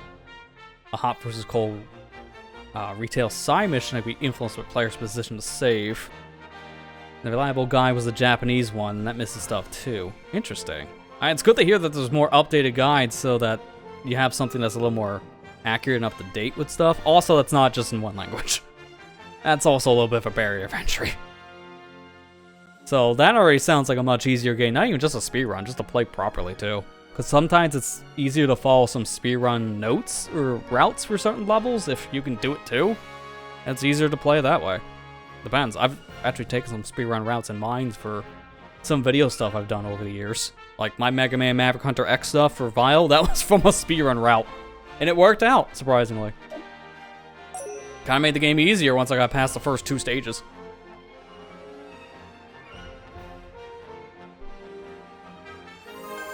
But there's those numbers we want to see. 15 15 goals for day, 10 of 10 of night. So that's another continent cleared. That's 2 continents cleared. Which means now we have 4 more. So the next one I'm going to go to is Shamar. But we'll be saving that for next time. Because I was wanting to do 3 continents tonight, but we did 2 of the longest ones, honestly. Shamar can be a little long too because of the night stuff. But nothing's going to top Holoska. Holoska's the worst set of hot dog missions in the whole game. And those are out of the way now. So the rest of this is going to be better paced. Doesn't mean we still won't be stuck on certain levels for too long, but maybe to a point where we can actually get through more continents. If anything, I can see us doing 2 more sessions of this tops. Because the amount of hot dog missions we have left and then the final S rank. If we play our cards right, we can get 3 more continents done next week. That's the goal. But we'll see. But with that said, that's going to do it for tonight's session. Hopefully people enjoyed the stream. We'll be back tomorrow here on Twitch for more Mario and Luigi Brothership. As I'm told with that game specifically, we don't have much left. So it seems like the current projects at hand are not going to be lasting too much longer, which that's nice to see when these games have both taken months. So we're back tomorrow, Mario and Luigi Brothership, and on Thursday we're going to be back probably just, I don't know what exactly we're doing just yet. There's still some things I'm working out behind the scenes for what I plan on for Thursday. So I might know more tomorrow, and I'll let people know probably by the end of the stream if I actually know. So I'll just keep it a little bit more vague for now. But with that said, no, that's pretty much it. The only other thing to mention of note is I talked about next week there'll be video stuff for me, but not just yet, as I'm still working on some of that. Although, if you go ahead and check out over on the LPer League, we got a new video over there. So we started up a new series yesterday. Metal Gear Solid: The Twin Snakes. So go ahead, check that one out. Been an interesting playthrough so far. We got a lot of lore in the very beginning of the game covered at this beginning part. So definitely check it out if you haven't already. But yeah, that's pretty much it for tonight's stream.